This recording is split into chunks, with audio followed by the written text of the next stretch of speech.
Hello, hello. Hello, hello, hello. Oh, I gotta be over the chat. Hello.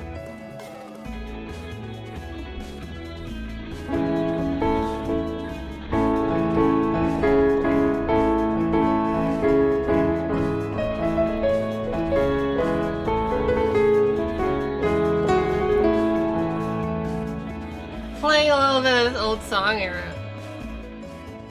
Oh my!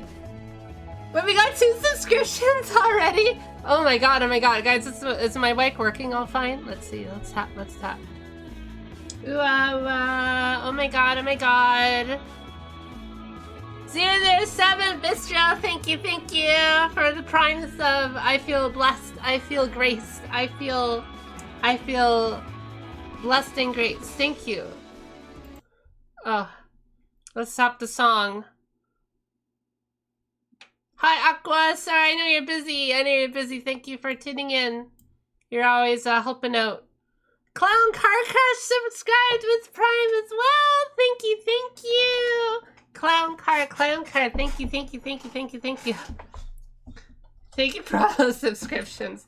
Honestly, I've been thinking, like, I don't know. I only stream, like, barely stream, but sometimes I just don't. It's a little difficult to try to find time for it too. I'm always thinking like, I have so much other things I can do. Bills gotta get paid and stuff, you know. Anyways, I'm like floating. Up, let's get everything in order. Back in the box. I gotta get some new sound alerts. Okay. Oh, let's get rid of that. So I'm just fixing up my last little things here. Hoi. This is how you say hello. Dunking on trophies and sleeping to spend time on it. I'm always dumping on. Oh, I had the friggin' V thing still up. There we go. Okay, that was really dumb of me. Okay. It's all gone now. Okay.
That song before on piano, so I just guessed. I guessed on how it should sound. I had a friend who told me that my oh, it's a spam comment. How can I click on this to thank you moderators. Thank you. The guys tell me, is the keyboard sound too loud? Like, not the music, not the piano sound, but like my plastic keyboard sound. Let's say if I just mute the desktop audio, is that too loud? Can you hear all the bus-like thing? I don't know. I might have to like just take apart my whole keyboard and do some like put some kind of. Okay, it's not too bad. I did have a friend who said it's a little too loud. So, but to try to fix it is like kind of scary. I'd have to take this whole thing apart. It looks a lot more complicated than I think, and I'm worried it won't work again when they put it back. But another thing, actually, it might be a little broken because I realized the pitch wheel sometimes doesn't work right. This sometimes breaks. So, oh well. I'll have to fix this. I can't afford a new one right now. Money's tight. Money's tight. So, let's get down to business to defeat the harmonies. That's terrible.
I'm so dumb. I'm so dumb, guys.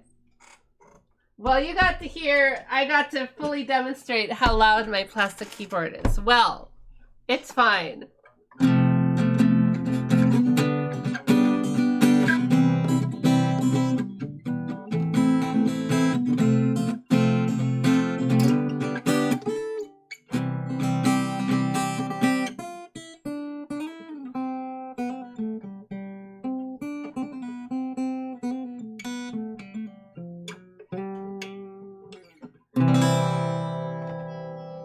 Well, guys, I was just playing a famous traditional war song.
So hopefully you can hear that. I'll make a min out of you. I'll make a min out of you. Oh, that was cringe. Anyways, we have my modal lesson lined up. Minmods.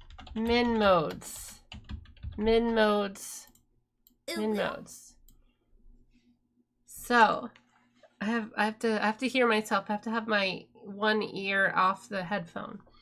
So I've been working very hard on these charts. So fellas, what do you remember from my previous lesson, which was I think a month ago? So I do have some basic images here. Which is it? Is it, no, that's Kiriko. No, that's a Toho. Which one is that? Is that Raisin? I have a bunch of different gifts here. Which is the right gift? Here we go. Oh, there we go. Look at this. So it's a very basic little chart here. Let's move my butt over. Let's move my butt over here. I'm wearing my sweater now because it's suddenly like blizzarding in Ontario right now. So I'm back to winter mode. That's why I'm wearing the sweater. Anyways, mid-mode lesson. We've done a lot with just learning the basics. You don't want to be a min. Actually, being a min is fine.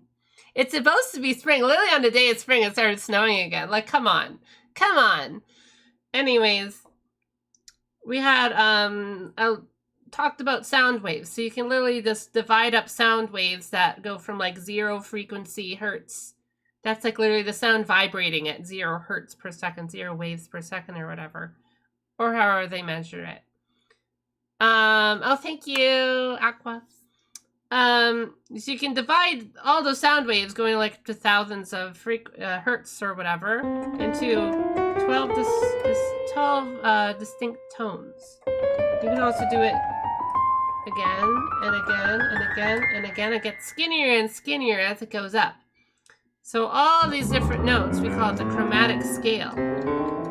Now there's obviously notes in between, like da-dum, da-dum. You can go like da-da-da-da-dum.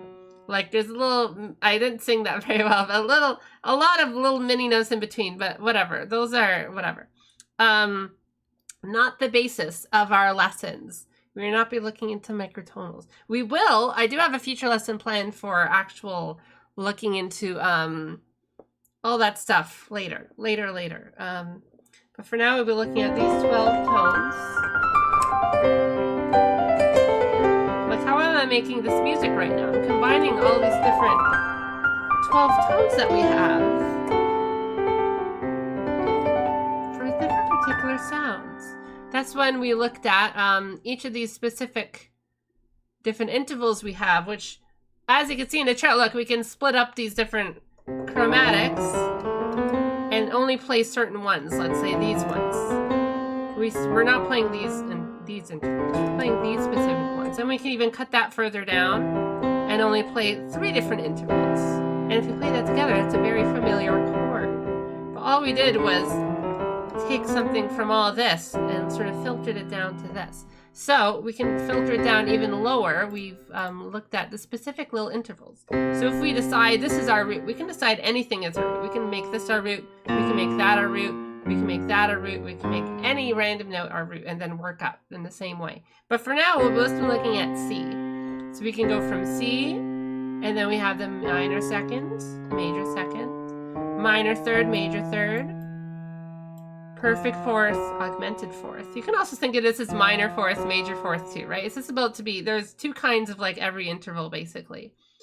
Then a perfect fifth.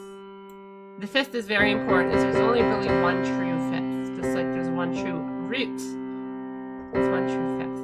Then you have 2 different sixes, minor 6, major 6, 2 different sevenths, minor 7th and major 7th, and then it loops back again.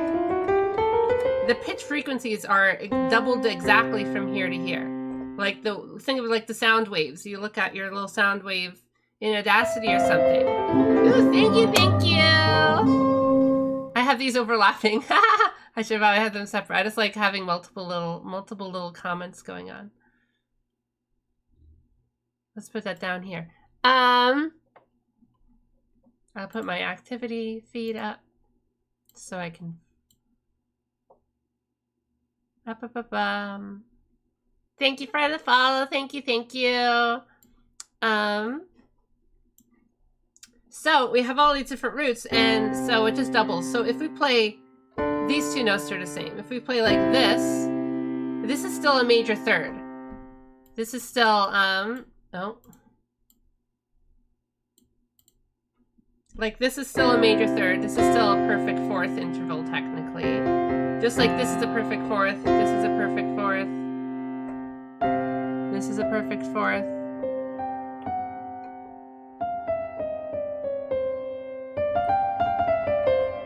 I think my piano is a little off. Let's change the colors here.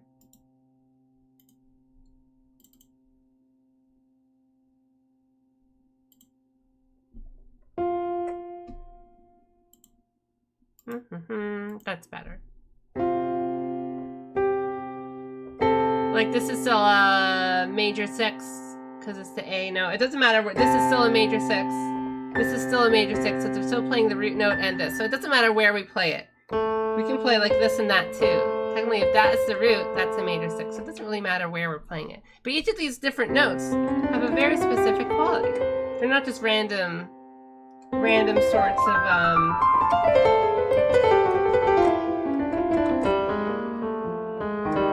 deciding which interval you want to play over what time. You can combine different intervals together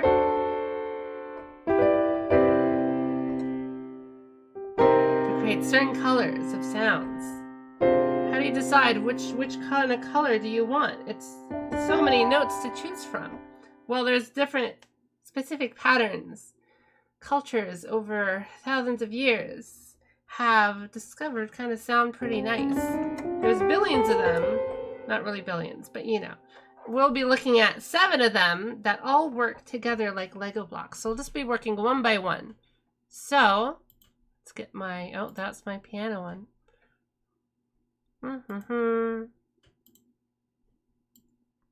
So there we go. So first, we'll only be looking at one of them. Let's get rid of this now. It's Minmod's time. So we're looking at something called I made this little chart for a while. So we're looking at just one convenient little pattern of notes that we can play. Pattern of intervals. So we're playing some intervals, and then for some intervals we'll just be not playing them. So let's just look at one of them. So we'll play the root down here. We'll play the C down here completely. Like we'll just keep on playing it. We're not going to change it around. We're not going to play chord progressions. We're not going to play anything like that unless I specify it for an example. Oh, I have to have my notes out. So I wrote notes.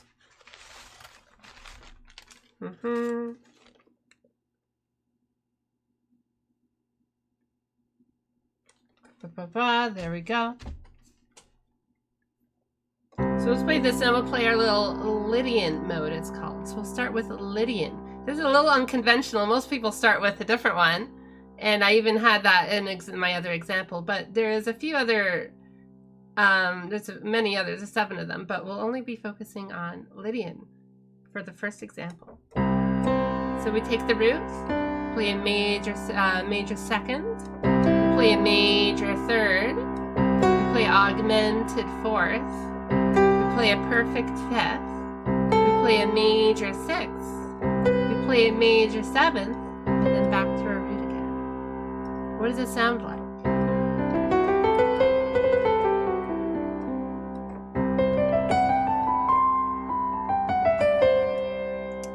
What kind of, give a single adjective in chat for what you think this sounds like. Let's close your eyes and try to imagine.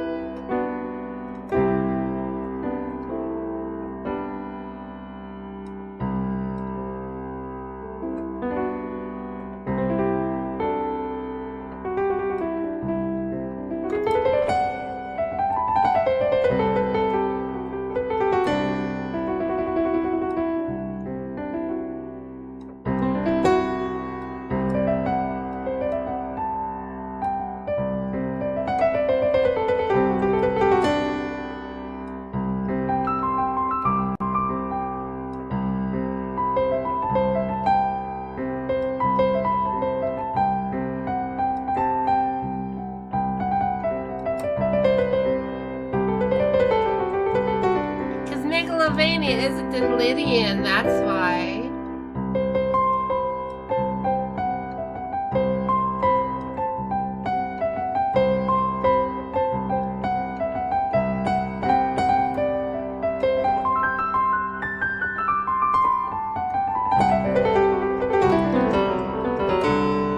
So, this is the demonstration of Lydian. I love it. It's my favorite mode, I think. Absolutely. I play it all the time. I play this little pattern. All I have to do is follow this little pattern wherever I play. Major second, major third, perfect augmented fourth, perfect fifth, major sixth, and major seventh, and root. All the major intervals. So if we look on this little interval chart here, basically choosing, let's use my little Kirby as a little cursor here. We're choosing the root. We're choosing the upper little patterns of all these different little interval. I call them elemental groups, elemental interval groups. So we're choosing the major versions of each one, basically. The majors, the top one of the seconds, the top one of the thirds, the top one of the fourths, the sixths, the sevenths. Every single top option we get, we're choosing that one. So that is Lydian mode. And I have a bunch of information here. I have lots of information here. I've compacted this together extremely, extremely deeply. I have little short forms of them. We'll be looking through all of these kind of extra information I have here in future lessons. So it says, what is that? Relative mode, mixolydian, you know, all a bunch of things, but and whole step, whatever. We're looking at all these in future lessons. And see, I have a capital letters mean it's major, and minor key letters means it's minor. See over there, minor. I'll have to do some just to make sure I have everything written correctly. So C. So you can go here. So the pattern here, this is technically the brightest. I call it the brightest mode because this is how I organize the modes in my head, basically. It's all those like upper register elemental groups. We're not choosing any of the minor versions of any of the interval groups. Remember, there's 2 of each kinds of seconds, of thirds, of fourths, of sixths, of sevenths, and root. So it's very important we get all of them. And you see there's a specific pattern as well. So we have a whole step. The whole step is 2 notes in between, and a half step is just 1 note after. But with Lydian, we get a whole step jump, and then another whole step jump, and then a half step, and then another whole step, half. So we basically go like whole, half, whole, half, whole, half, whole, half, whole, half. That's one way of looking at it. If you don't want to think about whatever patterns, perfect, I don't know what a perfect for whatever, you can kind of go by the patterns. So this if we just look at it isolated like this, it's kind of like, well, I don't know what any of these mean. Once we look at the second mode, the pieces will start coming together a lot more. So Lydian is basically like non-existent in pop music.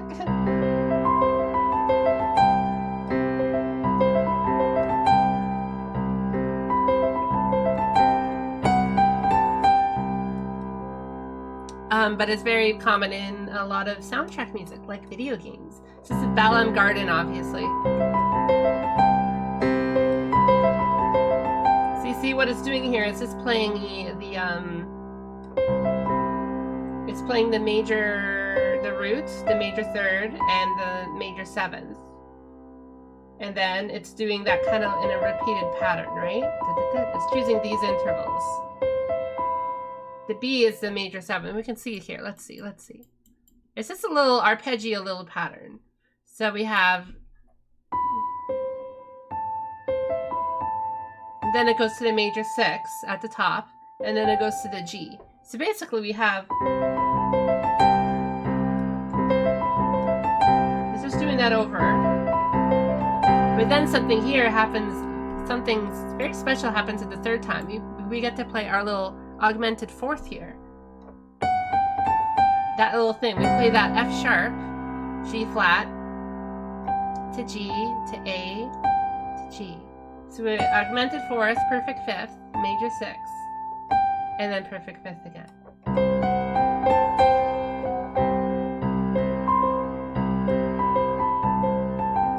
Which is Zelda's Drowning? I think Zelda is Link is Lydian, right? He's a Lydian elf, right? Hylian. Never mind, that's a silly joke. I didn't notice that part of the song is also just Fairy Fountain. Oh well, Fairy Fountain. It's an interesting. See, I'll have to get into this when we get into more into chord progressions. Because what is this?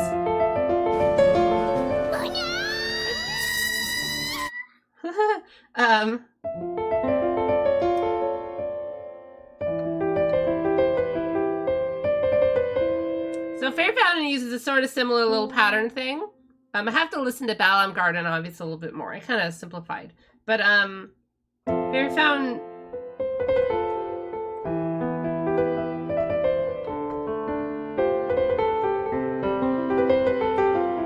So we'll get into that stuff later, but Fairy Fountain is at least one useful example of how modes and chord progressions are actually very, very integral to understand one another. A lot of people like understand chord progressions, but they have no idea what modes are. But just like I showed in the first little harmony relationships thing, all these things are the same thing. So chords are the same thing as modes, are the same thing as melodies. They're all kind of just derived from this chromatic scale. So you can kind of get them all anyways. Anyways, we're still looking at Lydian a bit. Another important thing is that the first, oh, come on, let me grab this. There we go. I have another little thing here. More information. So see, there's the root, the third, and the fifth here are the most stable notes technically, especially the root and the fifth. So the C and the 5 will be the most important kind of thing. So sometimes, instead of just playing the roots, I can also play the fifth as well, and also whatever the third is, because sometimes we're going to switch. So for now, I can kind of just be playing this and also do the same thing. Look. I'm playing the little Balam Garden.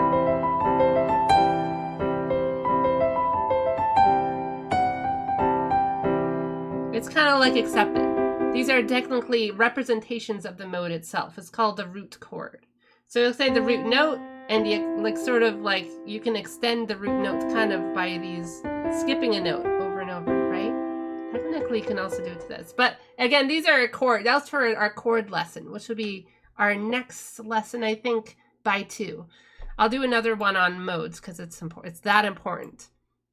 Oh, good night, Liz Donna. Thank you, thank you. Good night, good night, good night. Yeah, we'll see. A lot of songs sort of flirt with the Lydian mode a little bit. Let's say,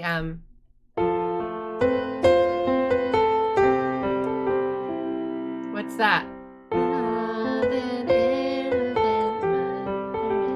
Silent Night. So we have this, if we start from this root, major second, major third, augmented fourth, because we're skipping the perfect fourth, perfect fifth, major sixth, major seventh. Technically, we can start a root from anywhere and also get another Lydian mode. But again, this will be for next lesson. So for now, we'll just be looking at, we have our Lydian mode, just like that. So now, I think I'm excited to show our next mode. How do we get to our next mode? How do we just like do that? It's just notes, right? How do we possibly, this is taking a while. So from here, I will transform our little thing here. And now we have our next little mode here. What is our next mode? Ionian. Well, how do we get from one to the other? We have our thing here. Now we have 2, I can compare them a little better. I was just thinking how a 2 chord in a piece could either be the via or a barred chord from Lydian. How functional the piece is. Yeah, I do want to get into that. Well, I'll have to touch on pentatonic melodies. You look at a song like One More Time. That's actually a really good example I could show of Lydian. But I'll talk about Ionian first. So Ionian is usually how all music theory books start, how all music theory lessons start, how all just music starts. Ionian is kind of the king. Ionian is really the center of it all. Almost all songs are in Ionian, or it's sort of relative minor, which we'll go over. And it goes a little something like this. Probably heard that before a million times.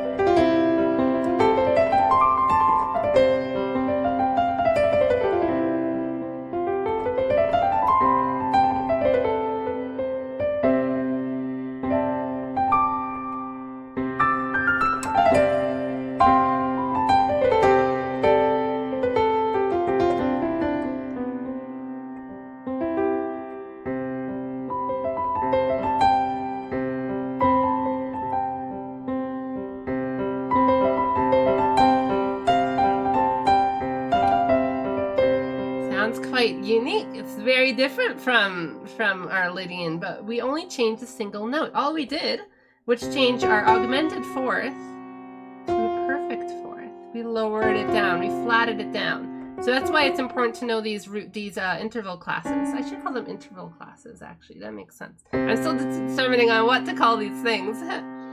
Just like the idea of me having to think about my music theory knowledge in this kind of way has really like helped me make sense of it so much in my own head too. So that's why it's important to know, oh, these are the seconds, these are the thirds, these are the fourths, the sixths and the sevenths. There we go. So it's important to know if these are the fourths, then okay, you change the fourth down to this to get the Ionian. Now you're playing basically all these white notes on the piano.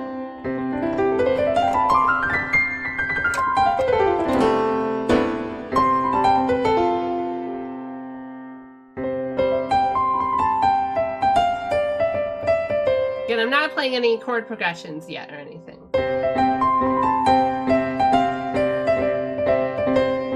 Green greens.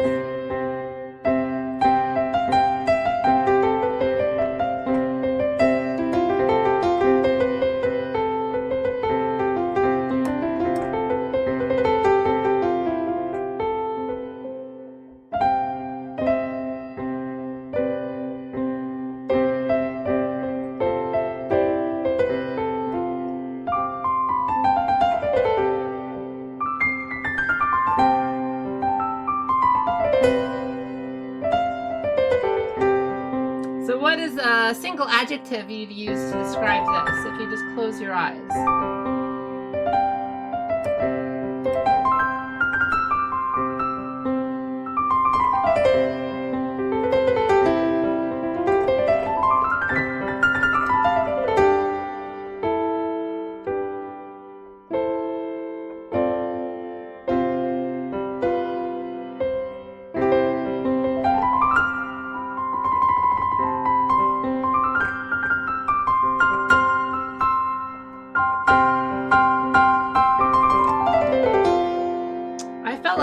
Lydian was rather there's a little bit of unnerving energy in Lydian, I think. Like if I switch again, we're going to switch back to Lydian.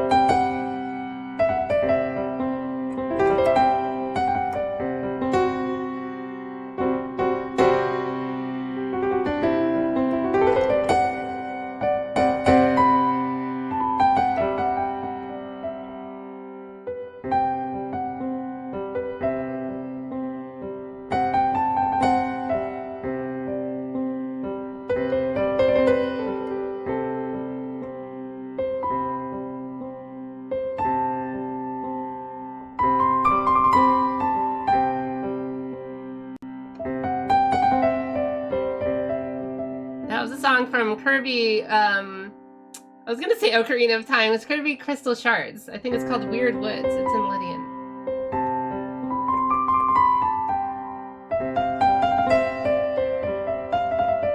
Now I played it with Ionian instead at the end. It sounded, I don't know, it sounded a lot more relaxed, a lot more peaceful, a lot more resolved, a lot more, instead of doing this kind of energy.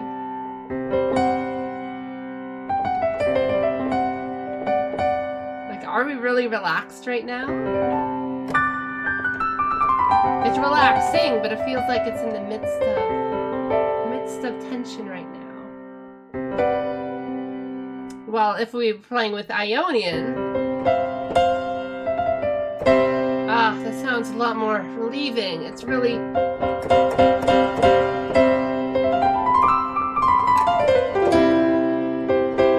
It feels a lot more finalized to me. So I call it functional. There's a whole lesson on functions. I went into it a bit last year, but I want to go over it again later, in a later episode. That'll be for chords.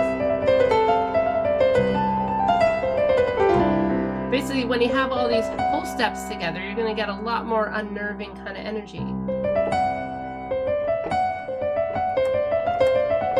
Whole steps are very stable, but they can be a little too stable, a little too sterile, a little too empty. You need some...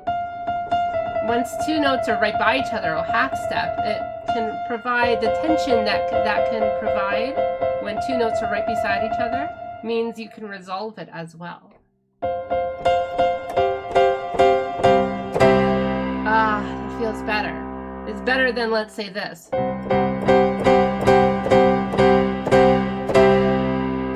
It's a little different. It's a little different. I think it sounds better when you do that sort of thing. This is like the jump thing.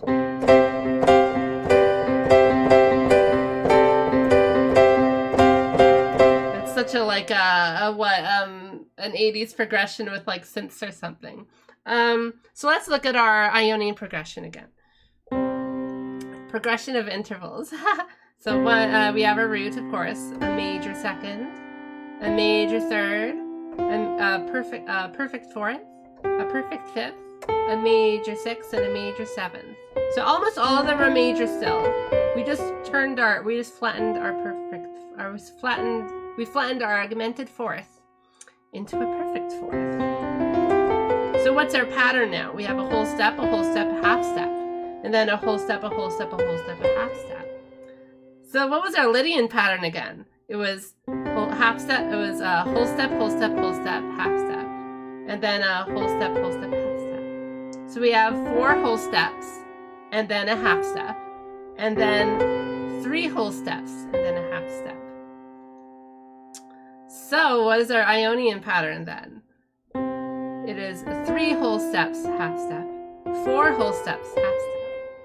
So do you notice anything? Do you notice anything? Any kind of familiar patterns happening? I'll zoom in later and we'll see all the hidden little patterns in all of these. But Ionian is the most common mode completely. Now let's say I'll wait until the next mode to actually demonstrate another little thing. We're not even in the minors yet. Oh my god. So what little chat viewer question. Do you guys like Lydian better or Ionian better? Actually, I have a whole list of songs. Let's see. I mean, Ionian is just like basically any song, like.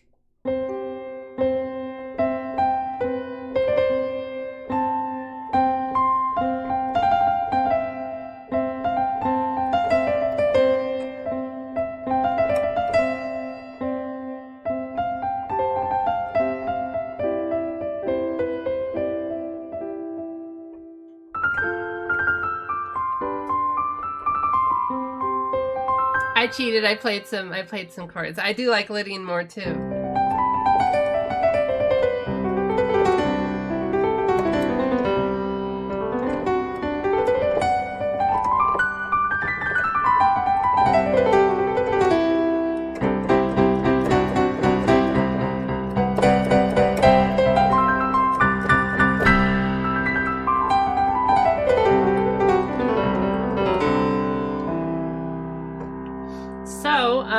How about this? Let's look at our next melody. I was gonna do a little demonstration, but I want to show the next interval first. The next mode. So now we'll see. Let's see. How far should I go? Not far enough. Let's do more.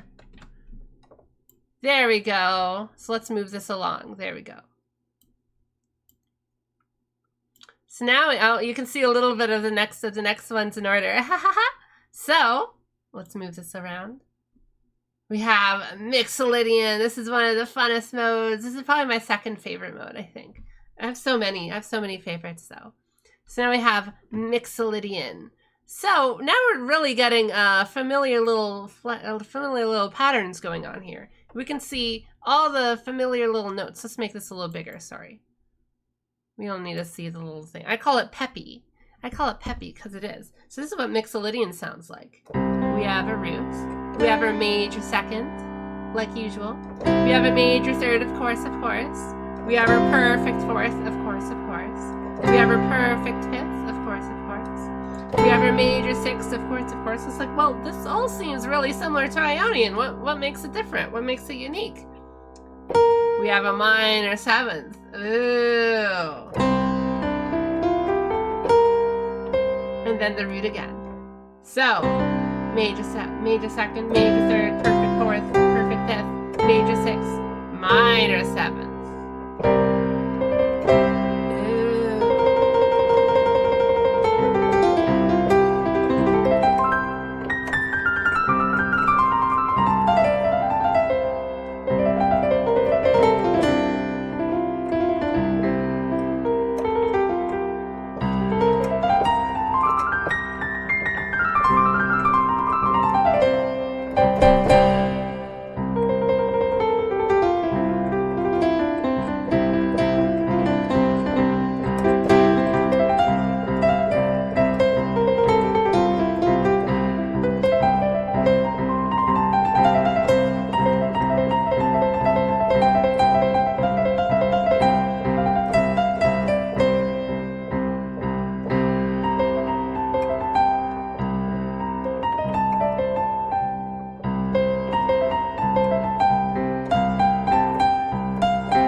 Suddenly sounds like, I don't know, some kind of frat party or something.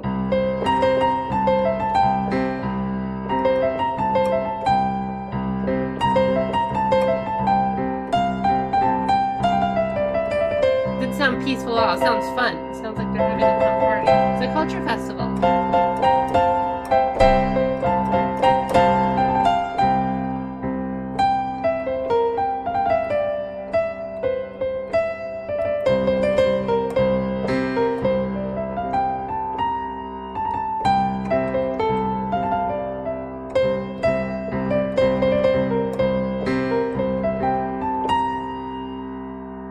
Chocobo theme is Mixolydian. What else is Mixolydian? A million things.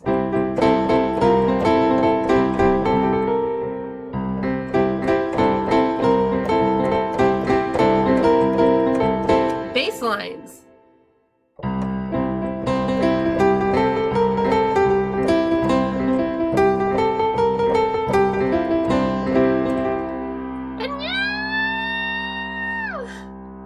Oh, I beat it. I beat it to the punch. Oh,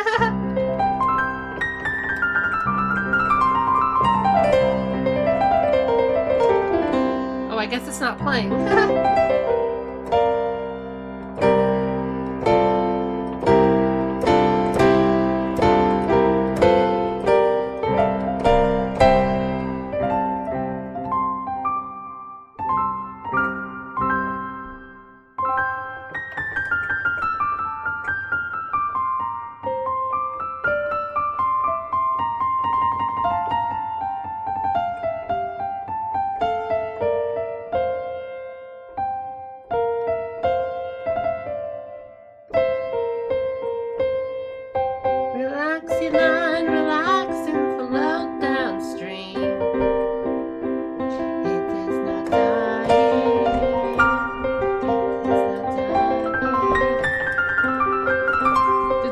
Songs in Mixolydian, almost like all classic rock songs, blues songs, they all use Mixolydian.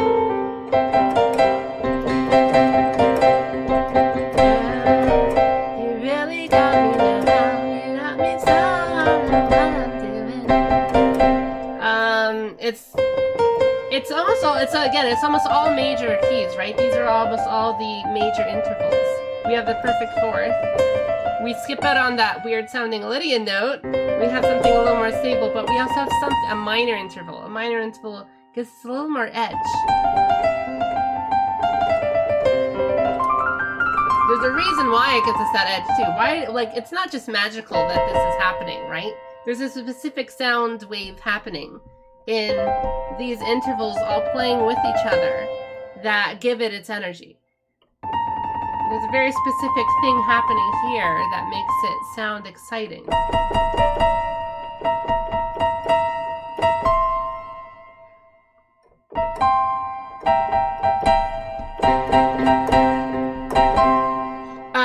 So now we have 3 of our major modes. The rest of these will be minor.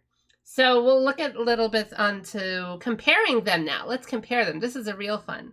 So let's look at Mixolydian first one more time. So minor, we have our major second, major third, perfect fourth, perfect fifth, major sixth, minor seventh, and root.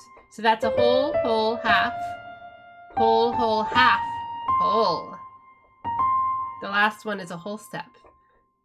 So what is that? Let's see. If we have 2 whole steps, then a half step, and then 3 whole steps and a half step, and then a whole step at the end. So if we combine them all together, we have 3 whole steps in one order, then a half step, then 4 whole steps, then a half step. So if we really look at it, we can have some fun with this.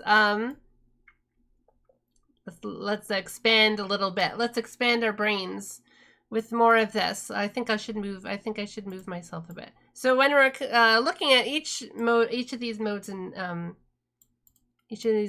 reason why they're called major is because they have the major third. Remember how we said the first, the third, and the fifth intervals are the most important. Like it's the third ones and the perfect fifth are the most important after the root. There's a reason for this. I have a whole chart for it, but we'll touch on it again another time. It makes perfect sense why the third is most important. But, you know, it's too much information. So hopefully this isn't too much information too. So from we started with Lydian. So to get from Lydian to Ionian, all we did was change a fourth. We changed a fourth here. See? The F sharp goes down to F. Then it changed to this. And then to change to Mixolydian, we changed the upper B here, the major seventh, to a minor seventh. So there's a reason why, again, we specifically changed these notes. We didn't change, let's say, this note, like the major second to a minor seventh. To a minor second. Like, we didn't go like...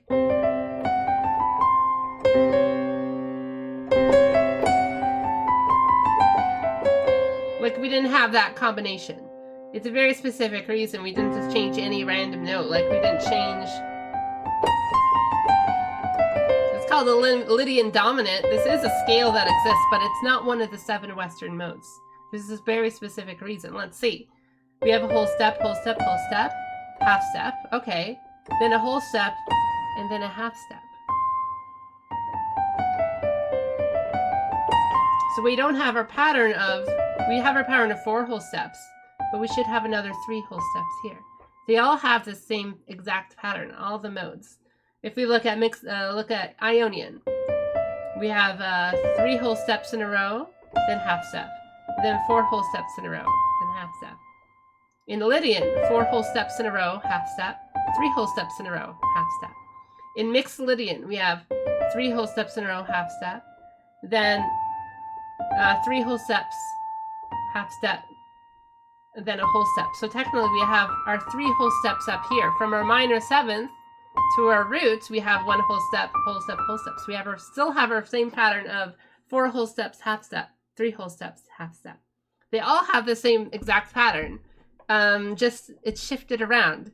That's called relative mode. So that's my tomorrow's lesson, or not tomorrow's, what the next lesson will be all about. But that's to show that all these modes are actually the same thing, the same pattern. We're just starting from a different position in that whole step, half step pattern or whatever. So even if you look at all these different modes, they're all actually the same thing, basically. They're all interconnected with one another. So it's not like memorizing like a billion different things and it's like, oh, you can't. How are you supposed to memorize all these different things? Technically, if you know one of the modes, you know all the modes. What if I start from here? In Lydian, I start from this D. Well, what do you have? You have a major second, a major third, a perfect fourth from D, remember? And then after the perfect fourth, we have a perfect fifth. Okay. Then you have a major sixth and a minor seventh from D. So technically, this is a D mixolydian.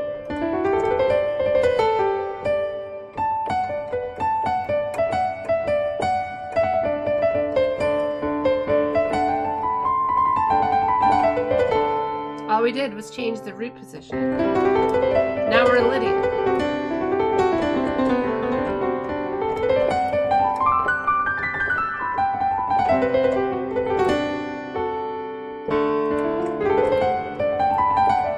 Now we're in mixolydian, D mixolydian.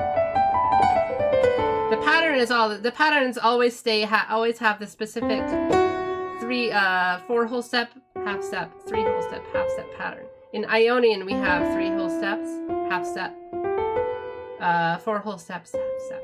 So even when we change all these notes and we make all these modifications, like we changed Ionian to mixolydian, when we have this new mixolydian, we still have that same patterns going on. It's just shifted around a bit. So that's why like we have to change these specific notes specifically. If we just change, let's say we have our Lydian dominant example. Let's say we have our Lydian here, and we want to just change a random note to our major seventh to a minor seventh. That's a scale, but it's not one of the 7 Western modes as they're called. The 7 standard kind of modes, because it breaks that kind of specific whole step, half step pattern. So all these modes are basically different reflections of the same little concept. So and the reason the notes that we do change are also always separated by a tritone. So a tritone is 6 note differences. You probably heard tritones a bunch. So tritones is super, super important. And we have a secret special ending to this lesson that will explain the secret origins of the tritone. So,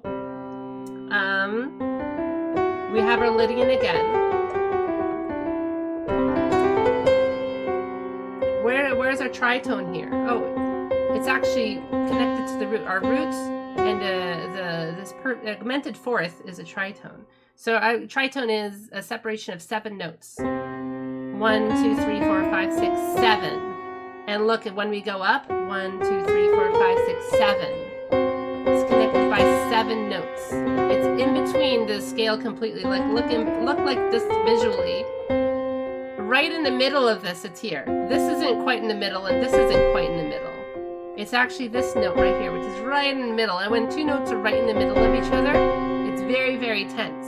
That's why when I was playing all this Lydian stuff, I like hanging on this note just to play with it, because it's right in the middle and it's a little tense. It's a half step right below the perfect fifth. The perfect fifth is very stable, and so the little playing with a half step right below the fifth makes it a little tense too. Just like the major seventh is actually quite tense too. I'm sorry if this is confusing. This is just how I think about music. Like, this is just how I naturally think about music, so. I love playing, whenever I'm Lydian, I love playing with this major seventh and the augmented fourth. Like, I love just doing that sort of thing.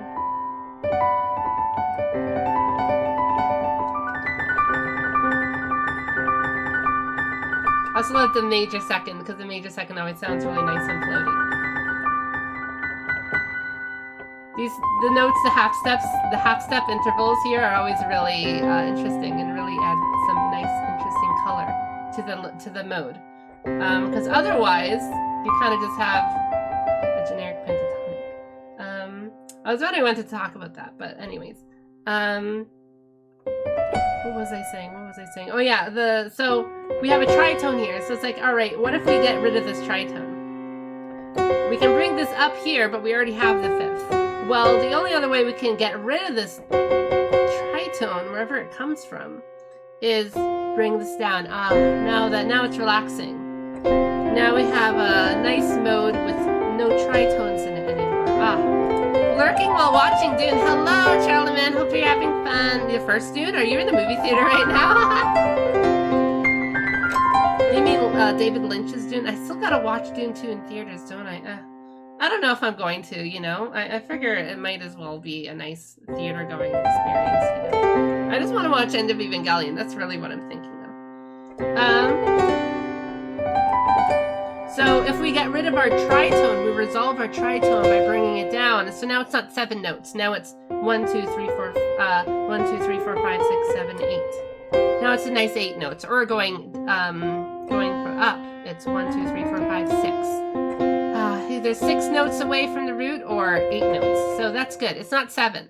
7, we gotta avoid 7, right? Wonderful. We're just having a wonderful time.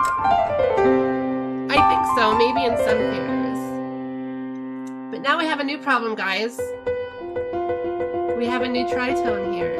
There's no other tritones in this. Like if we start from this note, 1, 2, 3, 4, 5, 6, 7, 8. 1, 2, 3, 4, 5, 6, 7. 7. Yeah. This note isn't in the scale, so it doesn't create a tritone. How about this note? 1, 2, 3, 1, 2, 3, 4, 5, 6, 7. Nope, this note isn't in a tritone, so it doesn't cause any problems. But this note in our scale, 1, 2, 3, 4, 5, 6, 7.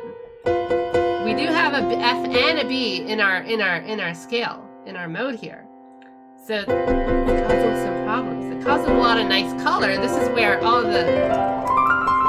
the function of Ionian comes from, is in this tritone. But how do we get rid of it? Well, we'll bring down another note, right? We can't go up here because it's the root, and we can't go down here because we already have this note too. It's our major third. So we can't, and we can't just bring this back up again because that would create, another tritone here. So it's like, all right, how do we get rid of this tritone? We move our minor seventh to a minor seventh, a major seventh to a minor seventh. Now it's not 7 notes anymore. 1, 2, 3, 4, 5, 6. Wonderful. It's 6 notes now, so that's safe. That's nice. That's where Mixolydian comes from now.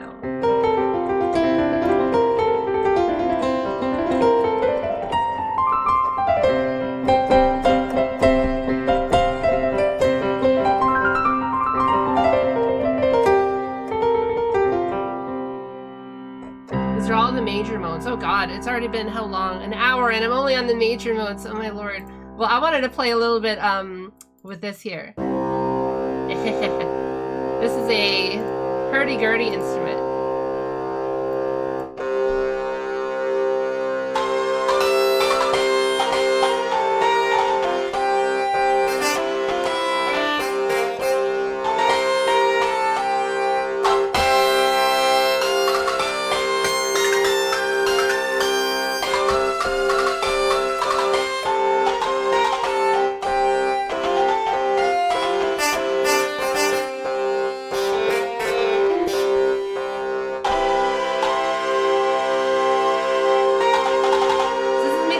There's tons of old historical music. A lot of it is modal, so I call it modal because it's just harping on just one drone note. Like a lot of old instruments literally will have a drone instrument, like sitar has one, or all these kind of like old kind of like you think of like Renaissance fair music or something. But like they will have a drone just constantly, like think of a bagpipe or something. It plays and then it plays.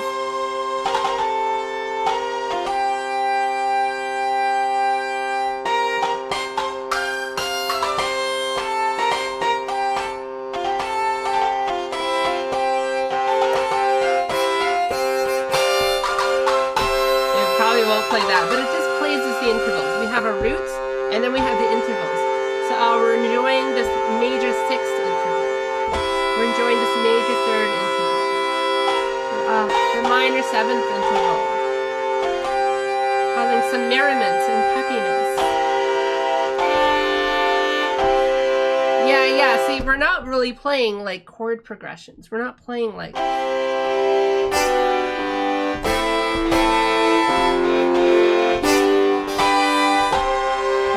We're not changing the drone note. We're not changing... Think of a chord as a drone.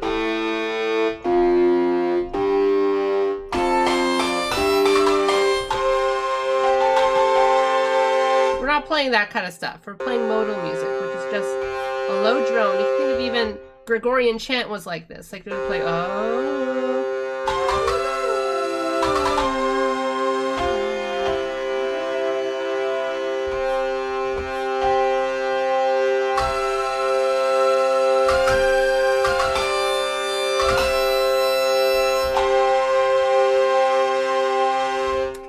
that kind of like very kind of pensive. You have the low kind of drone singing.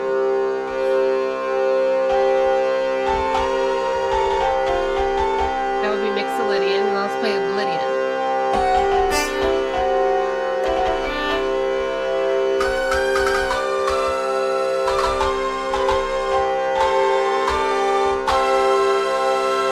Very rare. Lydian is not really does not really exist in old music. Lydian is very kind of modern mode, you can say.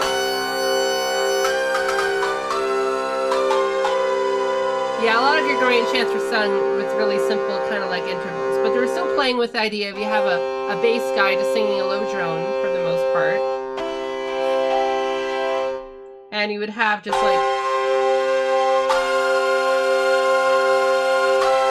a simple like sort of interval. I'm not playing it well here. I'm just giving you an idea that you have like, you didn't really have chord progressions. You didn't have the idea of that kind of thing. You didn't have that kind of thing going on. Let's see if I can get some...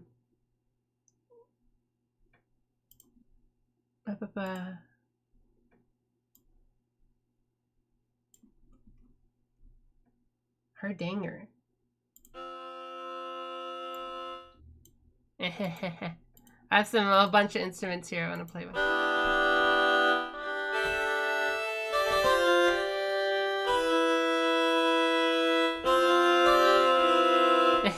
Just playing around. Anyways, I'm playing like modal music here to really show like that kind of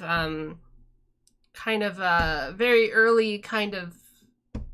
You didn't have the idea of chord progressions because that was like kind of complicated. It was kind of difficult. Even the idea of having like a lot of these extra little notes here is really kind of a lot.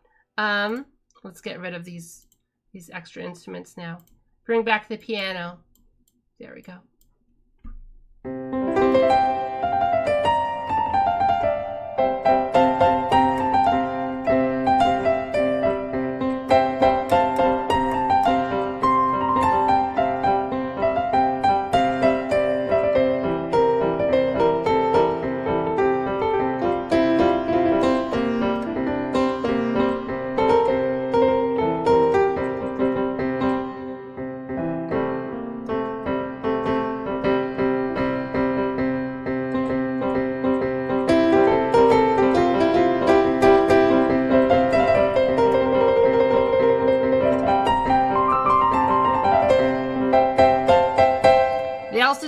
Like the idea of you can have a bunch of different instruments all tuned the same way and they can all actually play all these notes. So a lot of them would have played completely notes in between all these different notes and they would have been tuned to like other instruments. It was really difficult to actually get all these different notes to actually even sound good together like this. This didn't used to exist 1,000 years ago. Like you weren't able to play these kind of chords in this exact sort of same way, in the same understanding, you know? Just because the technology wasn't there for a lot of it, and you can still see a little bits of it, though. There's definitely all those kind of like root kind of ideas, because it all still comes from these kind of intervallic ideas. Should actually listen to some early medieval music. It's really interesting. And they're actually doing a ton of things which is so familiar even today. and then a few things which aren't, right? So then it's like, oh, you start to really notice the similarities and differences. That's what I love learning about history, because you get to see like, oh, 90% of this stuff is like so familiar to me. Even like people, you know, 3,000 years ago were like so similar, but then there's a few things which are so different, so radically different. It's like, that's wild to think about. That's wild to think of how, you know, human brain and the arts that we can make are like, can be so similar yet so different, you know. I think it's really useful. That's again with these modes, right? I'm sorry I wasn't here for the first hour. It's fine. Editing is important. I was going over Lydian, so this is our Lydian scale. Then we have our Ionian scale, which this augmented fourth, we lower it down by a half step. So now we get our Ionian mode, our classic green modes.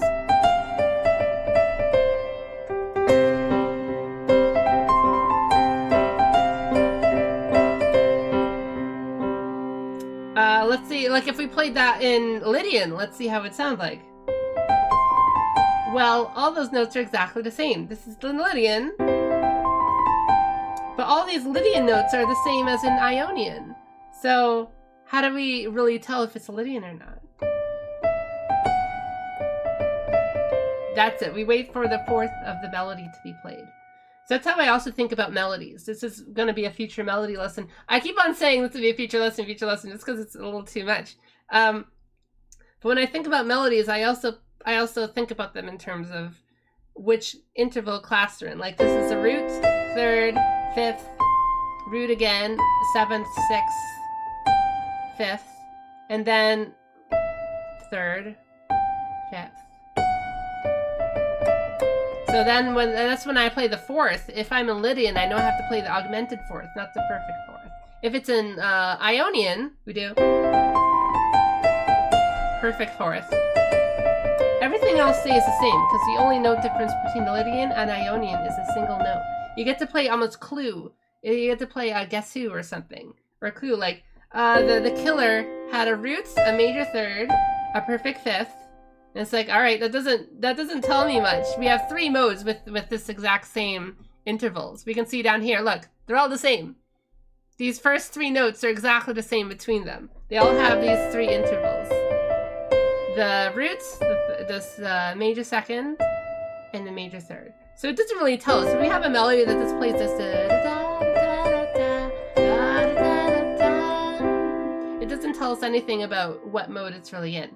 People are going to assume it's Ionian, but you don't know what this next note is. It going to be that note?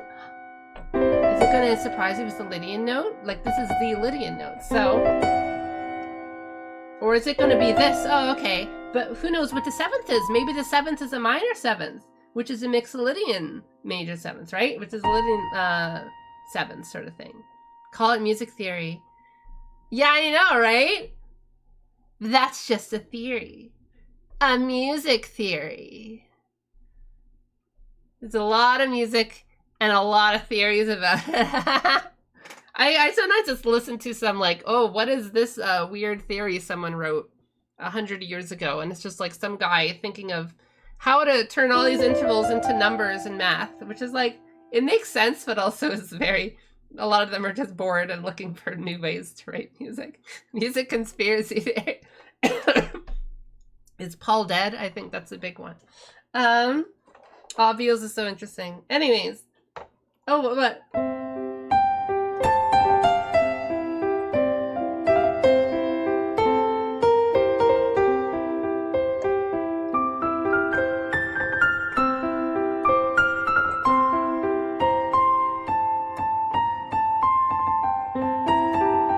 That's a Norwegian wood, so look at this as well. So this is our melody. I wanted a girl, or should I say, he wanted me. He wanted me. She wanted me. So the whole melody here. So what melodies are those? We have a perfect fifth, okay. It's normal, because again, remember how I said the first, third, and fifth are the most important notes in this scale. We can even go look at here. Look, they all have the fifth as well. Let's make this smaller. I'm making this too big. See, look, almost all these notes are exactly the same. We have our, where's my little Kirby? My little Kirby buddy. We have our reds. We have our yellows. We have the greens, all the same. And we have our fifth, all the same. The only really way we could tell is the little fourth here. That's the one changing note. All the figs in their life. Oh, I'm moving my thing. And we go up here, look, the sixes are all the same. There's no minor sixes in any of the major modes. There's only this little change with the sevenths and the fourths. So if you take away the sevenths and the fourths, what do you get?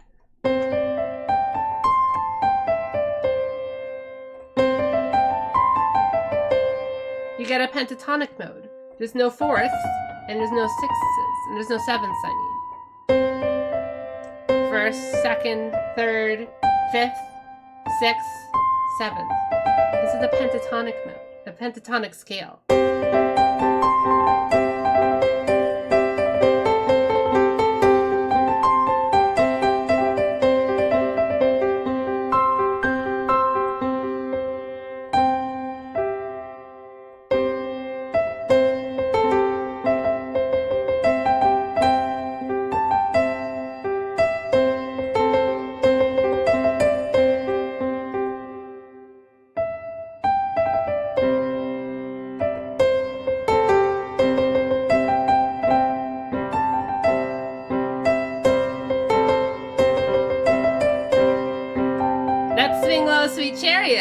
So what mode is this? What mode is this Swing Low, Sweet Chariot song in?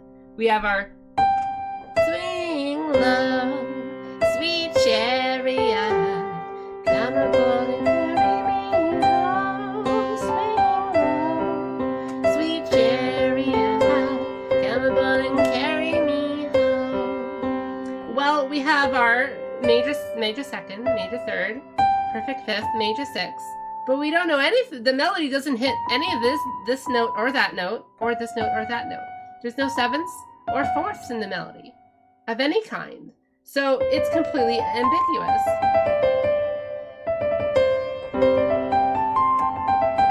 A lot of more like simpler music uses a lot of these things. A lot of traditional songs, a lot of old-fashioned kind of songs, a lot of songs which don't have any half steps. Look at this. If we had a perfect fourth here, we could have a half step. The half step is a lot more difficult to sing and a lot more dissonant. If you just have only all these whole step notes, these are all whole steps apart.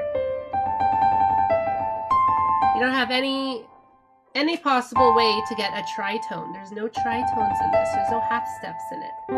No matter what we do, we can never get a tritone. The tritone of this would be that this note, but it's not. It doesn't exist. The tritone of this would be this note, but it doesn't exist. This note doesn't exist either. None of our notes have a tritone in them. It's just purely consonant.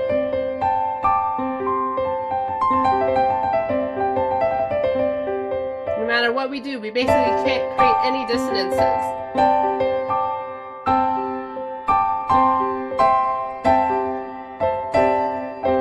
Steps or tritones, which means you don't get any of that kind of characteristic energy of solidity, and you don't get the power of functional chord dominant energy here of an Ionian. You don't get any of the kind of energy of spice of this one, of the Mixolydian with that minor seven.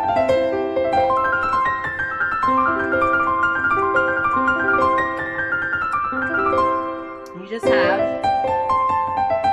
songs which are really good for singing on like sort of less complicated instruments, and also songs for singing together. A lot of people singing together, these kind of melodies can be a lot of fun.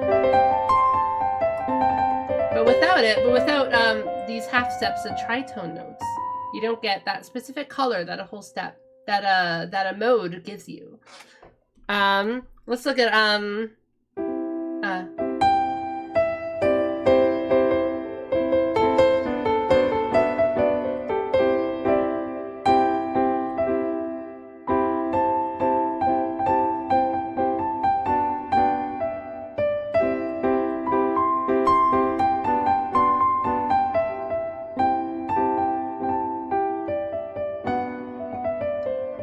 I tried to remember that One More Time song. But basically, One More Time, it plays on a Lydian chord, but it doesn't play any of the Lydian notes. It doesn't play the sharp fourth, the sixth, or the major seventh, or anything. It makes it so you basically can't hear any of that dissonance that you could get if you were playing these kind of notes in it. I think it does play this note. One more time, you got it.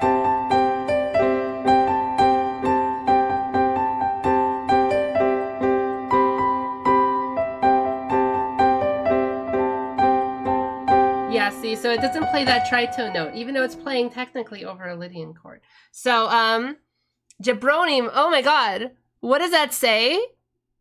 Never press A? You can't half step. It's either a step or not a step.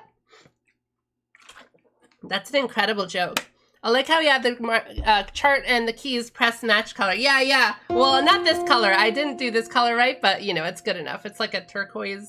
It's like a turquoise, you know? It's basically, well, it's how there's color spectrum on the Photoshop colors are matched up. Oh my god, I could talk for like 2 hours just on the major modes. I don't know if I'll ever be able to get to the minor modes. I didn't realize this lesson would be this much. So, there's so much to say about all of them. I'm still just on the major modes just because they're that interesting. I just kind of wanted to go through all of them, though. Oh yeah, let's, I was looking at Norwegian Wood. That's a good example. I think David Bennett did a good video on this too, Norwegian Wood. So what is that melody again? We have the perfect fifth.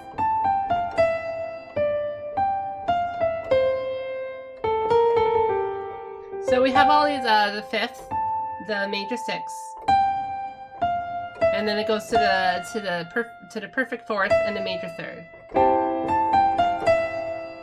and then it goes to the major second, and then the fourth again, and then, you know, the third root, and then it does sixth, seventh, sixth, fifth.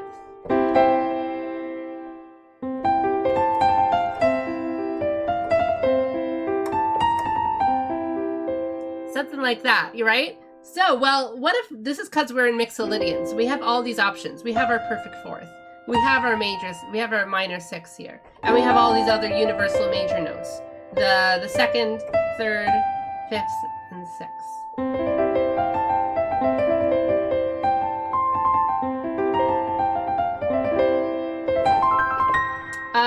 But what if a Norwegian was written in Lydian then? So we have to switch our perfect fourth for augmented fourth, and our minor seventh to major seventh. We have to do that kind of thing. So instead of that, we have that. Anything? Oh, it's just 2 notes, but it makes such a huge difference. Especially again, we're playing modally, so we're always having this emphasis on the root, defining each of all these other notes.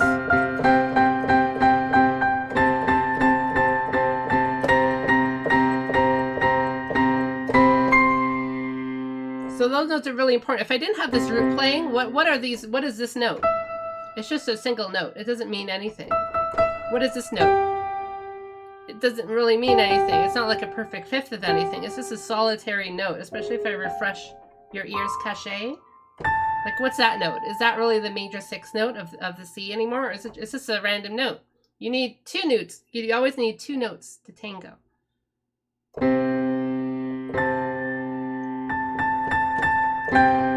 So now this is a major sixth and that is a perfect fifth. Now that's like a melody now. Da, da, da, da, da, da. That's why intervals are so important for melody writing. It's very important, you know, like, oh, these are, you know, this will give you a certain kind of feeling, you know, or ooh, or ooh, you know, I have all these different, that's why intervals are so important. So if we rewrote, it's just 2 intervals we're changing with Norwegian Wood, but let's see how it sounds. So we started on the perfect fifth again, so they both share the perfect fifth. Wonderful. And they also share the major sixth, which is great. Let's make this smaller so we can all see. It's important to know all the notes they share in common and the notes that they have different.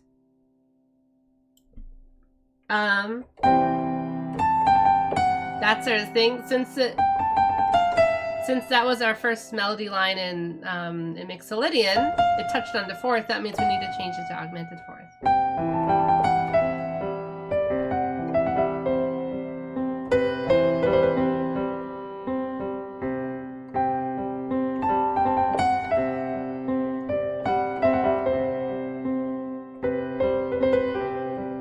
Sounds like some much more calmer fourth. It almost sounds like that weird wood song, Kirby song I was like.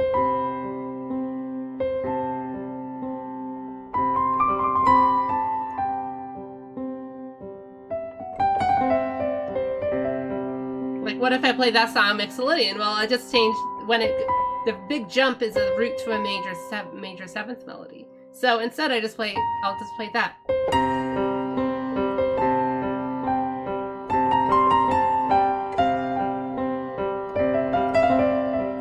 Sounds a lot less weird and a lot more sort of energetic, kind of happy song, because it has this kind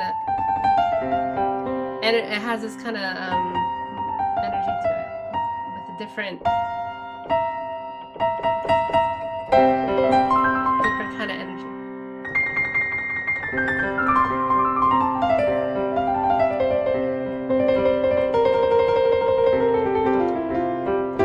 There's a reason why this Mixolydian is so bluesy, is so energetic, is so jive and priming with energy here.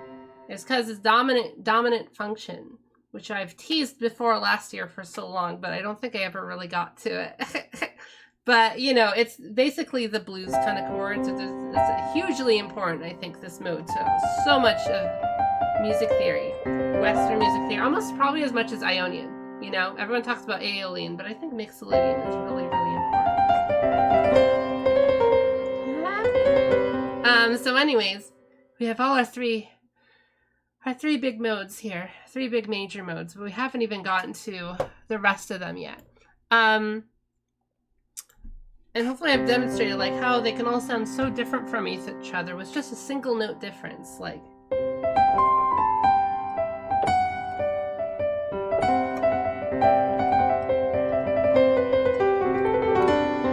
now major.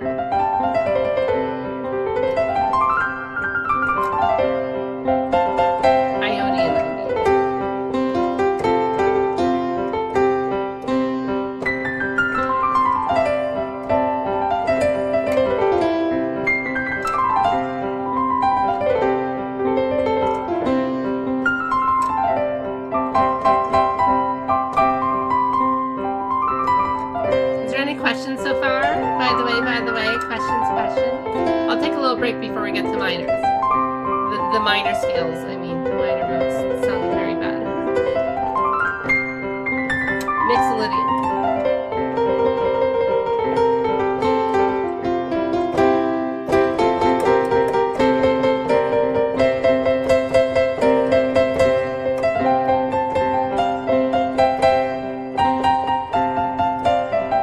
Lydian.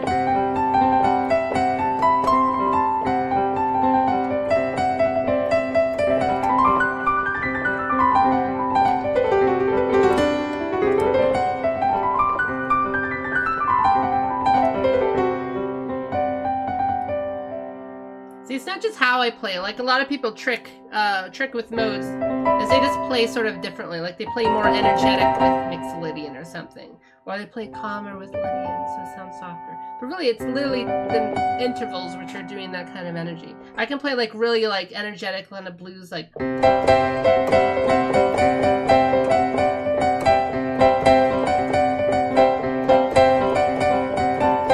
It's still Lydian. Or I could play really calm, soft Mixolydian music.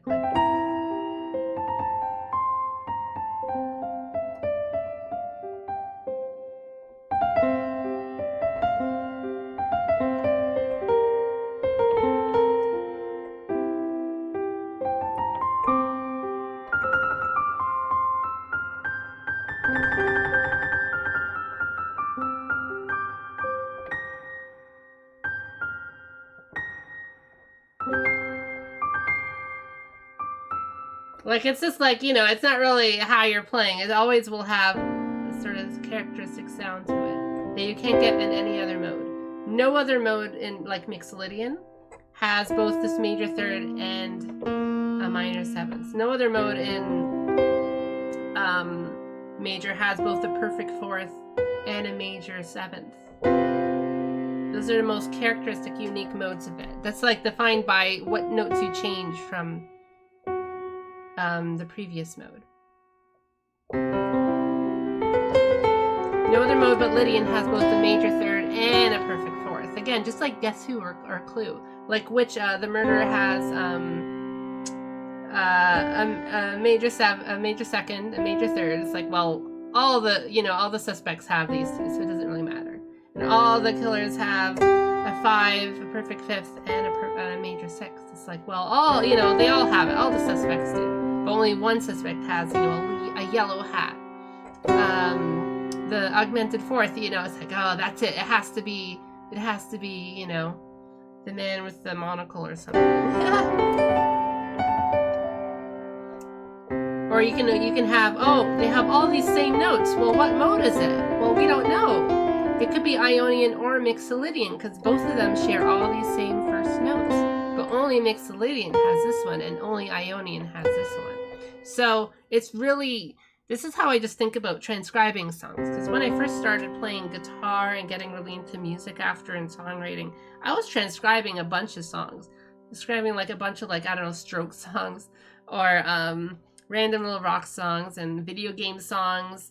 And I was like trying to transcribe them and really understand, because it was like, well, I was trying to guess note by note. It's like, oh, what is this on guitar? Like I was trying to figure out what these notes are one by one. Then you start to realize, like, wait, there's patterns here. There's these kind of patterns over and over. And then you realize, like, well, after like a couple of years, I realized, like, well, if I just know, like, if I know 1 or 2 of the notes, I kind of know everything. I know it's like, yeah, okay, I know there's a perfect fourth there, because it's not a Lydian song, and I hear this note here, so I know it has to be Mixolydian. Like, it's like you instantly kind of pick it up, because there's so much defining little clues to each mode. There's not like a super, like, there's not a billion different variations of it, right? It's pretty much just these intervals. You just need to know there's your seconds, your thirds, your fourths, your sixths, and your sevenths. And for major, like, this is kind of easy to hear.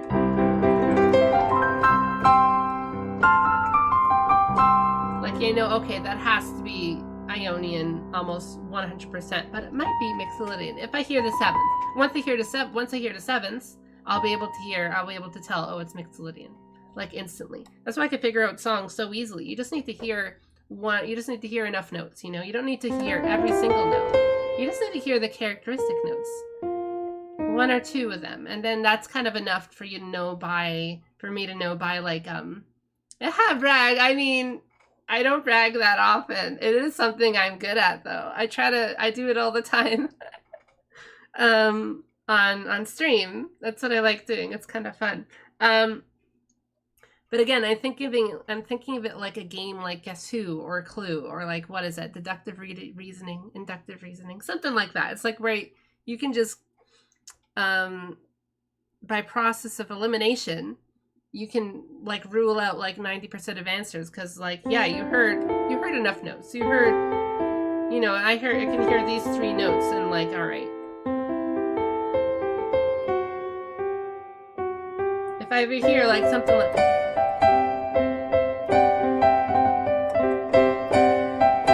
that, I know, okay, it's Lydian, almost 100%, because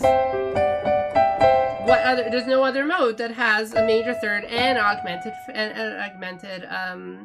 fourth.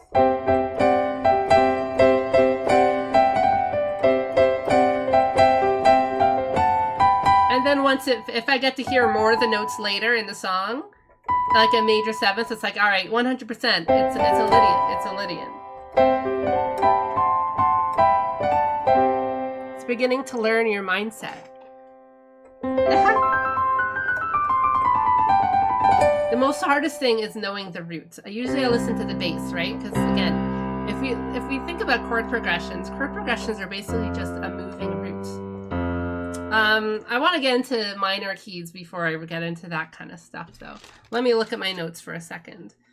Yeah, I want to go through all the modes and just demonstrate each one. I talked about the most important notes in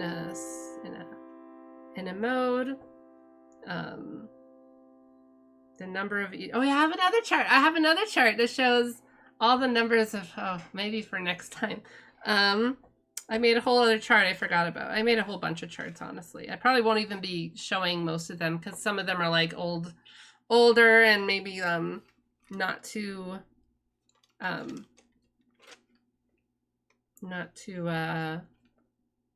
finished up.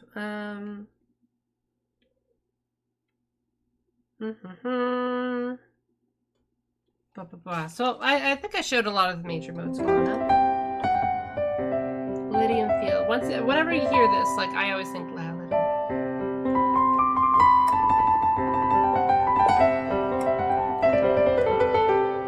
You won't hear a lot of music use Lydian. Lydian is extremely rare. It's not like an almost any classical music or anything like that. Very rare. Almost no pop music. Some pop music will sort of play almost with Lydian, but then usually not want to rest on it too much. But I think it's beautiful.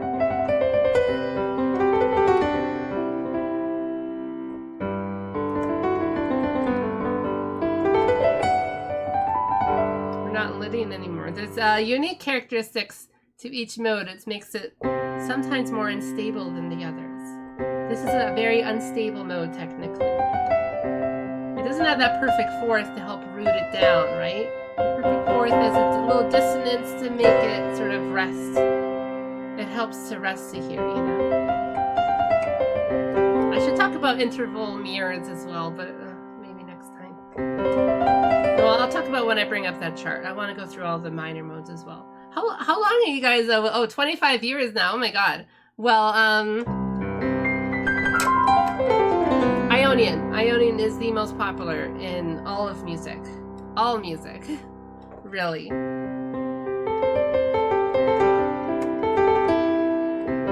Western music, pop music, for sure. Ionian. And technically, again, how I said, all the modes kind of use the same notes as each other anyways. I want to go on to the minor moves, but there's so much left to uncover. Okay, well, I'll do one more little demonstration here. I'll say, okay, let's say if we start from a different note. Well, let's completely different. There we go. This is a new root. Let's choose a new root. So I want to make a F sharp, whatever this note is, F sharp. I want to make this into its own Mixolydian mode. I don't need to memorize the notes here. I don't need to like memorize the specific, what are these notes named? I just need to know the pattern, which is either the whole step pattern or the actual interval pattern. I think the interval pattern is way more useful. So we'll do roots. Okay, so if we want, what did I say, Mixolydian, right? Well, we know the first three notes are always going to be the two major intervals, major second, and major third. Wonderful. And then the next note is going to be perfect fourth. That's right above the major third. A half step above the major third. Wonderful. We're already halfway there. Wonderful. So now next one is a major sixth. No, a perfect fifth, right? So we skip a note and we go to the perfect fifth. So we already have our major. We have our root chord here. We have our root, our third, and our fifth. Wonderful. Of F sharp. And then it is a major sixth. So we skip the minor sixth and go to the major sixth. Wonderful. And then we have a minor seventh, which is what? A one note above the major sixth. Wonderful. And two whole step below the root, the next root. There's going to be a whole step difference. So there we go. We got our F sharp Mixolydian just like that without even... Oh, wait. Yeah, there we go.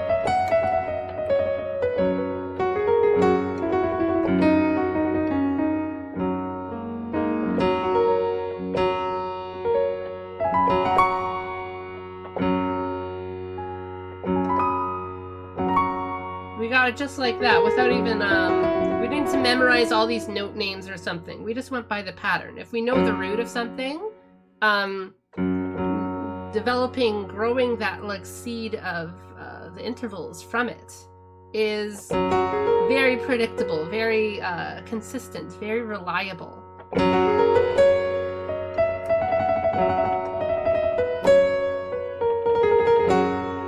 And it's the exact same like key. Like as I say, the music is the same. It's a different key. It's the same mode. Like it's the same. Like we did. It's the same mixolydian, but it's still mixolydian. The energy is the same. We have that major third energy. We have the minor sixth energy going on. And whether we change it to F sharp mixolydian is completely like it's still mixolydian.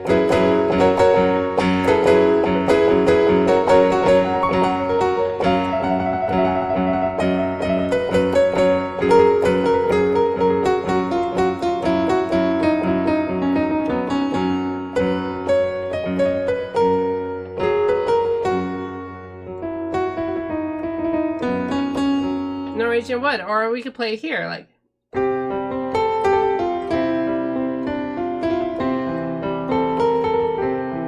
It's still a mixolydian song. We changed all the notes we played, but as long as we have the pattern, we can play Lydian here too. Or let's play a different random note. Let's do A. There we go. We're gonna do A. We're gonna make an A Lydian note, an A Lydian mode. So A, major second, major third. And then we have our augmented fourth. There we go. A perfect fourth would be this note, right? 1.5 step above, just like a mixolydian. But we're going for augmented fourth. There we go. Again, we don't really need to know this is an E flat note. This is a D sharp note. Like that's important too. Of course, it is very important. But if you're like improvising or something, you don't need to think about the specific note. You just need to know the kind of pattern, you know.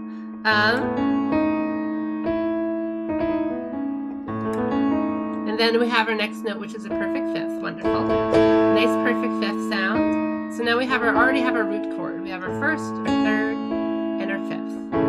Wonderful. But it is Lydian, so we have this as well. And then we have major sixth, major seventh, and root. There we go. That's our Lydian pattern. Or whole, half, whole, half. Now this is a Lydian. I can play this just like any other Lydian. Like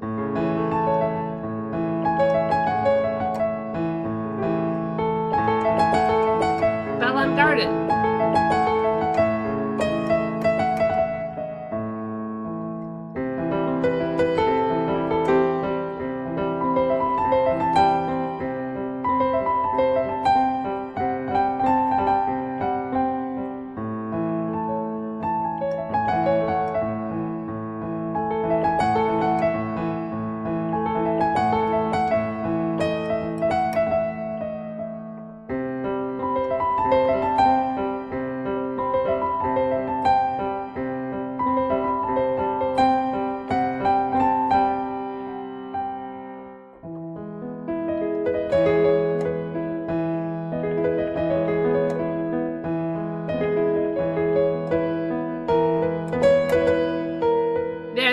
Lydian, which is the exact same pattern. Major second, major third, augmented fourth, perfect fifth, major and minor, and major sixth, major seventh. There we go.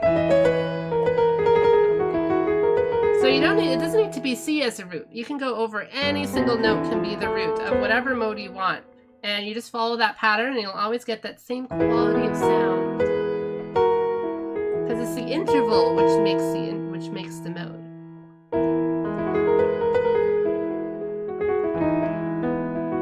That's why like transposing songs, this is called what? I think it's called transposing, yeah.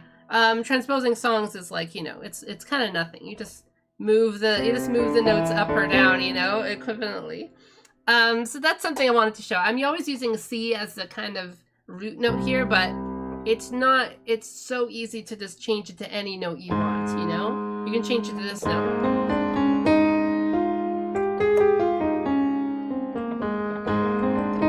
That's A flat Lydian.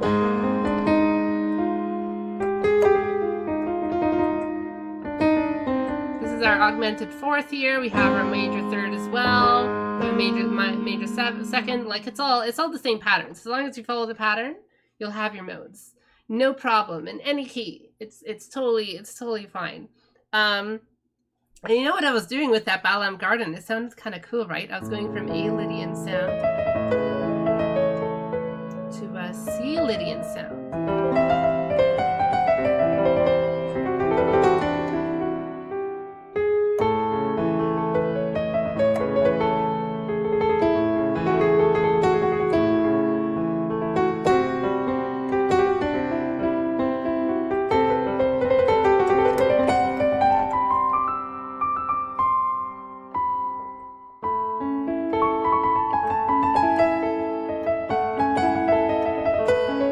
Then C Lydian.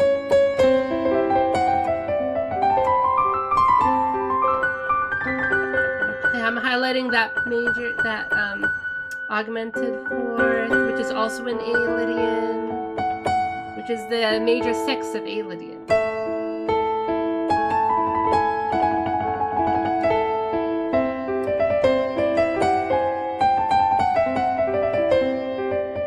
So this is like songwriting, you know. I want to get into that more, I guess, another time. But like this is, you can already like start to make cool moods and sounds with this just by changing your root like that, and just changing the different patterns you have. You have so much cool patterns and things you can do. It's just these tools. This is so much tools you can use to make music with.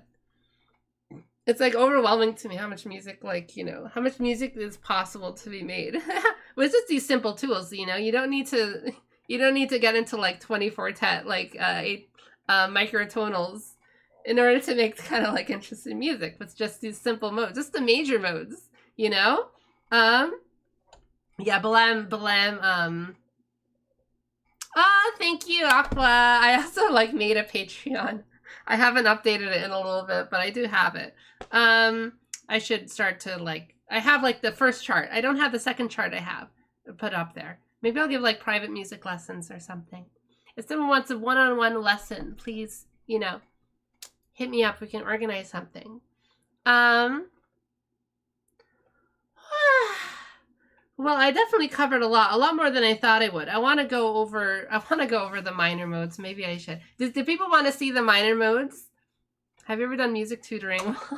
No, I've never done music tutoring. Or like, you know, anything, no. I've never done music school, or I never took like music classes really, or any kind of formal teaching. I have no formal teaching. I'm still working on the Patreon. If anyone wants to help out, this is just something I like doing. Something I know a lot about. If people want to hear about the minor modes, there's 3 or 4 of them. 3 or 4. It will be probably another hour or 2 of lesson. But we're only at an hour, we're only 2 hours in. I'll have a little 5-minute break. Bathroom break soon.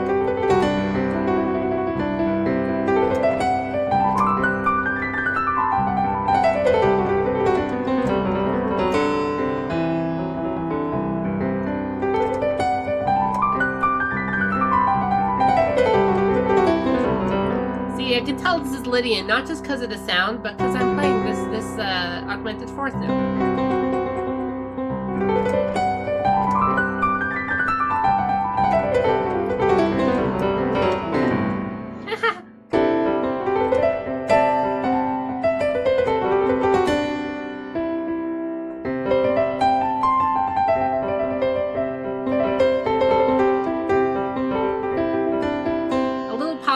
What mode am I playing here?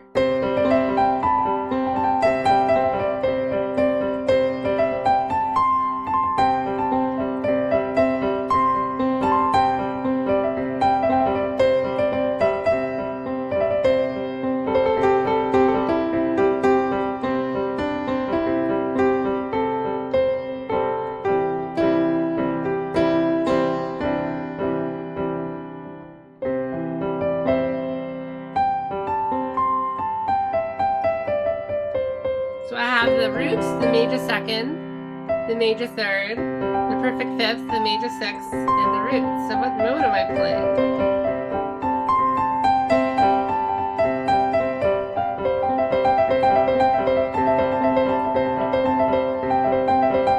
No, it's not Lydian. Lydian, because you haven't seen me play the augmented fourth yet, or even this fourth, or the seventh, right? It's a trick. It was a trick question. I'm sorry. A trick pop quiz. I'm sorry.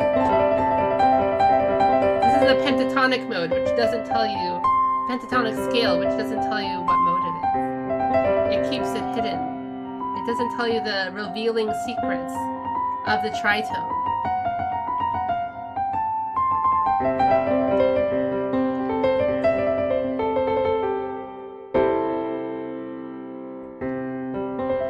There was a cool song, War by Joe Satriani.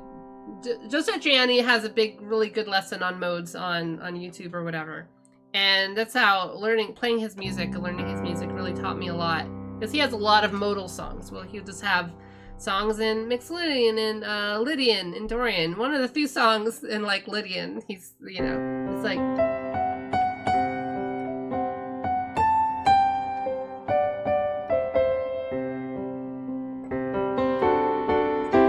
Flying in a Blue Dream.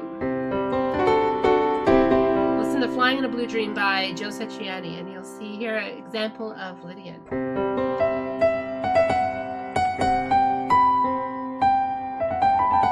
See, it's like it's harping on the C, and it has augmented fourth, even a major seventh for you. You know, it's so Lydian.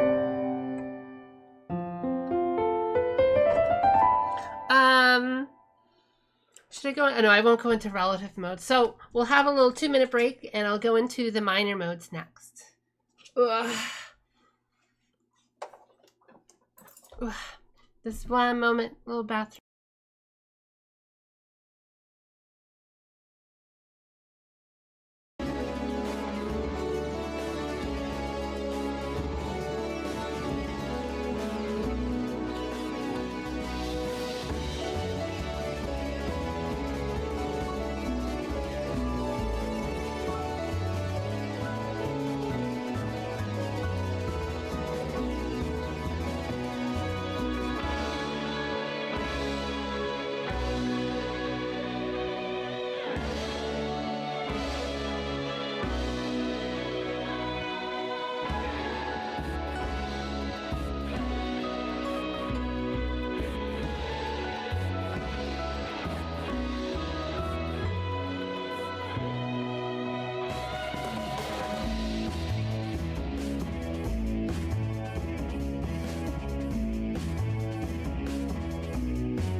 Oh boy, I'm back. I didn't put a little break message on. I probably should have. Let's drink a big bunch of water.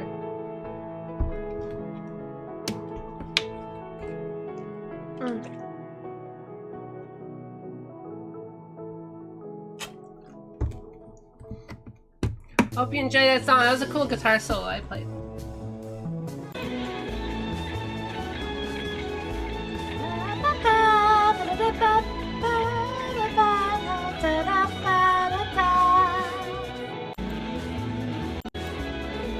Ah, so cool. My new album has a bunch of guitar solos. It's full of guitar solos and stuff.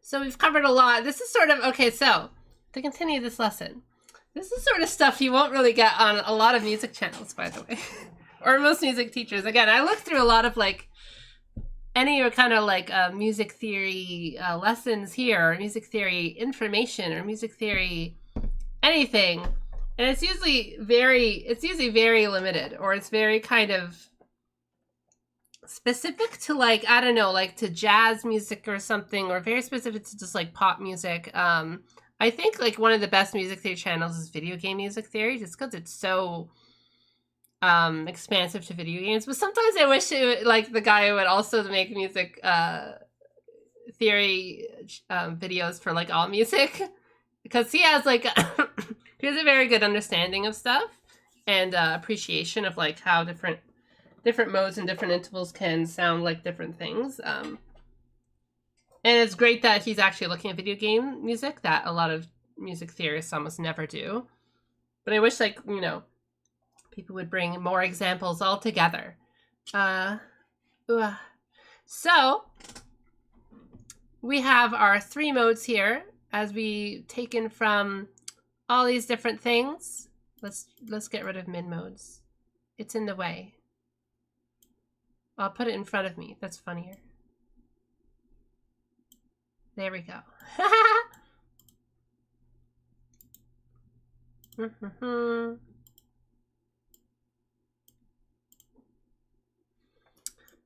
Let's make this a little smaller. I do have text up here. Let's read the text. Let's read the text. I try to make these standalone, so even people who haven't watched this lesson can sort of get at least a little bit of information. It's like what? Copyright text. The min motor. So each motor uses only one interval from each elemental group, or I'll say interval class or something, building off of the roots as the center of gravity. It's the center of gravity, which all of these sort of dance around.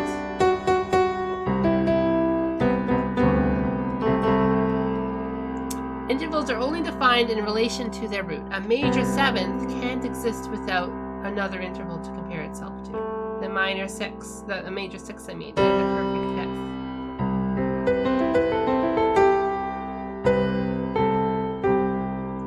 If it's just these 3 notes, who knows? Okay, well, refresh our palette. You need to refresh your ears every once in a while. Or, again, the reason this might still sound like a major 7th even without context is because your brain still remembers the C note.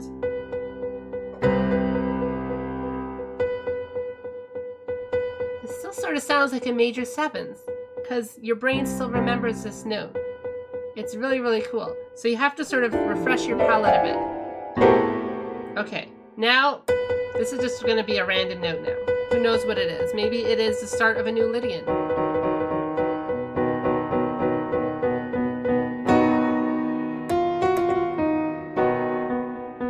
Now this is a root now. Who knows? It could be any interval. It could be a root. It could be a perfect 5th of, let's say, this E note. This E note is a perfect 5th. Perfect. And no, look at this. This is also, the E note is also a perfect 4th away from this note. This is something I wanted to get into with interval mirrors, but I have another chart to go into that a little bit. So intervals can't stand on their own. They have to have another note to define itself over. So let's look. Let's make this small again. Gotta find an easier way to do that. Oh my god. So we're only halfway through, guys. But now I've described a lot of the sort of ideas already. I can kind of, let's go through these more easily. So we started with Lydian, and then we flattered this augmented fourth to here to get Ionian. Wonderful. And then we flattered this note to that note. Put flattening it means literally to make it in the box. Flatter. Like this, what is happening to this bunny right now? It's getting flattened. We're flattening the bunny notes. That's why it's going. That's why it's the bunny is being pet, so it's turned into a melting little bunny puddle. There we go. So then we flatten the 7th to get Mixolydian. So what note do we flatten now? Well, if this note we flattened, because it was a tritone away, we flattened this, and then this note was a tritone away from the new note, so we flattened that. Well, what note is tritone away from this? It's the major third. So one of these guys gotta go. It can't go down here because the major sixth is right there. It's taking up the room. It's in the musical chairs. It's not going. He has nowhere to go. Well, someone's gotta go. It's gonna be the major third. Now we have this. So let's transform this little... I wish it was an easier way to do this. Edit transform. So now this will be... Is that enough? Is that enough? It is! Wonderful. Now we have our Dorian mode. One of the coolest modes. Also one of the most common modes. It is very, very common in jazz music specifically. Also like choral music, you know, if you think of like church music. We'll get a few examples. So, since we have our new flattened notes, what do we got? We still have all our other intervals intact. So we have our roots, we have our major second still, wonderful. But we have a minor third now. Remember, minor, the third, is the most important note of the scale other than the root and the fifth. So if it's the minor third now, so it's going to be called a minor mode. It's one of the first minor modes. Hello, Rodorhedron. Thank you, first time chatter. Thank you. Hopefully this is interesting and fun to listen to. So we have our minor third. We have our perfect fourth still, just like before. Just like Mixolydian, that hasn't changed. We have our perfect fifths, just like before, that hasn't changed. We have four perfect fifths in a row now too. We have our major sixths as well. This note hasn't changed. It's still that purple note. Wonderful. But this note is also the same as before too. So everything's the same as Mixolydian. We just changed it to a minor. You can think of it as like a minor Mixolydian sort of idea. So let's hear it.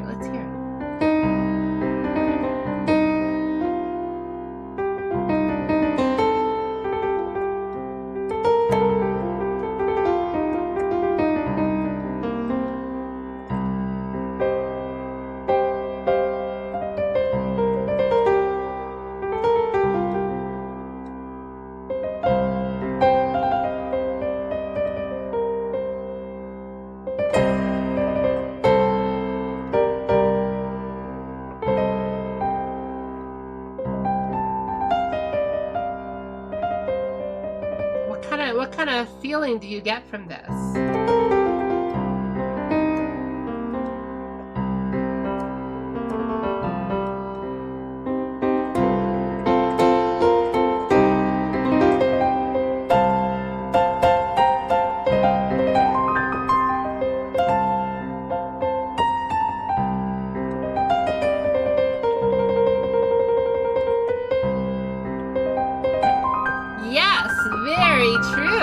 It's quite mysterious. It's quite pensive. It's quite, you get that kind of film noir feel.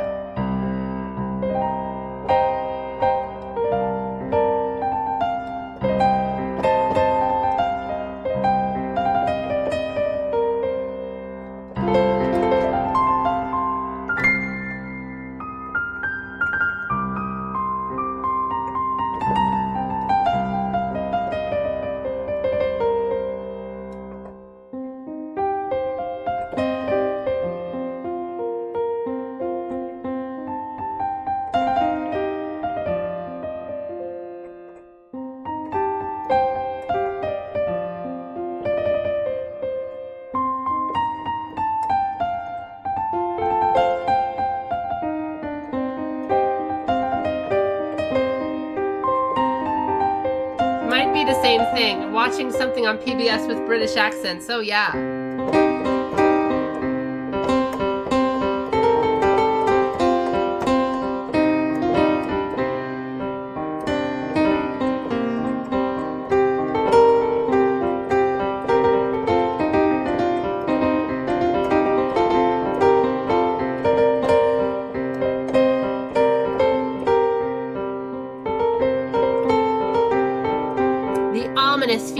the unknown. Hi. Hello, Agent Honeys. Honey is sweet. Hello, hello. This is one of my favorite modes too, honestly. It's so characteristic, you know?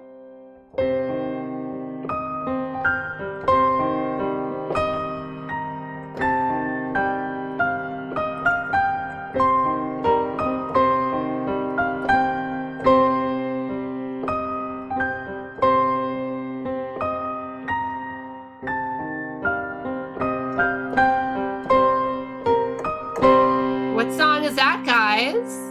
Back from Even, wanted to pop in. Oh my god, Evangelion! Ah! Did he like it? Did he like it? Was it good? Did he like it? Did he hate it? What? Tell me what you think in the comments below.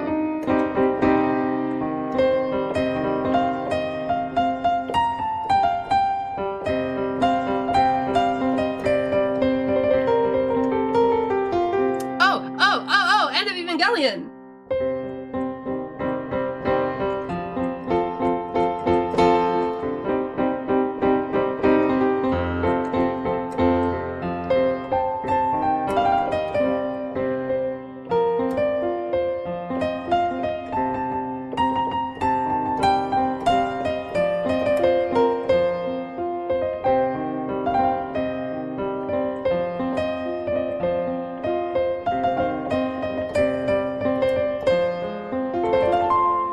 It all returns to nothing.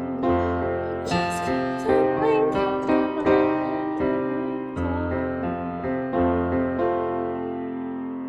Song of Time. You got it. You got it. You got it. That, and this is also in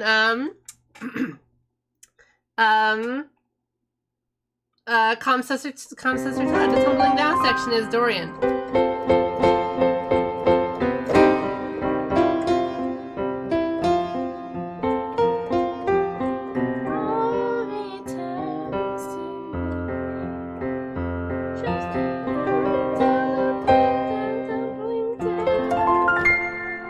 I was standing in line at a Death Grip show one time, and these two younger Zoomers started like singing Comsessor Toad and Curl Angels spontaneously. I mean, yeah, that's pretty cool. That's pretty cool. Those are cool Zoomers. The kids are all right. See, but I got my ass beat by the flu. Oh my god! Aw, I'm so sorry. I mean, I live in Canada, so not much luck for me, but I'm so sorry. I'm sure it'll happen again, honestly. The response was so big, G-Kids has to do this again, you know? They just gotta. The faster... I wish they would have these movies, just like in theaters all the time. They would have... Satoshi Kon movies especially. I wish those were like, I don't know, Criterion Collection or whatever. It's very unfair. They have kind of just been relegated to forgotten anime movies a little bit. I mean, not really. They get attention, but I want them to get more attention. Might be showing at another theater soon. Feel good enough to go to a theater now. Hopefully you have a nice time.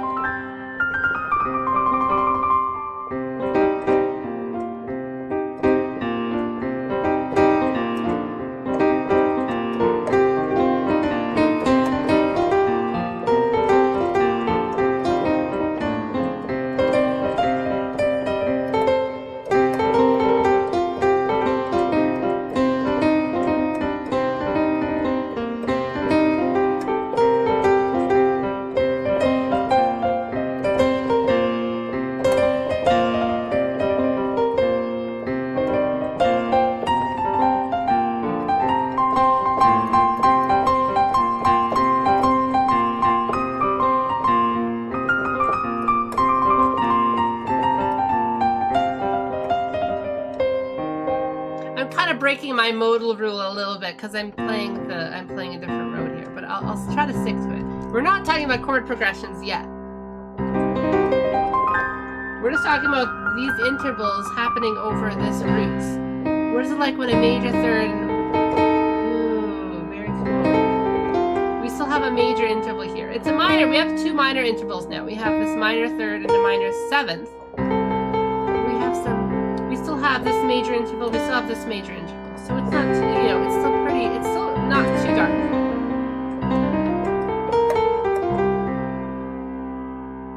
Most of my local theaters somehow getting it. Oh, that's great. Hopefully you have fun with that. Even a semi-annoying audience. Hopefully it was a nice theater. I never went to a small private theater before. I like it when I got to see the Transformers the movie in theaters. The Transformers, the movies. The movie. So let's compare Dorian to Mixolydian. Now that was Dorian, let's Mixolydian.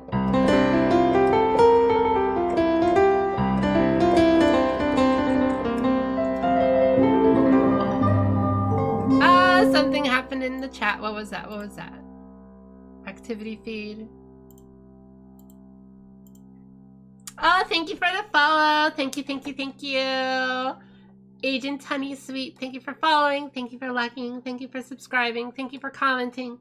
Thank you for subscribing. Thank you for commenting. Oh my.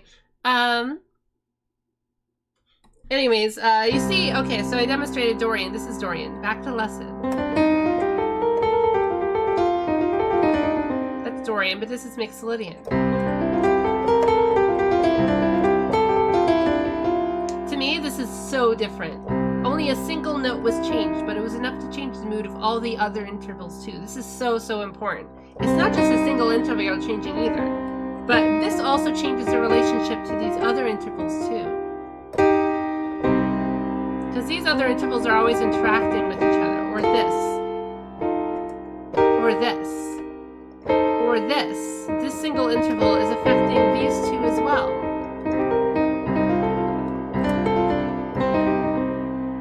It's not just the single interval interacting with just the root, but also the interval acting with the other intervals too. Like this is one.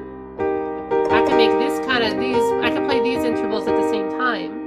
But if I change the major third to a minor third to a major third, suddenly this is a different relationship as well. If we just look at, let's say, these two notes,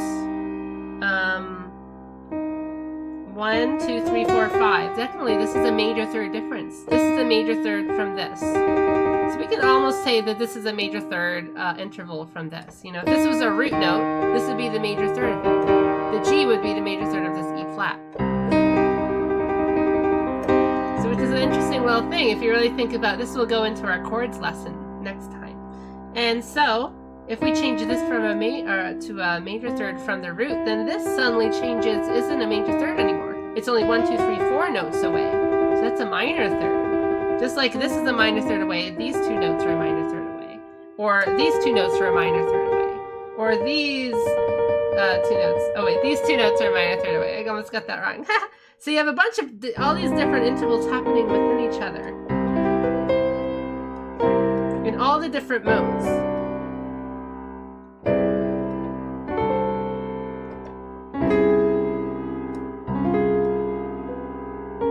Whatever, all these different combinations of different intervals interacting with each other. Even as changing a single note from like these two, you know, you're changing this interval around. The whole quality of these notes change too, because you're changing the relationship difference between them. This is a tritone difference, and this isn't a tritone difference. This is a, what? A perfect fifth, right? Yeah, it's a perfect fifth difference. So by changing this to that, you're also changing this tritone to a perfect fifth. So you're changing a lot of different things, just a few little differences.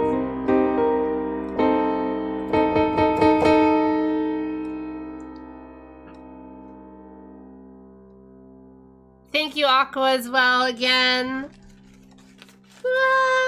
So you can give me a little tip on Ko-fi if you want, guys. A little tip jar at the jazz bar. What other notes do I have for Dorian?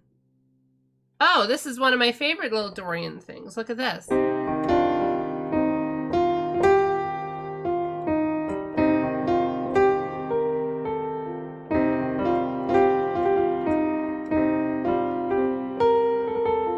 Does anyone recognize that?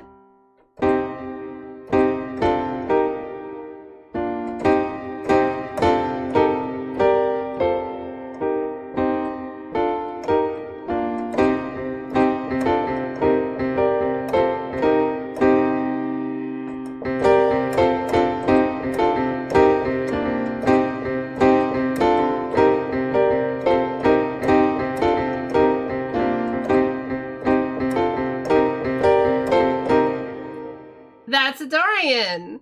It's really because he just plays that. It just plays a C, then really it plays an A. It plays an A Dorian.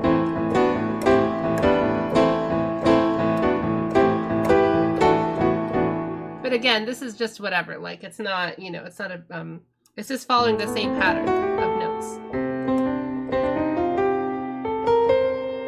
That's what we call Dorian. That's what I think of Dorian. I don't think of the key, the notes specifically. I think of the pattern. The pattern of Dorian is always going to be major second, minor third, perfect fourth, perfect fifth, major sixth, minor seventh, and root. FF8. It's FF8 song.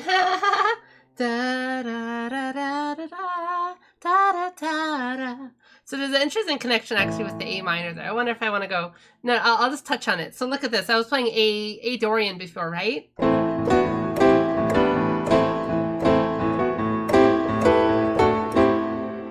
So that's the little note. So what are all these notes? It's another Dorian mode. So you have A root, you have the major second, minor third, perfect fourth, perfect fifth. Then you have a major sixth, minor seventh, and a root. That's a Dorian. What are all these notes?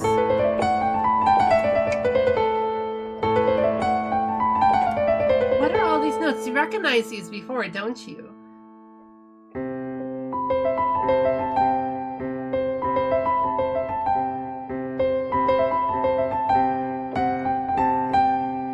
It's the same notes as C Dorian, as C Lydian.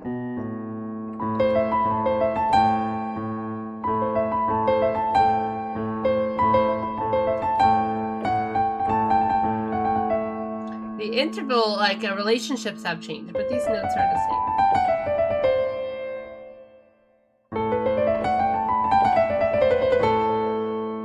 The root has changed. What we change is the root, the focus of the notes.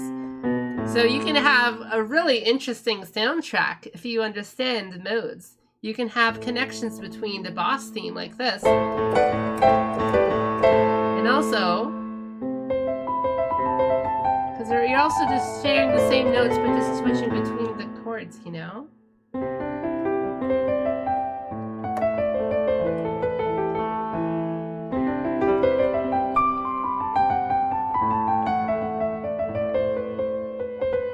So imagine like you don't, I haven't even gotten into chords yet or even more of the minor modes, but you already have so much possibilities for so much interesting music by knowing all these relationships between the different chords and stuff.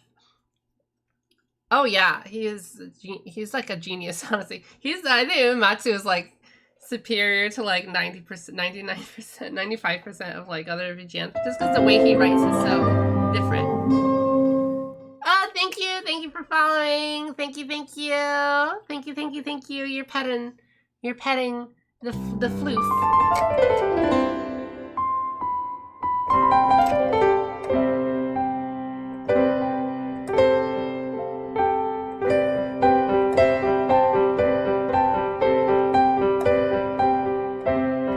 So before we go into Aeolian, I wanted to show, we have a few more examples of Dorian, but we're talking about our chord, our root chord. So we not only have the root note, but the root chord is going to be the first, the third, and the fifth. The perfect fifth is pretty much the same throughout, so that's easy. The third, though, for the first three modes, Lydian, Ionian, and Mixolydian, we all had a major third, so it's pretty simple. The major chord, the root chord is always major. So it's pretty interesting. Even if you just have a major chord like this, you don't know. The fourth might be playing the Lydian note. The seventh might be playing the thing note. You don't know until the melody starts or the chord starts playing other notes inside it or something. You don't know. So if it's just this chord, this is how chord progressions work. So you start to understand by learning about more notes around it. But for the minor modes, it has to be this, because we don't have the major third anymore. We have the minor third. So this is the root chord for minor third.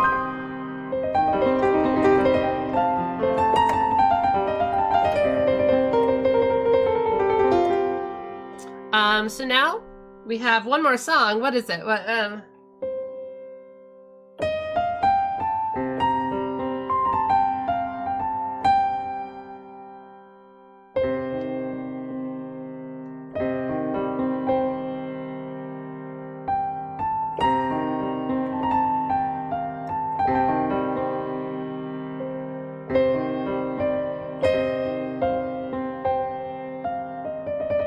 actually forgot how the Halo theme went, but basically that's what I'm trying to play.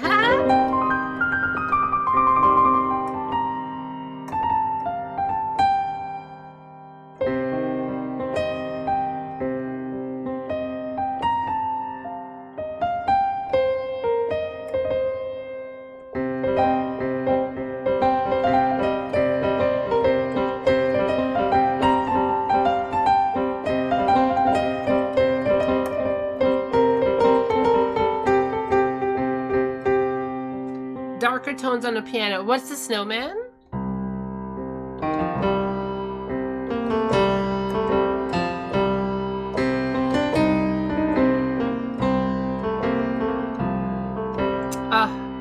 It's so good.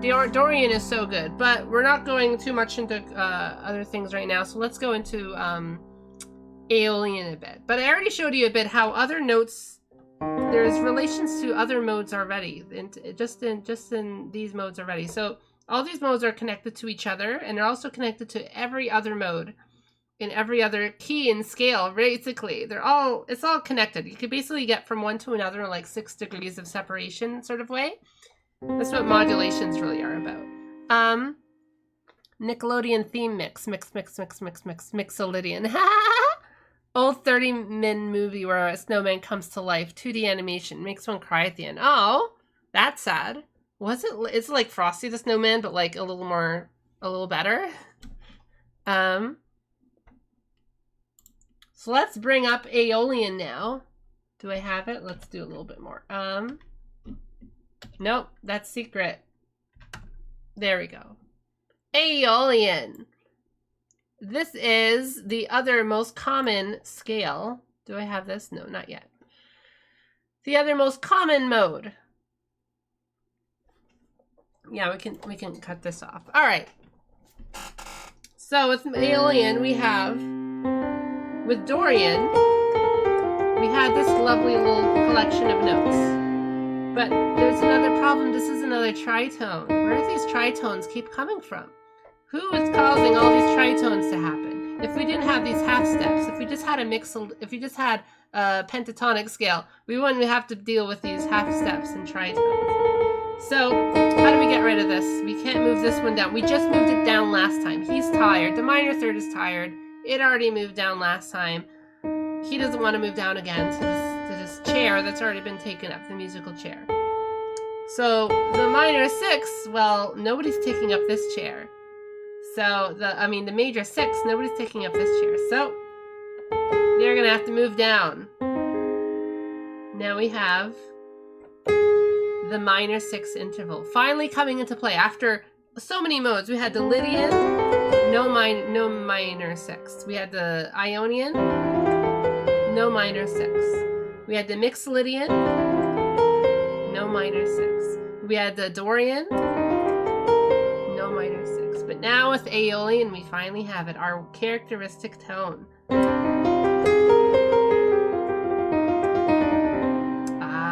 The Aeolian, otherwise known as the minor mode. It is when people say the minor mode, the relative minor, the minor, they're talking about Aeolian.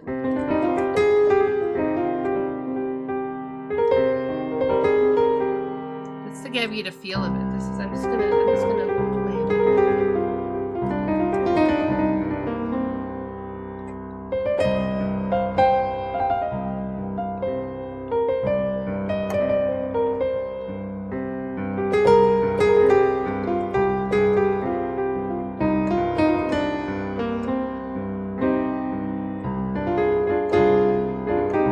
Send it to you on Discord. It's based off a book. Aw, thank you.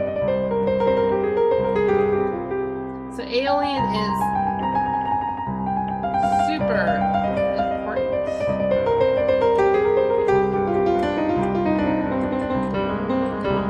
See, Dorian is very bright and happy, but maybe it's not, it's a little too close to Mixolydian, right? Well, Aeolian is far enough from the major scales that it has a life of its own.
Aeolian. Very sad, very sad.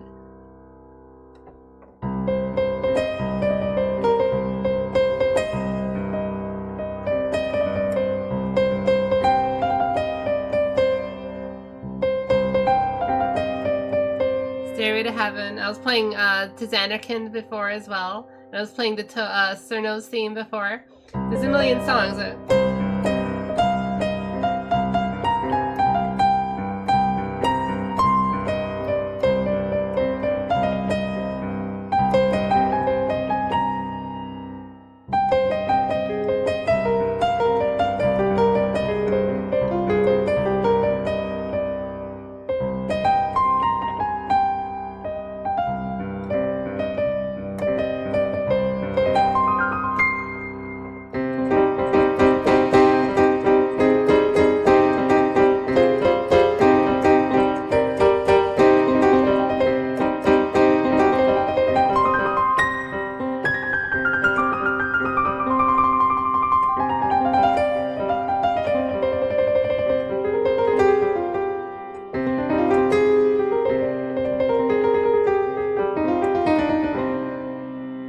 Depressive Evangelion theme. Yeah, whenever you want to, you know, bro, your leitmotif is playing in a minor key when Kirby's cake gets stolen.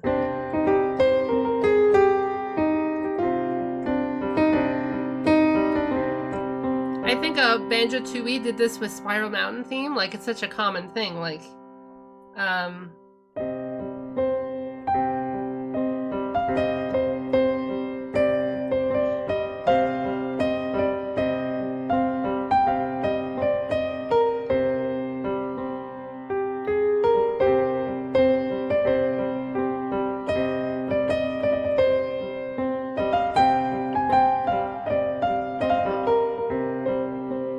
again, I'm only playing the root chord. We can start moving chords and it will be really, really dramatic. But I'll save that for the ending. Now, who could have stolen Kirby's cake? Who could have? I used to watch it on VHS. That's how old I am. It has no dialogue. The music is a primary driving force of emotion. Oh, that's wonderful. I once watched this wonderful movie of Hedgehog in the Fog. And I would like... I started like playing piano, wanting to like write my own little soundtrack to it. It was very lovely. It had dialogue and stuff, but it was a very lovely little animation. So Aeolian is really very powerful.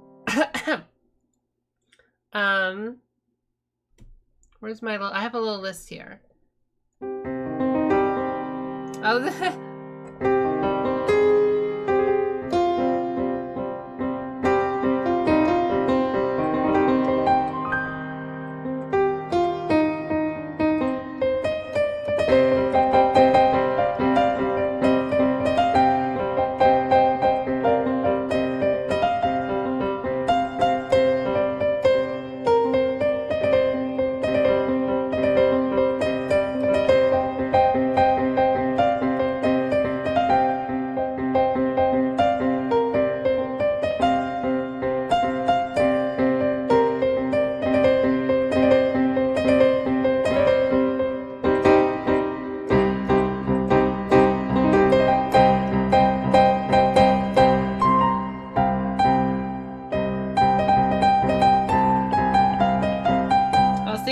Dorian note there. See, when I'm playing like this, like I can just go, yeah, I know this is a minor 6, which only happens in the Aeolian so far. Who knows what will happen next time? And once I start playing the major 6, I know has to be Dorian now. Like we're playing in kind of a Dorian feel because only the Dorian has both a minor 3rd and a major 6. Changes the feel completely. Like this has. That's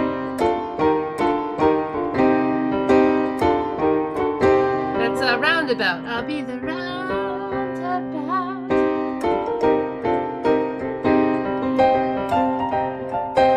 But if I change if we don't have this minor 6 to use, the major 6 to use anymore, we only have the minor, then it turns into this.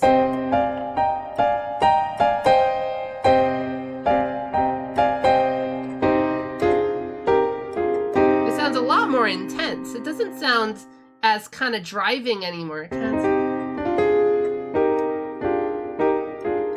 sounds a lot sadder because we have way more minor melodies now. All these melodies, everything's flattening down. We flatted our fourth first. We flatted our seventh next. We flatted our third. We flatted our sixth. Everything's moving down. Everything's moving down towards this root. Think of it, it's a center of gravity, literally. Everything's moving down.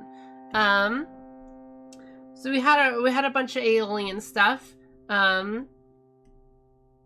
We have one more big chord. I really want to cover more alien stuff. So I was wondering when to cover this, but let's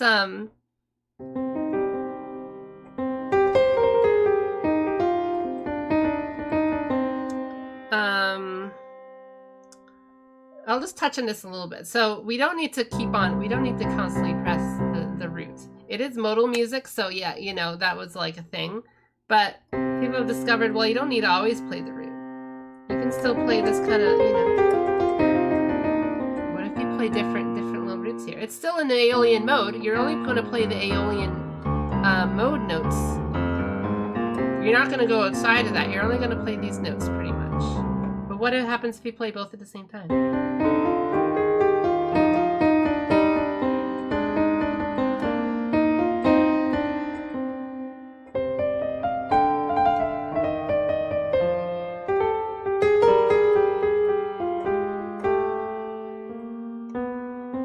I messed up a bit, but look.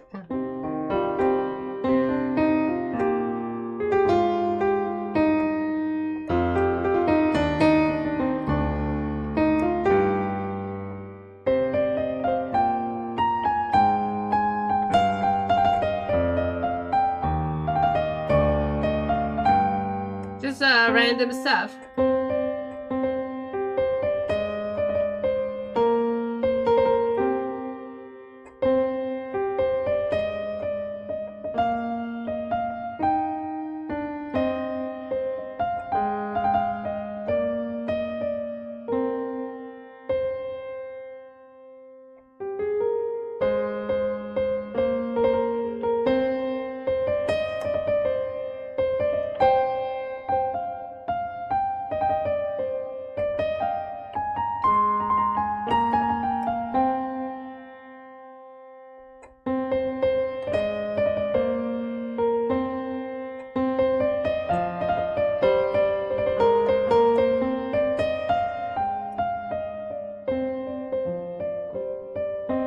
I'm playing random stuff here, but darken the spooky roundabout. Like you can, once you start having multiple notes all moving,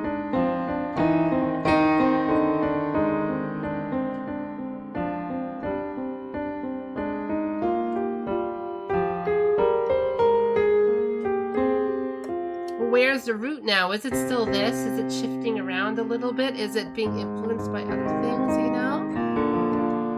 This is the wonders of musical storytelling you can do, because you don't always need to do this. You can like change it around.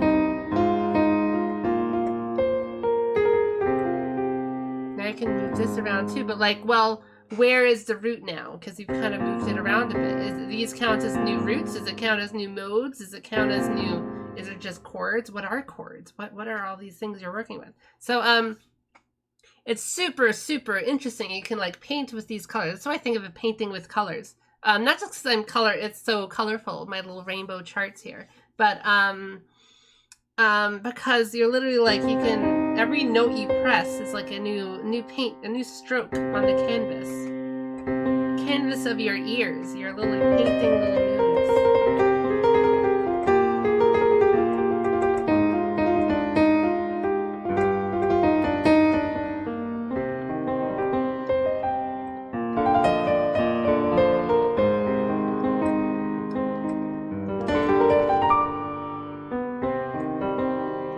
I sneaked in a little extra note there. So there's so many extra things we'll be able to cover next time when we go for not just all the modes, but there's like 10 other scales that are very, very useful for making writing music and painting with colors, painting with note colors. So that was just a little aside before we get into Phrygian. So is there any questions about Aeolian yet? With Aeolian is like so ubiquitous in music, like just like Ionian. It's basically two sides of the same coin. Just imagine if you had 12 hands. Oh god, 12 hands for every single note I'd be able to play. Not just two. Not just two. So let's cover Phrygian now. It's going to be. So there we go. Perfect, perfect. We'll have to shrink. We'll have to move this aside. Sorry. I don't have 12 hands. I don't even have feet. I don't have gamer girl feet. I'm so sorry. Let's make this a little bigger.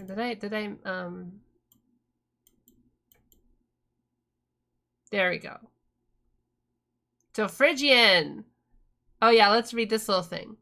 So modes are universal patterns that do not change regardless of root, which I already showed with the A Dorian example or whatever. See, Dorian is always R. That's M2 means major 2, major second. M3 means minor third. P4, P5, perfect fourth, perfect fifth.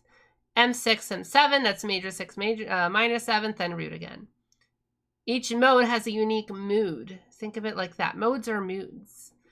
Defined by their unique differences. Specifically, like the one note that's different from the note before it, from every other kind of mode like it. Experience these colorful moods by melodically playing each of the set of intervals, while continuously playing a low root note at the same time. That's like a very simple way to like experience all the modes. That's a Joe Satriani trick. I can't believe we're now playing Shadow the Hedgehog songs. Yeah, it is edgy. Oh yeah, you'll see. This is a very common, so look at this mode. What do we have? We have root, minor second, minor third, perfect fourth, perfect fifth, minor sixth, minor seventh, and root. So basically all the minor intervals, we have all of them. How much more minor can we get? Well, let's play it. So we have C, we have minor seconds. Ooh, nice and orange, because it's like a desert. Minor third. Perfect fourth, perfect fifth, wonderful. Minor 6 and minor 7. So the only difference between this and Aeolian, all these notes are the same. Look, this note's the same, that note's the same. The perfect fourth and perfect fifth are the same. The minor 6 and minor 7th are the same. The only note is the 7th, is a second, I mean. We had throughout all these modes, we had yellow, yellow, yellow, yellow, yellow, yellow, yellow, yellow, yellow, orange. Orange. We went from finally at orange. We finally changed our minor second. And why is that? Well, in Aeolian, where was our tritone? We changed that to that. We changed that note to that note from get to Dorian to Aeolian. This is a Dorian note I think of. This is the Aeolian note I think of. So this created a new tritone, the D and this note. This is a tritone. 1, 2, 3, 4, 5, 6, 7. It's the only tritone in the entire scale. Every mode only has one tritone. So we have to resolve this. The minor second's gotta go. That's why it resolves down. Look at that sound. What is the first thing you think of?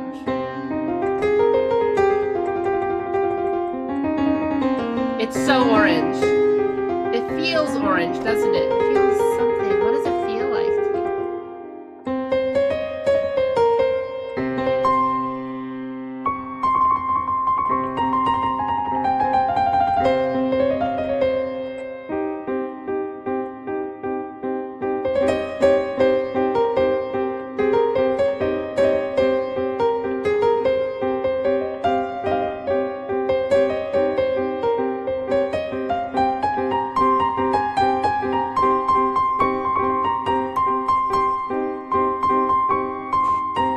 Halloween Town, very fitting.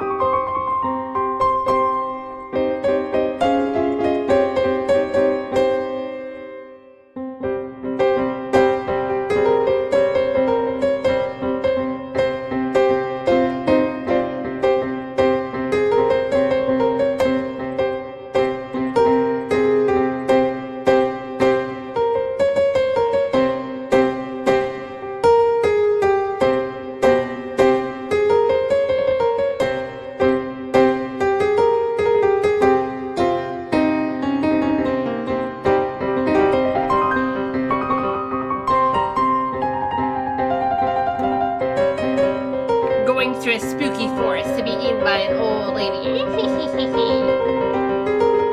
Very tense. Oh, this note is, remember, half steps. Notes that are, intervals that are half step apart will always be like a little more dangerous to play with. So now this is right above our root. Now our root's in danger, just like our Lydian was like hanging around our fifth a little too much, remember?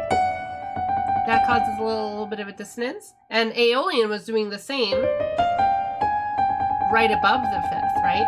So now in Phrygian, we have this right above the fourth, right above the root, I mean, and also a thing, the minor sixth right above the fifth.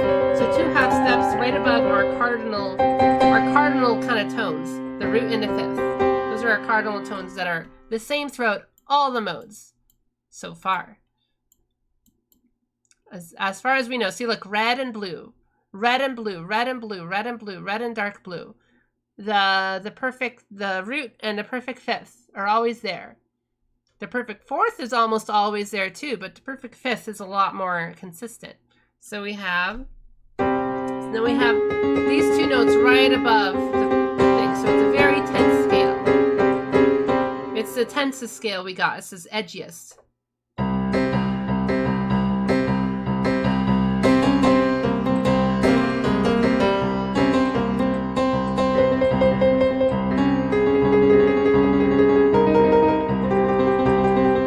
I love playing with this scale.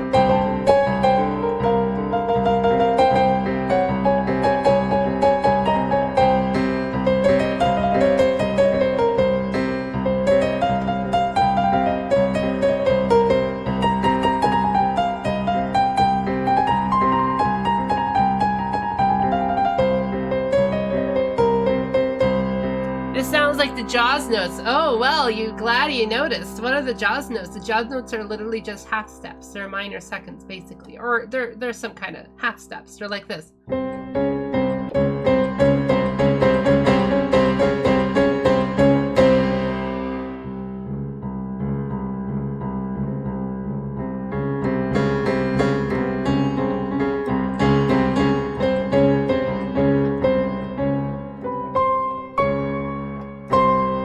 Basically, it's just literally 2 notes that are half step.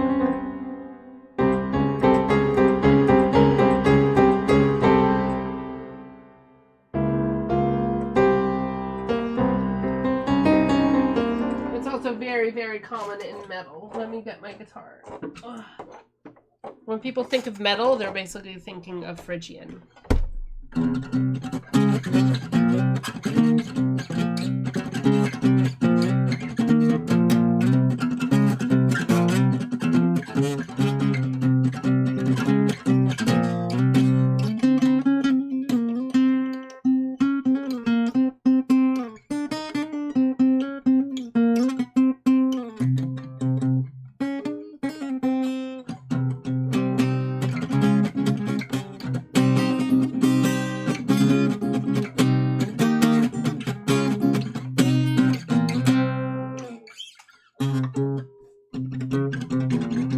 My pick with me. I'm using my fingers, but hopefully that kind of expresses the feeling. I also always think of desert themes in a video game level, basically. Like you can listen to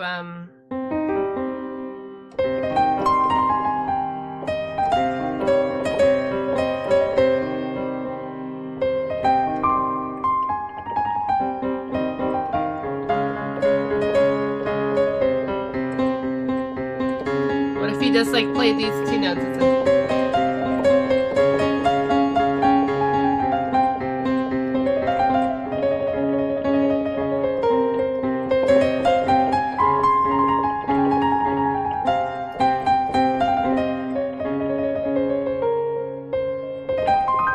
I have that trumpet, but still only 3 buttons. 3 buttons on your trumpet. Oh my god. I don't even know how trumpets work, actually. I've never joined a band or anything. I don't know anything about the real specifics between all the instruments, you know. Like a reed or double reed, which ones are which. What is a double reed instruments? I don't know. So Aeolian, whenever I hear the minor second, I know instantly it's Phrygian. And so I know all the other notes I can play too, you know? I know exactly, oh, that's the Phrygian note and it goes down to there. All right, I know that makes total sense. I know it's not Aeolian or Dorian or any of the other modes. Only Phrygian has this note, so it makes it very, very easy to kind of understand. So in all our other modes, we went from Lydian and modulated that to Ionian, and then modulated that to Mixolydian, and then modulated that to Dorian, and then modulated that to Aeolian, and then modulated that to Phrygian. Modulate, modulate, modulate, modulate. Here to commit crimes and listen to music lessons. I already got arrested for jaywalking. Oh my god. Mother 3 references. Was there? Oh, Mother 3 has tons of music. Oh my god. Not the apple. I'm glad you're here. We're almost to the end. Well, not really to the end. I'll definitely be playing a lot more. We got to all these modes. Lydian, Ionian, Mixolydian, Dorian, Aeolian, Phrygian. Min modulation galore. I love modulations. That's why. So, like, we can already play with all these so much. Like, there's so much music that we can make just with these. See, the little arrows here reflect, like, you know, oh, I moved the wrong thing. Come on, Kirby. See, like, that is Kirby jumps down to here, jumps down here, you know, there's all little modulations happening, all these little jumps down. So that's like the mode transforming one into another. So there's so many things you can like play. Let's play the greens in each mode. So this would be Lydian.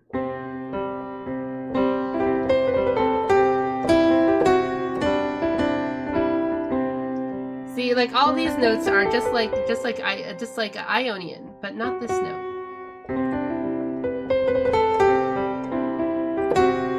Ah, that's it.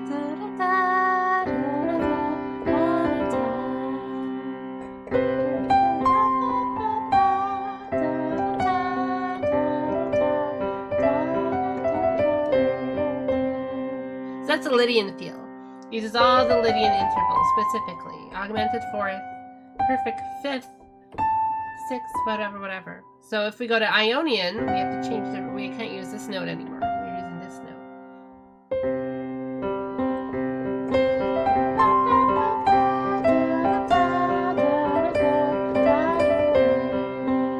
It's a little more stable. You don't have all these whole step notes. If you have too many whole steps, this is what it sounds like if it's all whole steps. So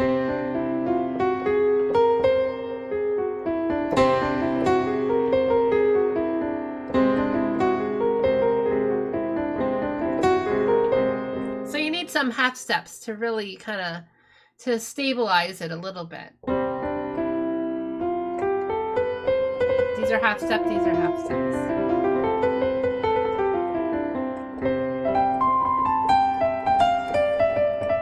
Now let's change it to Mixolydian.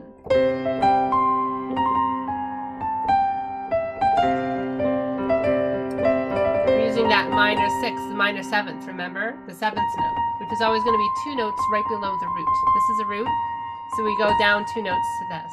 A lot of blues songs do like, they go like up like that, you know, or whatever. But anyways, this is a greens and Mixolydian.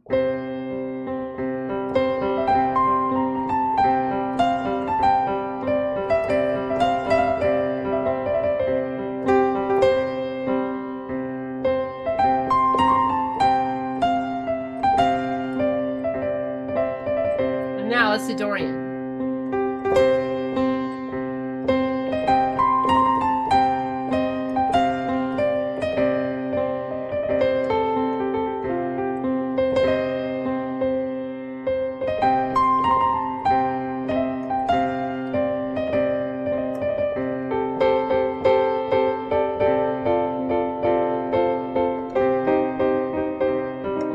So I got a little too into it. Now let's do Aeolian.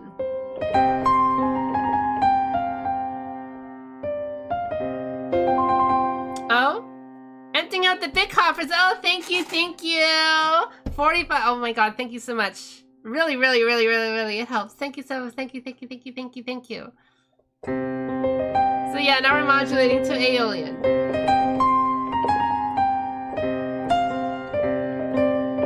Now we're fully sad, you know. Now let's do Phrygian.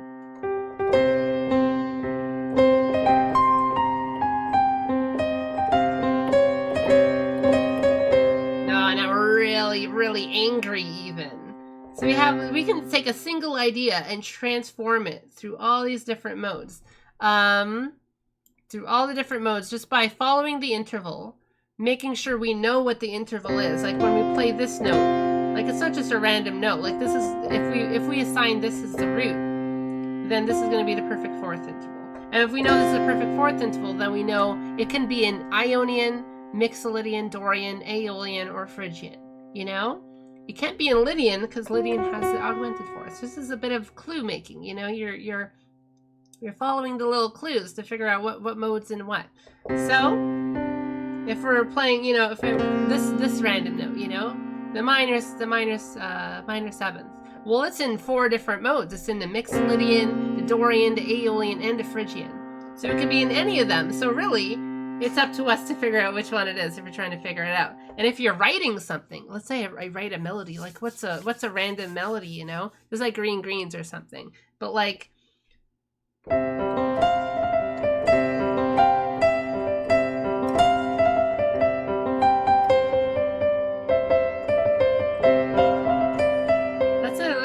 melody. It looks like it's an Ionian or Mixolydian because that's a major third and a perfect fourth.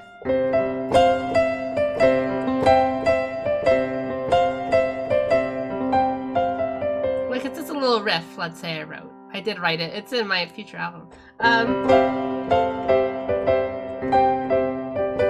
So now I'm using the major seventh and the perfect fifth too. So we know, okay, if it has both the major seventh and the perfect fourth and the major third, like we have all these clues put together, we know it has to be Ionian.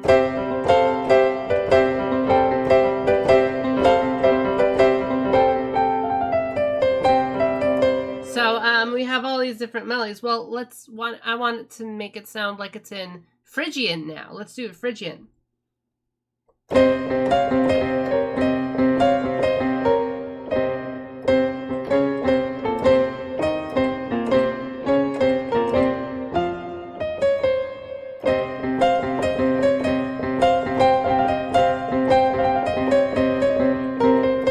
We can just take that same kind of idea that we had and just shift it around to different modes because we're following kind of the intervals and stuff. And how about let's like make it into Dorian or something. Oh no, Dorian wouldn't fix a 6 or something. See, if you can have like a little melody like this, let's say, like this is our melody. So it's going from the fourth to the third to the second to the first, basically.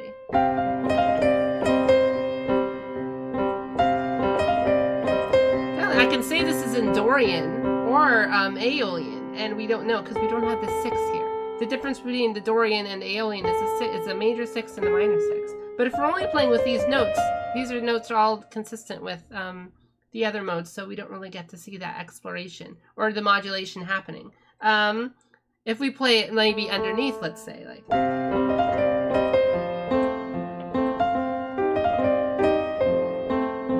So now we have harmony. So the melody doesn't really need to play it. We can have other instruments play it. Let's say the keyboard or the bass guitar or something else. We can have as long as one instrument plays this kind of note at some point, we can have that kind of the modal colors popping out.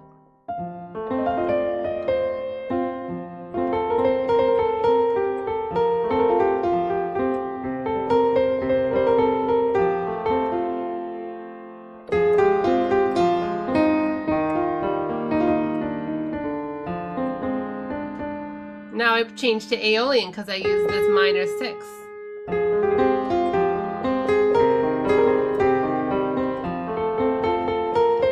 Now I'm in Dorian again because I'm using a major 6.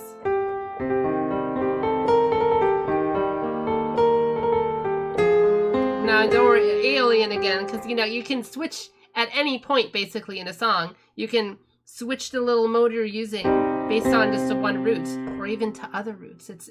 There's so much possibilities to this, and you can kind of take the same kind of root idea, little melody or little riff idea or anything like that, and just change kind of the notes. You're either major or minor kind of interval. You can use a major, minor, 6, a major, minor, second, or a major, minor, seventh, as long as you're appropriately changing it. This is how I think about melodies. Like I think about it like, you know, you have the root, you have your seconds, you have your thirds, you have your fourths, you have your fifths, you have your sixths, you have your sevenths, and you have the root. So whatever melody it is, like again, green greens, if I wanted to change it to minor, I would change to Aeolian specifically, or just Dorian, let's say.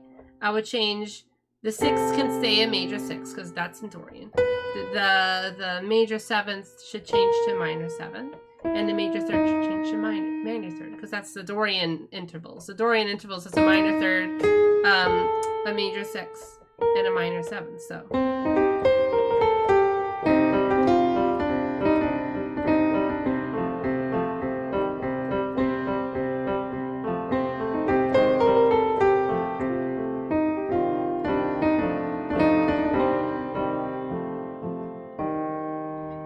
So this is a little way of like how you can take one idea and transform it completely. Like you can transform it, you can tell a whole song this way. You can like write a little melody in a little song, like in Ionian, let's say, like.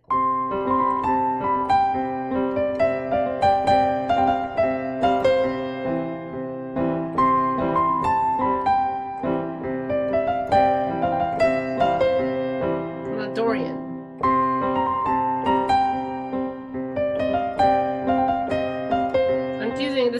The same kind of melody. I'm just changing the specific note I'm going to be playing it with.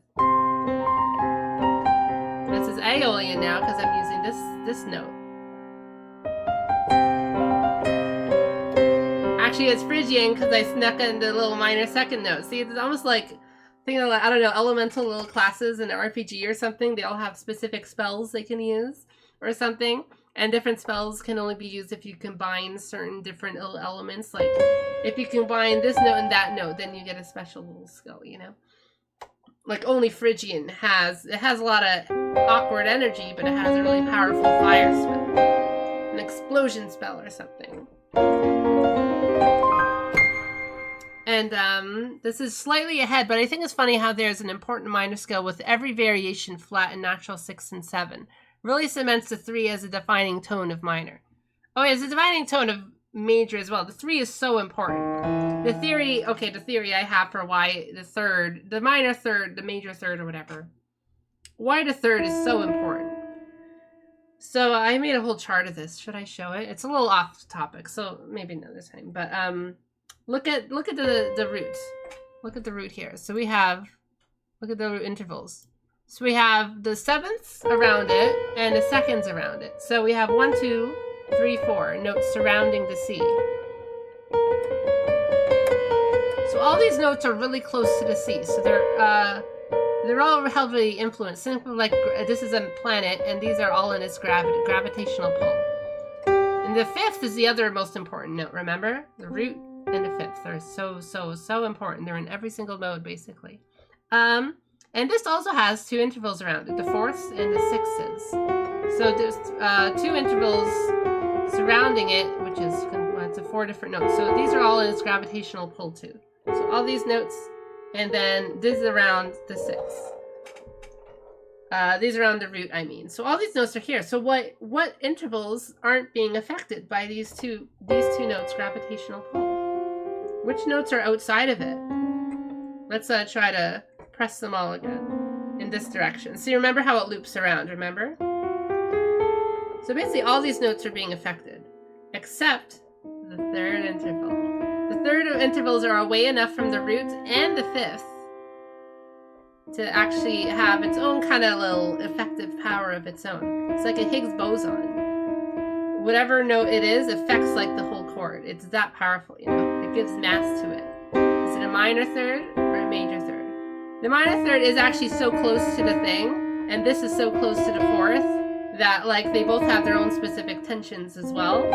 But they're still so, they're able to give so much more color to every other note in the mode more than any other note. It's the most colorful note, you know? If you just play the root and the fifth, you don't really get any color to it. You just have kind of a foundation, you know, a foundation of brick and stone, but this gives it This gives it some little color, you know? This is the paint job.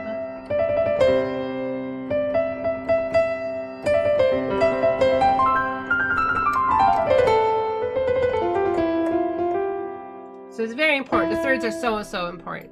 So just like we did with our major modes, we're going to look at our minor modes here. So we have, what are all the familiar tones to all of them? Well, the seconds change. Obviously they all have a root, but the Dorian and Aeolian both have a major second, but the Phrygian doesn't. The Phrygian changes this one. So all right, we can't play the second. We're going to try to find our pentatonic, our minor pentatonic. They all have a minor third though. Wonderful. Minor third. They also all have the F note, which is a minor fourth. I mean, a perfect fourth. Wonderful. They also all have a fifth, so perfect fifth. So wonderful. We already have 1, 2, 3, 4. Wonderful. We just need one more note. Well, we can't use this minor sixth or the major sixth, so they change. We flatten these two, just like we flattened the second note. So we can't use a sixth, but they all share this minor seventh. Wonderful. So this is our pentatonic mode.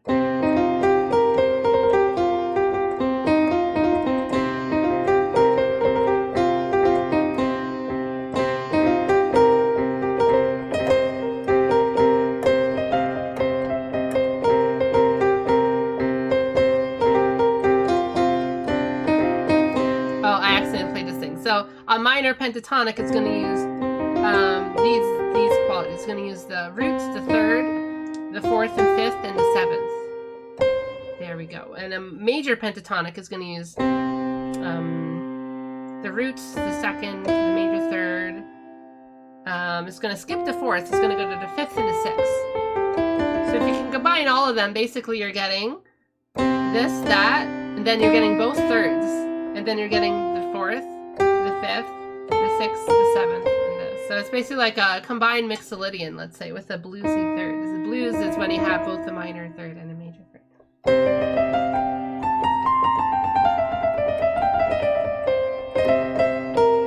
So I think of like a mixolydian kind of blues kind of thing as a combined major and minor pentatonic at the same time. But that's a separate issue. So this is another way to show all these modes are very heavily related to each other. Let's take the Aeolian mode.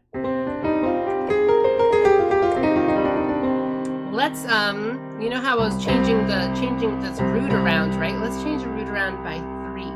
1, 2, 3. We're gonna play this the minor third technically. What is the minor third? So let's play all the same notes as C Aeolian. We have the C, we have the D, we have the E flat, we have the F, we have the G. We have the A flat, B flat, and the C.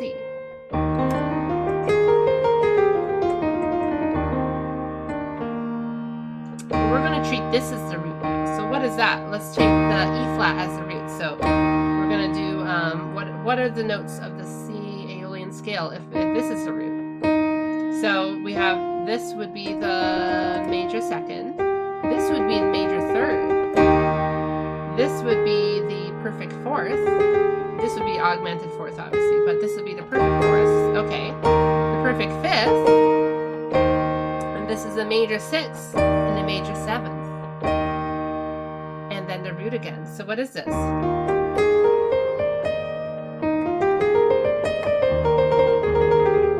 These are all the same notes as we had in the C Aeolian scale. We're just starting from here, basically. Really emphasizing this is the root, you know, this is the root of it. So we have a major second. What pattern follows this mode? What mode follows this pattern? It's a whole, half, whole, half. It's an Ionian. It's an E flat Ionian. Why they're called relative major and relative minor, basically, when you have the Ionian and the Aeolian connection. So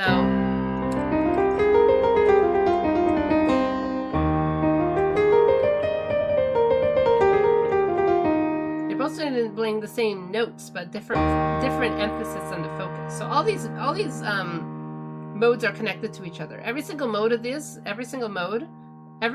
every mode has its own sort of, if you treat that as a root, it has its own mode. And they all follow the same order. It's always going to be, let's say, this is getting into relative. So this will be the next lesson when I get into relative modes. That's going to be its whole extra lesson. This is another way, like once you combine parallel and relative modes in your head, parallel is when they all use the same root, same C notes, and relative is when you actually change the root, which is keep the same notes. Oh, hello, Nana. Thank you. Hope you had a nice day at work.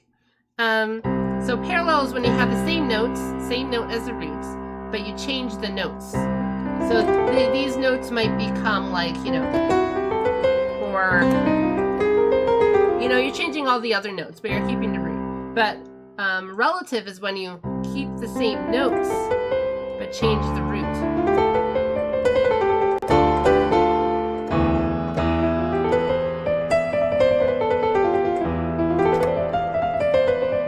That's a Phrygian, basically. So we're playing the same notes, but different roots. So that will be the next lesson. But we have another big thing to cover. We have an extra secret mode. What could it be? Well, we'll do a little detective work first. We knew how every single time we flattened a note, a tritone away, to get rid of the tritone, we got a new note. We got a new mode out of it. But we're almost out of options. We have 7 notes in the scale, and we already have six modes. We have 3 minor, 3 major. So we only have one more that could possibly be giving us any more options to use. So let's see what it is. We had our Phrygian. So I messed up a little bit there. So where's our tritone here? No, that's not it. Does this have a tritone? Oh, there's our tritone. Look at that, right in our second and our perfect fifth. Oh, causing so much issues. 1, 2, 3, 4, 5, 6, 7. Yeah, all right. Well, one of these gotta flatten. One of these gotta go. The root's already covered. This one can't go low, so this one's gotta go low to this note. Our perfect fifth is gonna be gone. We're gonna get rid of our own perfect fifth, the foundation that's been with us through every single mode. We're actually gonna lose it and get the secret Locrian mode. This mode doesn't really exist as a mode. You can't really make music with this. You can make a lot of music with this, but not in the other kind of modes. Let's hear it. So we have our minor second, our minor third. We have our perfect fourth still. Nice. But we have an augmented fourth as well at the same time. We don't have a perfect fifth anymore. We have to skip from the augmented fourth to the minor sixth. And we have our minor seventh and our root again. This is what it sounds like.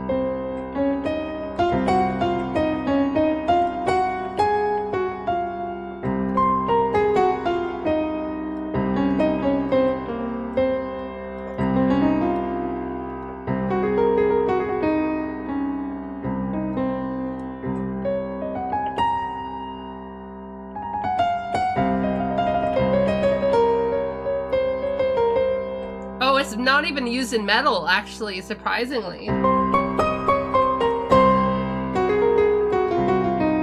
Oh, it is, of course, but like, you know, when people think of metal, they're thinking of Phrygian. Locrian is...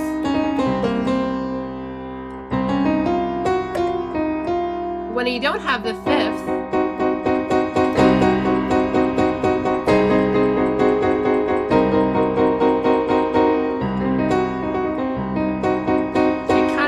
to go somewhere else like this.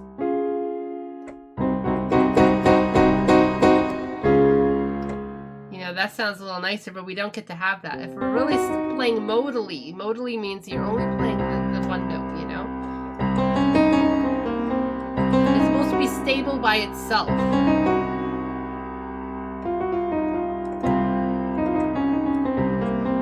It's very difficult, you know?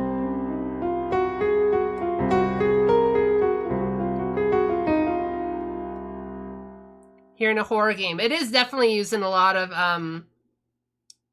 Yeah, the double plus and good. All the sort of explanations of Locrian always basically have a fifth in it. They always sneak in a fifth so they can have a kind of chord, or they can have a kind of melody that works with like is fun to sing. Without the fifth, it becomes really difficult. But the thing is, Locrian. I sort of started doing these little music theory things because I was making fun of Locrian because people would keep saying it's like, oh, how do I use Locrian? It's like Locrian isn't really something you use like other moves. It has its purpose though. I realized like just how important the Locrian was because it was how every other mode got its tritone. It's how every other mode exists basically. It's how every mode exists. Without Locrian, you would only have pentatonic scales. So let's look at the pattern here. We have a half step beginning. Whole step, half step. Whole step, whole step, whole step. So we have the same kind of pattern of 3 whole steps, 1 half step. Whatever, the same pattern. My voice is getting tired. Let's drink some more. This is the big thesis statement of how important Locrian was. So, like, a lot of the music history, like, a lot of scales, they weren't, like, invented one day. It's like, oh, we have to invent these scales for these things. It was sort of like, this is what people were using, and Locrian was, like, left over, you know? Locrian was just all the notes. They just combined a bunch of different... Oh, what is that? Oh, thank you for the follow. They combined all the modes that people were using and they found like in music history and stuff, and they kind of like were able to piece it together in all these different 12-tone scales. And the Locrian was kind of left over because it kind of has to exist. The Locrian... if we didn't have the Locrian... let's say C Ionian. Let's do C Ionian.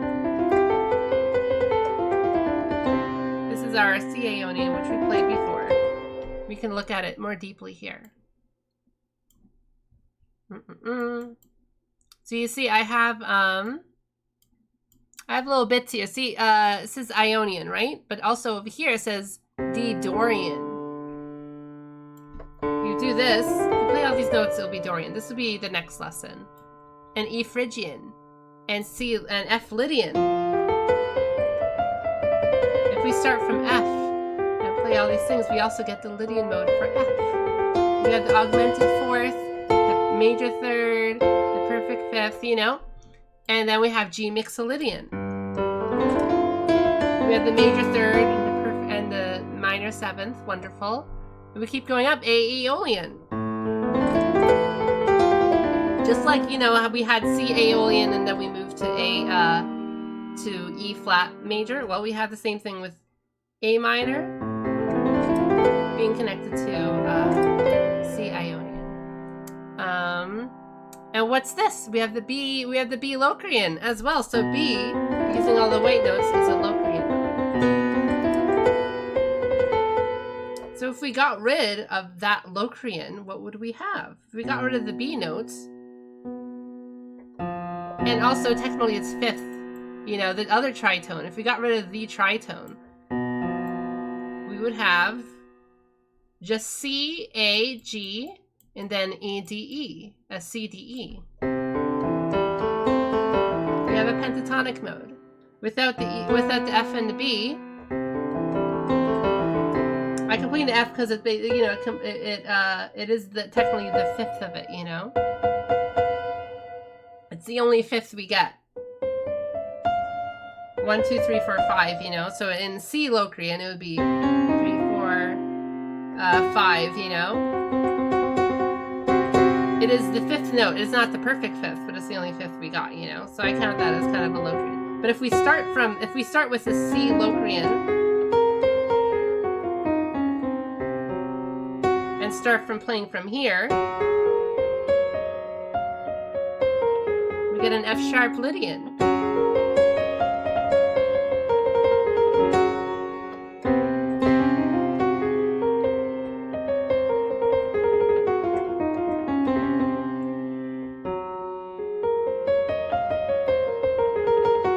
we get rid of all these this extra Locrian note, we don't really have.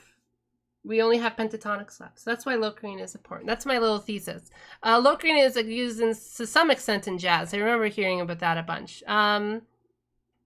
Army of Me does sound like Locrian. I mean, Locrian, okay, so the other thing is tritones are everywhere in music. I think of Locrian as the tritone scale. I gotta shrink this. Locrian is a tritone scale. And without tritones, we don't have, again, color tones for any of the modes. We won't have the perfect fourth in Ionian mode. And if we don't have the perfect fourth in Ionian mode, we don't have the major seventh, we don't have the minor seventh of its dominance, the G dominant chord. We won't have this notes.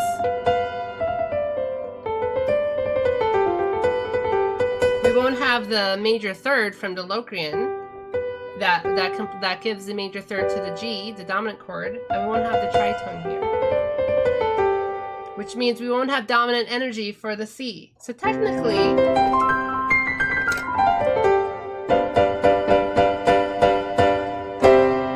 every time we play a dominant chord in Ionian mode or anywhere else, we're playing a Locrian, basically. We're playing something borrowing from a Locrian. That's what I think of it.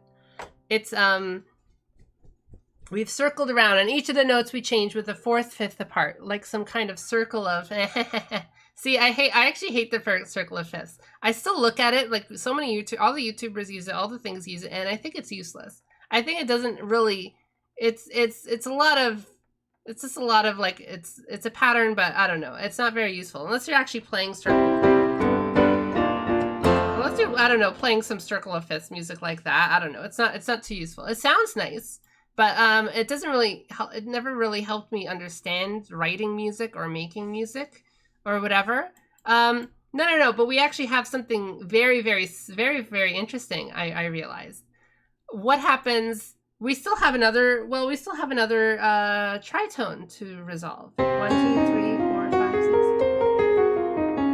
Well, what tritone is here?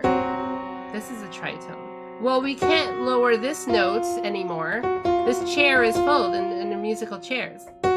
Musical chairs. That's what I should call it. It's very funny.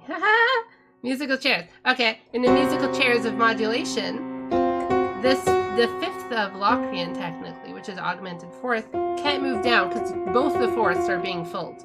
Both the fourths are filled in a resounding upsets at the dinner party. But no, it isn't filled.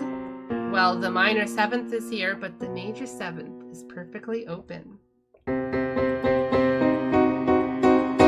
So what happens?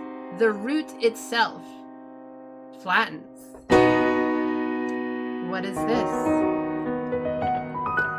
Let's play all the C Locrian notes again. That didn't change. All the other notes stayed the same, except the root changed.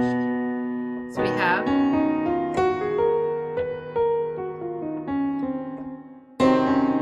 this was C Locrian.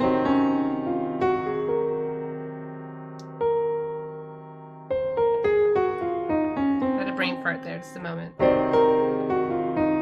Okay, what if we change the root down to here, but keep all the other notes the same?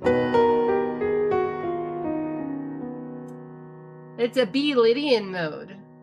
So we have a root, major second, major third, augmented fourth, perfect fifth, major sixth, major seventh, and root. I've never seen anyone really bring this together. I've seen one source mention that you can flat a root of a Locrian to get to this. And I saw another YouTuber mentioned a whole flattening the tritone to get to every other mode. But I never saw about anyone actually connect the two things together. I have a whole chart on this explaining this too. You guys don't need to memorize any of this, actually. It's just about me bringing this idea. So once you get to B Lydian, you get a whole other Lydian scale to use. Now you can transfer this into an Ionian scale instead, too. We're going to flatten the augmented fourth to the perfect fourth. And maybe you'll flatten the seventh to a minor seventh.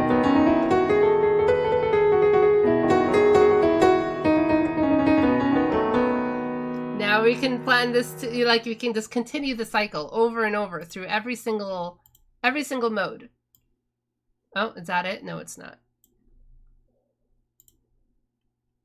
So every single key, every single root center, every single modulation you can think of, it's all connected to each other.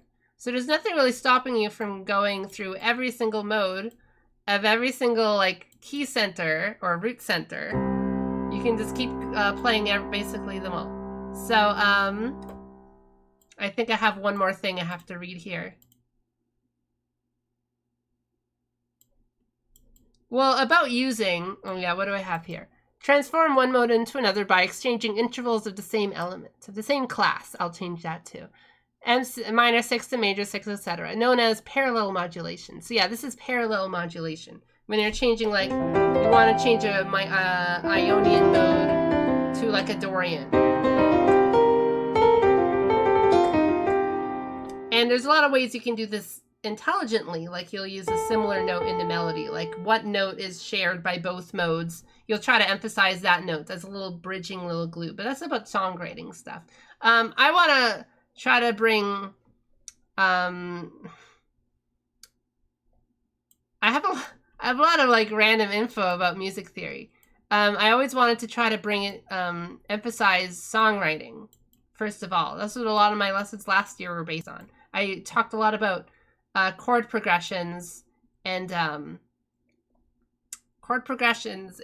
songwriting and stuff, but I think I wasn't focusing enough on the fundamentals like this one, which is so important to how I just think about music. This is how it goes through my head.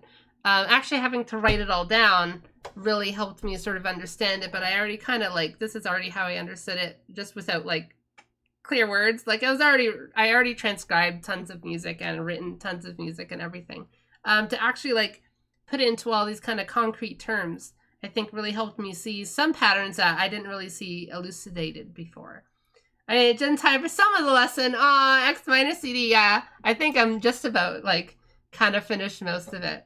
I really wanted to bring it all into seeing that, into the kind of Locrian finish. It's this hidden. See, look at this. Oh my God, I'll make this big again. See, look here. Where's the Locrian? Oh, see, you see the Ionian Locrian right over here. See? So in C Lydian. Technically, this is the Locrian mode. This is where the Locrian mode would start in C Lydian.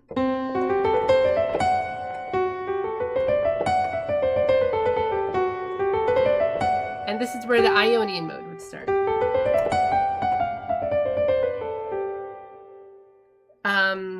Which is true. This is where the Ionian mode is.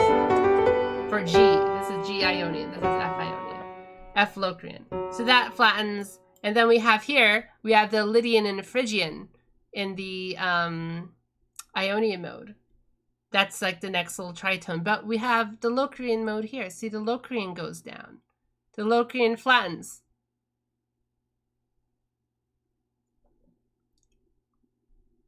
And we have our Mixolydian here. Aeolian. Oh, that's a typo. That should be Lydian. Okay, that's a typo. One typo. So we have, yeah, see the Locrian here. The Locrian here. The Locrian's found all over the place. Causing trouble through all the different modes and stuff. With its tritone energy. Ooh. So it's a lot of information here packed in. The only really thing you need to pay attention to first and foremost is just the colors. So look at like the colors, like see, obviously, you know, all the dark blue G notes are the perfect fifths. So they remain through like almost every single mode except the very end, the diminished. The diminished which has no fifth.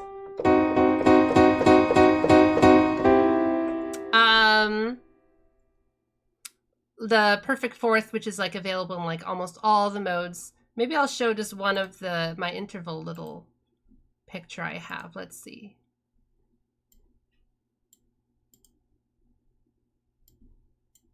Do I have it? Do I have it?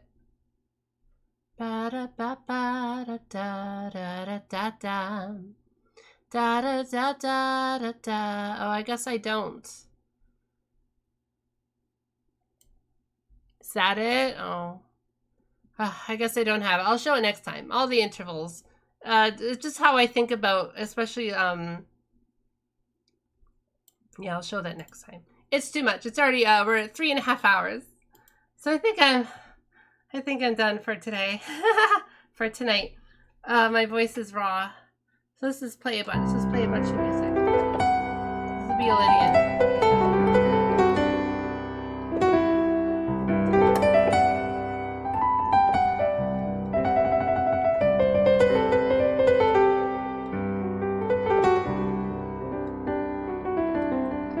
Play Ionian.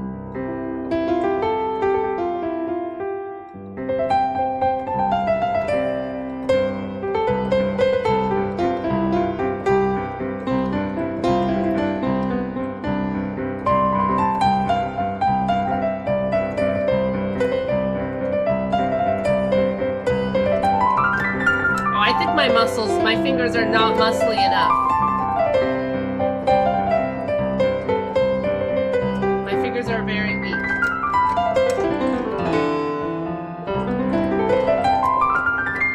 And then this is Mixolydian.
Or you could start from C Locrian and go backwards, you know?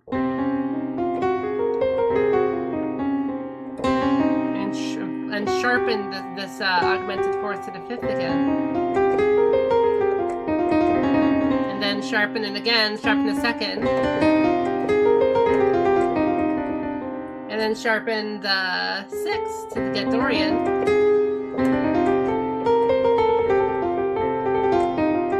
Sharpen the third to get Mixolydian. And then sharpen the seventh to get Ionian. And sharpen the fourth to get Lydian.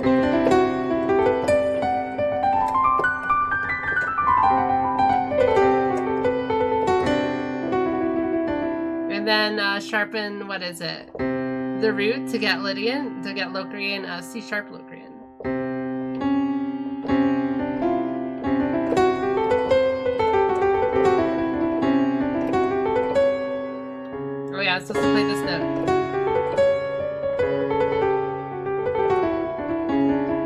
then you can start the pattern that way. So it's not so much you're going to use this to write a song. We're not going to write a song that goes through each of these modes in order or whatever. It's more like, what mode, what color do you want? What emotion do you want to express? What kind of musical story do you want to tell? You don't need to use lyrics or words. You can use these intervals. You can use the interval. You can paint with the interval colors. And if you want to change from one emotion to another, as is often in storytelling, you don't need to just stick with one palette, one color palette. You can use any combination of them and switch between different color palettes to paint a different picture. Just like a movie would change between scenes, a book changes between different character points of view. Anything can change between anything, or a painting just changes, like, you know, two different paintings, or it looks like day on one side and night on another. You know, you don't need to make one song just one single mood, one single mode, one single set of colors that lasts for 2 minutes, you know, 3 minutes, and you just sing some verses. The only thing that changes from one verse or one chorus to the next is the lyrics that change. You know, music doesn't need to be that boring. Music can be a lot more exciting. You can change one thing to another, not just from the words changing, but the colors you're painting with. That's the heart of what modulations are all about. Too many songwriters really just change the words, and the music is basically copy and paste or something. And at least, well, some music at least have the role, at least have the balls to at least change like the arrangement. They add some like extra instruments, or take away some instruments, or play it with like acoustic instead of electric or something. You know, that's at least interesting too. That's not texturally interesting, harmonically interesting. But changing the modes, you know, playing with modes. If you take one single riff idea, like Green Greens, and play that in 3 different modes throughout like a song, throughout an album, that's 3 different stories you could tell about a single character. The melody itself, like the melody. If we take away the ideas of, like, this doesn't have to be a major second. It could be a minor second. If we just sort of, what is the word? If we sum it down to like its like core parts. What is the word called? My brain, I'm having a brain fart. Is it possible for a song to have a sex scene? Of course, yeah. You can write basically like that kind of scene through music alone, if you know what modes they're using and what kind of chords you want to use and stuff like that. The Locrian and Lydian transition is nice. It's very strange, you know. It's not necessarily how you would write any kind of music if you need to write it. Like, it's totally a cool kind of thing. But it's more about, again, just knowing the palettes available to you. There's so much color palettes available to us in music. There's no reason to just stick to just one. This is why, again, I don't understand people who say music theory is all about rules, or like telling you what to do. It's more like tells you what you can do, all that you can do, that you're not, a lot of musicians aren't really using or taking advantage of. Maybe they will learn Dorian mode or something, but they won't really know how to really take advantage of its special qualities.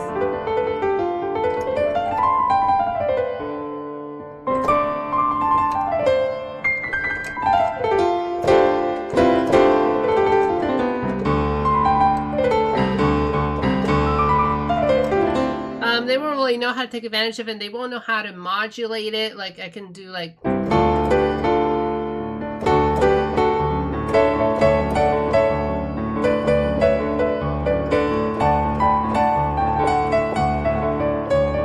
There, I just changed a Dorian to an Ionian, you know, got a very different feel to it. About Toho music key changes today, that was really interesting. Oh yeah, a lot of minor third changes there. So they basically, like, you could take like...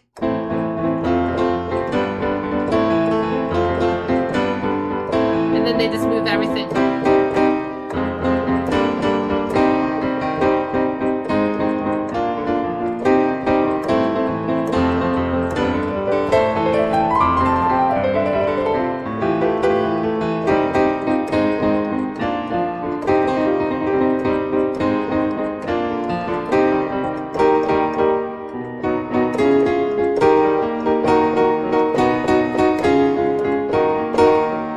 you can, that's me basically playing 3 different Aeolian modes. I'm playing A Aeolian.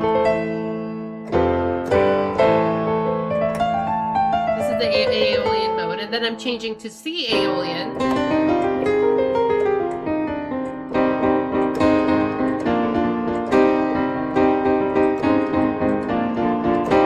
This is going into chord progression territory. And then I'm changing to E flat Aeolian. So basically I'm doing this Aeolian, then that Aeolian, then that Aeolian. These are all a minor third apart. So when you have, when you're modulating like up by those kind of thirds,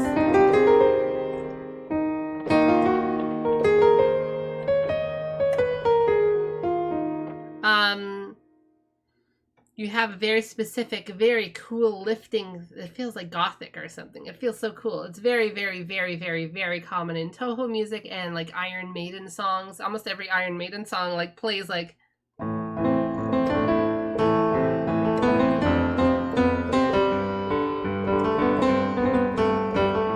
Then that's like Loneliness of the Long Distance Runner. Then it just changes up a third. It goes to this.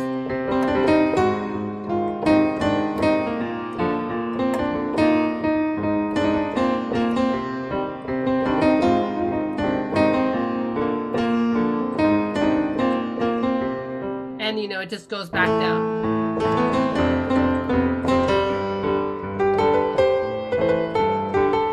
So what it's doing is just, if you know the Aeolian mode, if you just know the patterns, if you know the pattern of major second, minor third, perfect fourth, perfect fifth, minor sixth, minor seventh roots, you can apply it to any notes. You can apply it to the C, you can apply it to the E, to the E flat, you can apply it to this note, apply it to G, that's a G Aeolian, like you just know. So then you can play the sort of Aeolian, you can play the different Aeolian modes all along the neck and have one song that is pretty simple. You can just have a simple little melody like that Iron Maiden song, like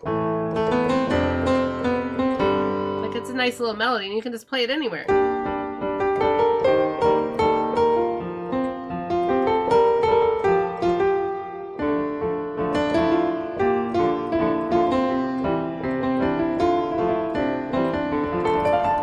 Like you can play that. That's a D minor. That's a D Aeolian. You can key changes are like easy. They're not difficult because it does change all the other notes you have to play. But everything again follows the same pattern, anyways.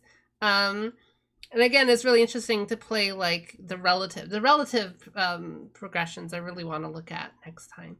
The other thing I wanted to finally bring up was chord progressions. So I already talked a little bit about this before when we were at C Aeolian, but look at let's say let's just work with C Lydian for now. Let's do that. This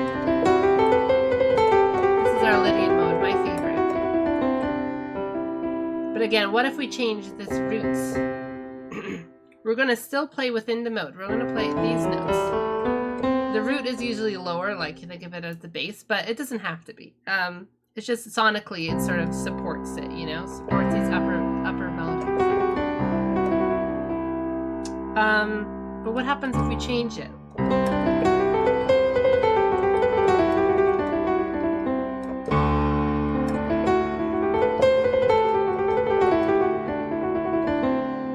So I'm playing the same thing, but I don't really feel in that dreamlike state anymore. Feeling in that dreamlike kind of floating kind of state that Lydian gives me. I feel I've already lost it. What if we move here?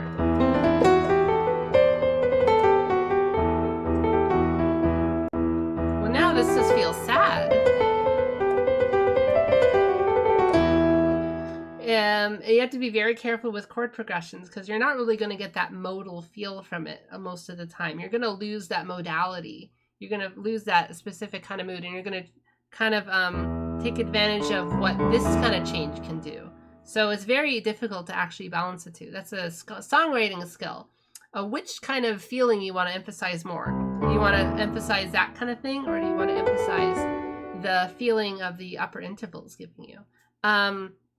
A lot of music right now really just emphasizes the chord progression. And the melody is so simple, it barely really explores any of the colorful notes. So that's what makes, when I talk about modern music, I don't want to sound like Rick Beato or something, but you know, it's really just like very conservative melodies that don't really explore all the colors of the mode that it gives you. It could just be like a really boring chord progression like this.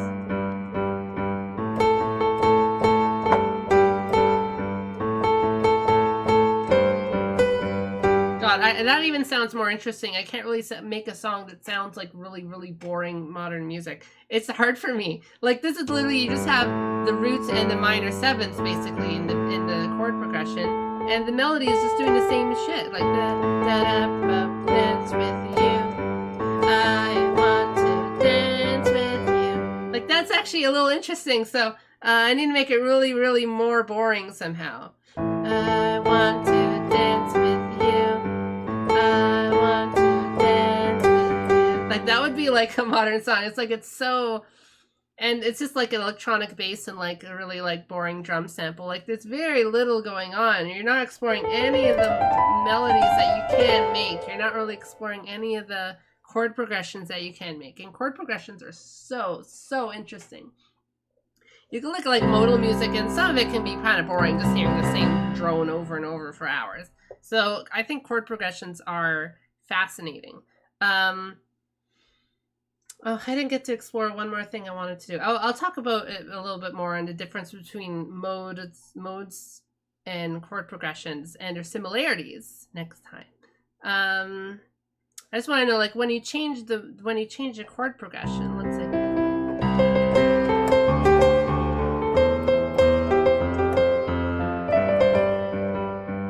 What song is that?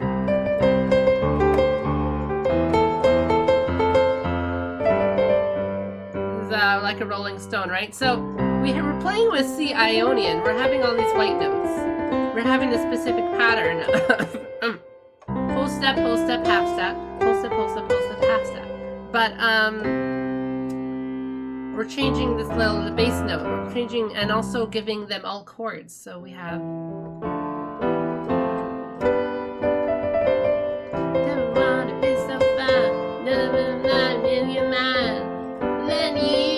It's my bad Bob Dylan impression.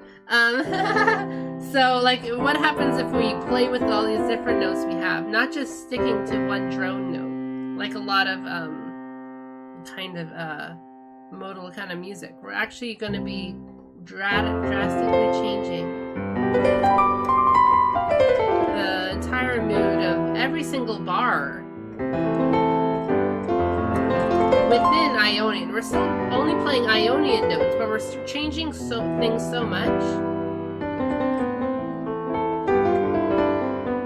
It's hard to know really where we are, but it makes things a lot more colorful.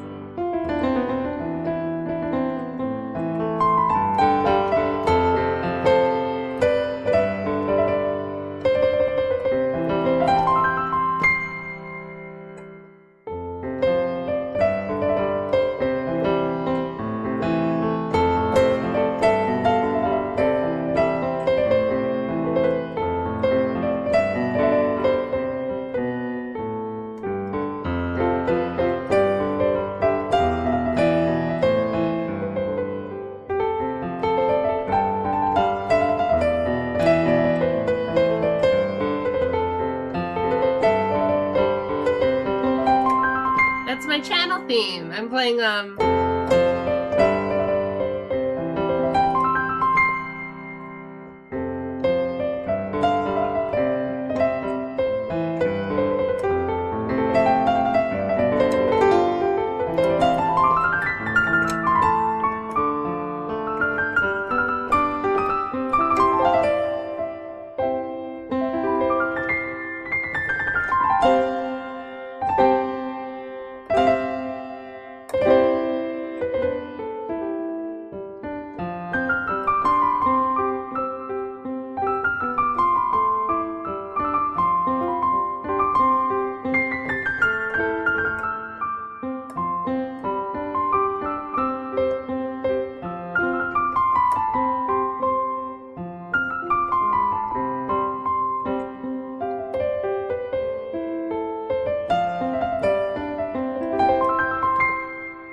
is playing with Ionian a bit. The thing about Ionian and Aeolian, they're ones to watch out for, because that's what most of the next lesson will be about. Well, when we talk about chords, at least. Because they are functional. They're called functional because they actually have actual chord progression functions which serve kind of purposes that the other modes don't really get to have, because there's a special thing happening in some of these intervals. The intervals are set up in such a way that it sort of it blesses Ionian especially with this special kind of way that it can have chord progressions. That the other modes the patterns don't really lend itself to the same kind of things. So that'll be for next lesson. You'll learn about the power of Ionian mode and its functions, its primary functions. I'm not sure if there's anything else I really wanted to talk about. At least that would be it'll be too much for one thing.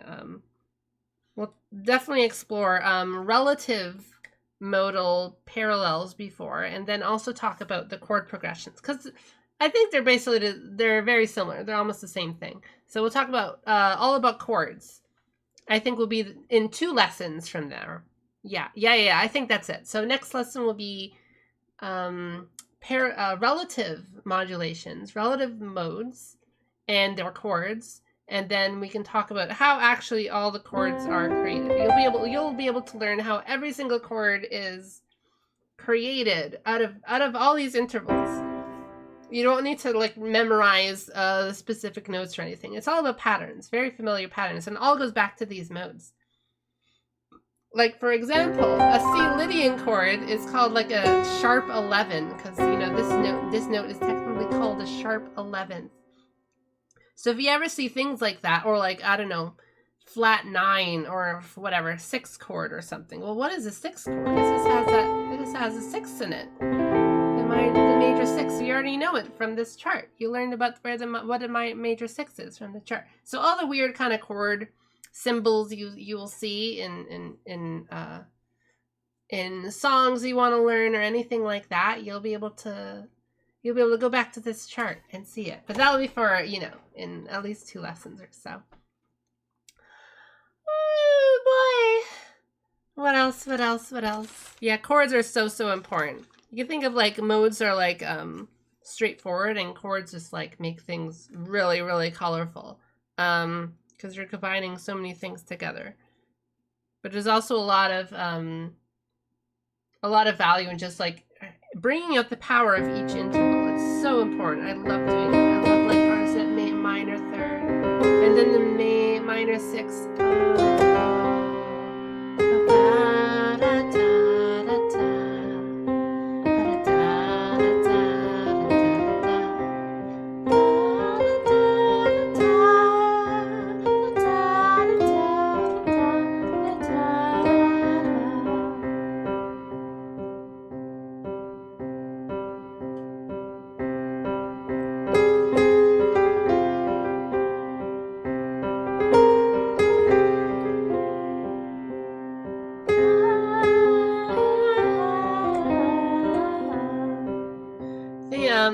You don't need a piano to sing intervals either. Intervals are so integral that everyone kind of loves knowing. Everyone kind of knows what the 5th is. Everyone knows the 5th. Again, we'll go into this more, I guess, when I play with chords and stuff. But everyone knows what the 5th.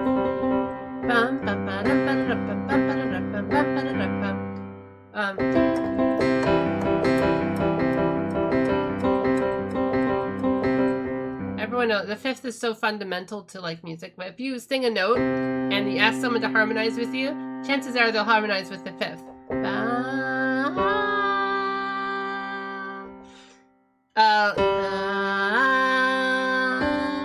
I did it with the perfect 4th, of course. The perfect 4th is just an upside down 5th.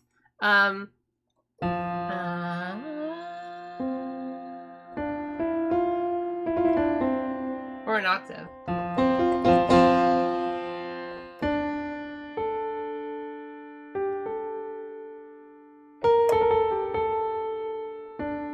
I love playing with that too. Look, I played like just a perfect 5th, right? So it's hard to know what mode this is. This could be any of the 6 modes or any whatever. And then I play the minor 6, right? And a little bit of color. But I haven't played the second yet. It could either be the major second or the minor second. What will it be? It's like a little mystery game. I played the minor second. That makes me know I was playing Phrygian. You know, and then I can play around with that. I love it. I love like painting with these kind of colors. It's so wonderful. And you can do it again, just do it with your voice. You don't need like a piano even. The term 6 chord is kind of ambiguous. Yeah, the 6 chord is really weird. I'm talking about like AM7. I have a whole chart explaining all the 7ths thing too, so whatever.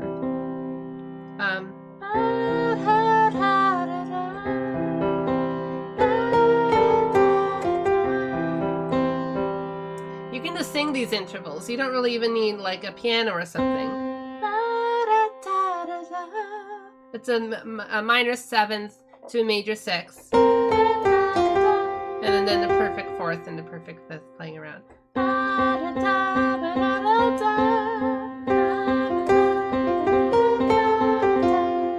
think that's a Dragon Force song.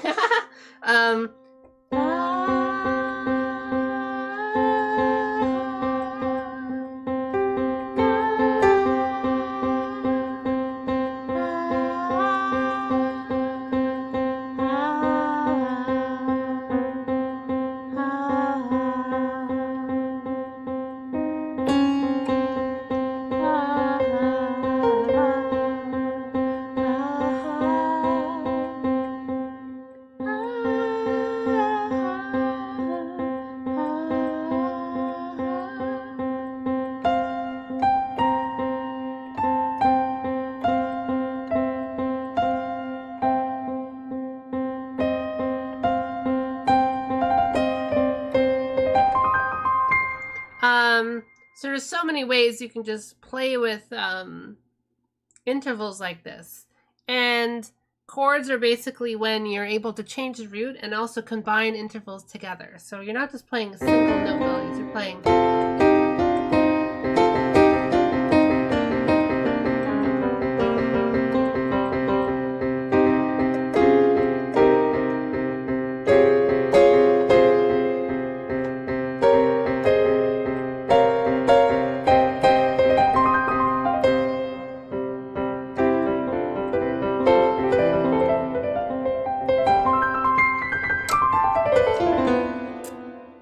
So the lesson's been over for a while, I think. I have like my throat's hurting so much. This is almost 4 hours of lesson. Oh my god. I really wanted to kind of show everything though. Thank you for following. Thank you for all the bits. Thank you for all the subscriptions. Thank you for just interacting with me and making like talking with me about this stuff. I'm almost out of water. I forgot to fill up the water last time. The lesson was basically over when I started to talk about Locrian and stuff. The rest was just extra color stuff. So you guys learned a little bit about modes. They're not mysterious. They're not complicated. They're not super difficult. It's not like you need to learn like quadratic formulas here or calculus. It's kind of just knowing the notes, you know? They all follow like the same pattern, just starting on a different kind of part of the pattern. Think of hopscotch, like you're starting from a different spot in the hopscotch thing. But the pattern is the same. You just keep going forwards, you know? So all these kind of patterns, they all fit together like Lego blocks, like connecting together. I love connect. I liked connects more as a kid than Legos.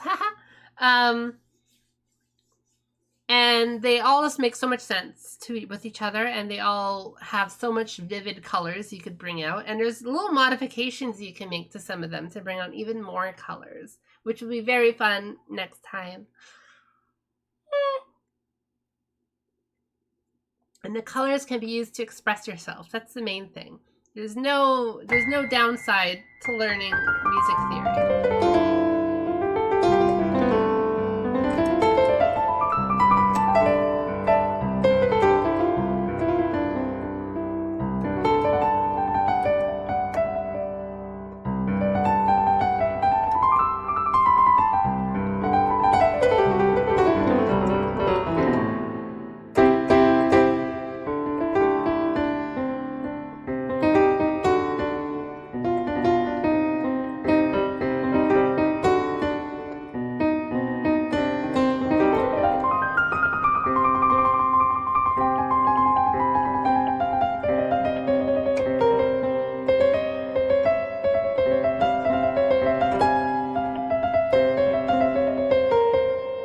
all sorts of extra little colors you can add. So,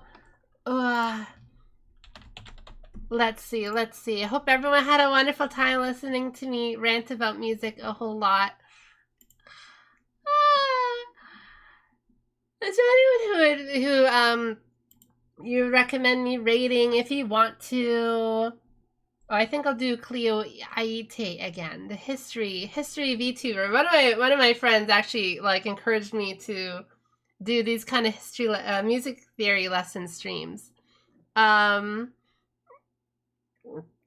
Just because like VTubers like them, sort of like they were like actually like, oh, they're not just doing like, you know, like idle stuff completely. So it's like, well, I'm not good at that stuff, but I can do maybe nerdy stuff like this little lesson. There's also someone on, I don't know, some official VTuber channel who did a little music theory stream last night.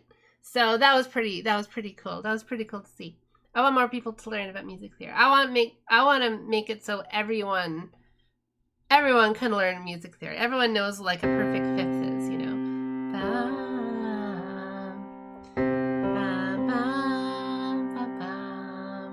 Everyone knows like what the basic intervals are and stuff, you know? So like if someone wants to sing, people can harmonize with them or even like, you know, they would be able to write more interesting songs maybe, or there'd be more colorful songs, you know? In different parts of the world, they have whole literally, like, they'll have...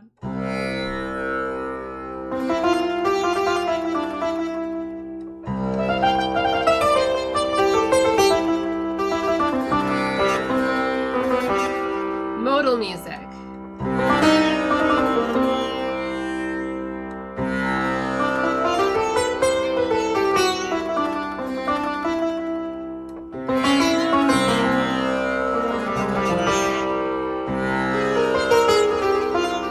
They will literally have different modal patterns. They'll say play different intervals at different times of the day as theme songs for those times of the day, or different little festivals or different things. They have different basically collections of intervals, most of which are some of these intervals basically. A lot of these intervals are found in a lot of like, let's say ragas or different kind of things like that. Sometimes there'll be, you play one mode going up and then a different mode going down, you know, that sort of thing. It's a lot of obviously very sort of ritual kind of stuff, a lot of traditional things. But basically the idea is the same, is that these intervals have specific emotional contours that they can paint inside your ear when you hear them. It's not just, you know, Western music theory. It's literally all of music everywhere. Everyone knows what these kind of intervals are. And there's obviously like different modifications you can have to them. There's like microtonal kind of intervals, whatever. But I'm just talking about these basic ones, you know. You understand, when you play the major second over the root, it sounds really nice and pleasant.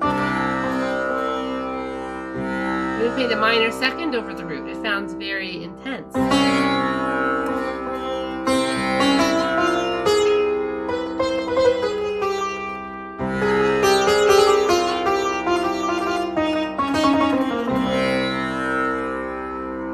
Yeah, Desert Power. This is Desert Power. The disappointing thing about the Dune soundtrack is that it doesn't really do a lot with a lot of interval stuff that you could with, like, you know, a big science fiction epic sort of thing. They just don't really do a lot with the music. And I'm saying, like, well, why? You have so much options with music.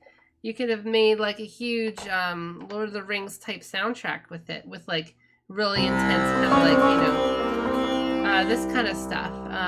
Not like pastiche or like, you know, stereotypical stuff. Obviously the really like high-end stuff, but you could have done so much with like ragas and stuff. And there's a whole bunch of different things like that all throughout the world. There's all kind of so many different cultures throughout history that have invented kind of the same kind of ideas, that different kind of collections of intervals should be played at different times in different contexts, you know? even like, oh, the incredibly complicated like tetrachord stuff in Greek history. But like you see this thing all over.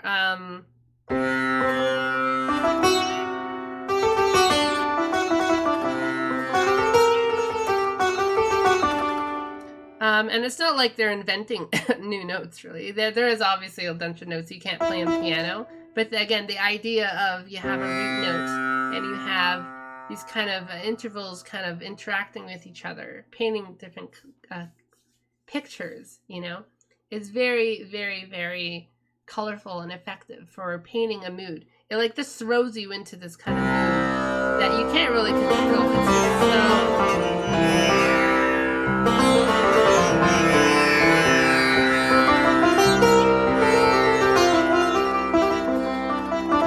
It's single notes. I'm not really playing chords.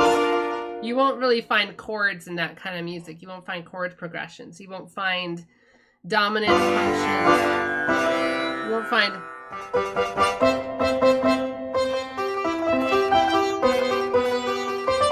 But you will find the exact same idea of different kind of intervallic functions can express emotions. That's the most important thing.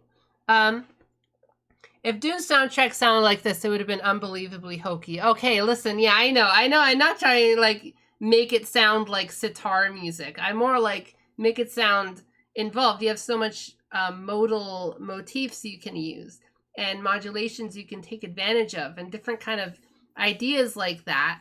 Obviously, like, you know, you don't want it to sound like really stereotypical kind of a hokey kind of music. This is just some fake instrument, you know, from a VST opus.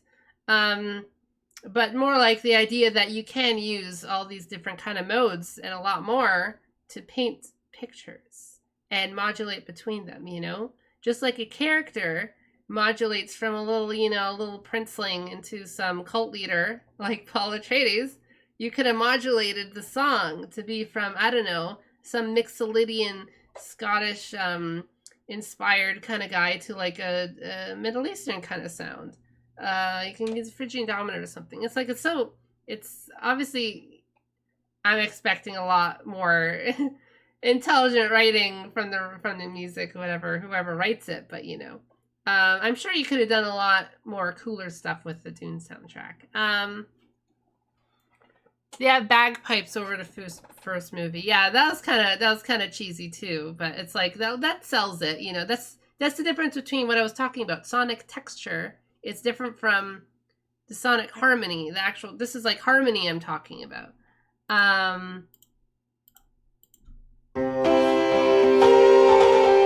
Like this sound, I think of that as exactly the same as, like, it doesn't make a difference to me. It's the sonic harmony is exact same. You're using like the root perfect fifth and then a major third to the perfect fourth to the major third. It's exact. It doesn't matter what instrument you play it on. All intervals are universal.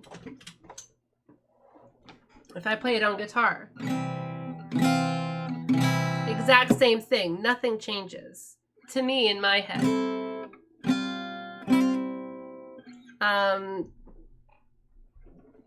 The intervals are the same. The harmony is the same. The pitches are the same. The emotions may be a little different, obviously, because the sound, you know. When I talk about like more interesting written music, I'm not talking about the instruments people play them on, but the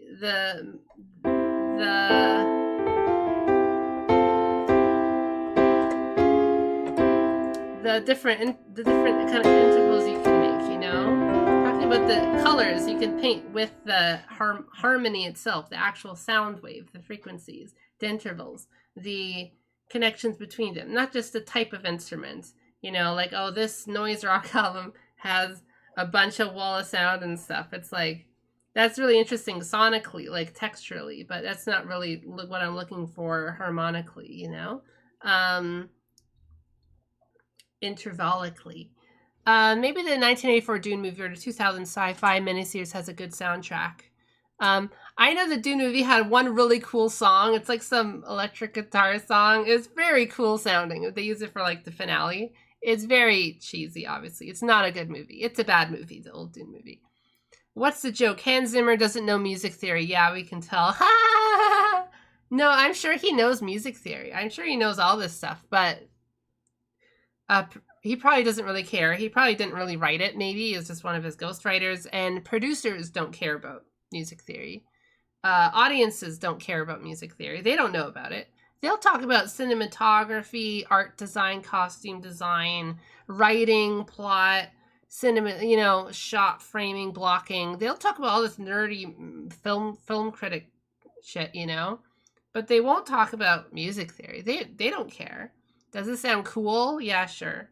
Imagine if people talked about movies, does it look cool? Yeah. I mean, that's perfectly, yeah, people do like that. Obviously, that's totally fine. But, like, if you wanted, like, a really deep kind of critique to it, even most moviegoers want something more than just something that looks cool, It has to have, the writing has to be kind of good, the acting has to be good. It can't just look cool, But for music, that's all that matters. All that matters if it sounds kind of cool. They don't really care what the intervals are doing. They don't care what there's any kind of nerdy stuff, not even music critics talk about that. Film critics talk about all the nerdy stuff about cinematography.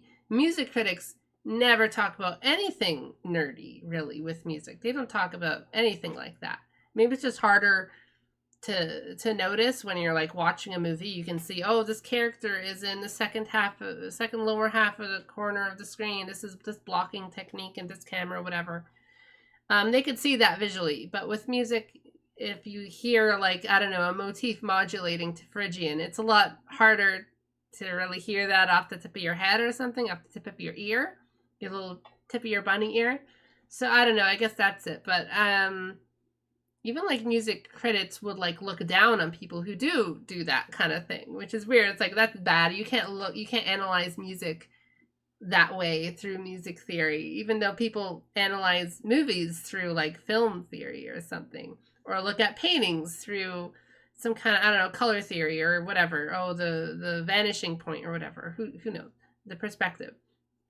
That's totally expected and normal for any other kind of art. For novels, people analyze on novels seriously all the time with like, writing theories or whatever. Basic stuff, even beginning, middle, and end is a writing theory. There's no rule that stories have to have a beginning, middle, and end, but that's what we're told in book reports and growing up in grade school. So that is a writing theory, but no one says that learning writing theory makes you a worse writer, or it's a bad way to look at writing. It is one way you can look at it. It's not the only way, but it is one way. But with music, you're just not allowed it at all. You're not allowed to talk about it in any kind of theory way.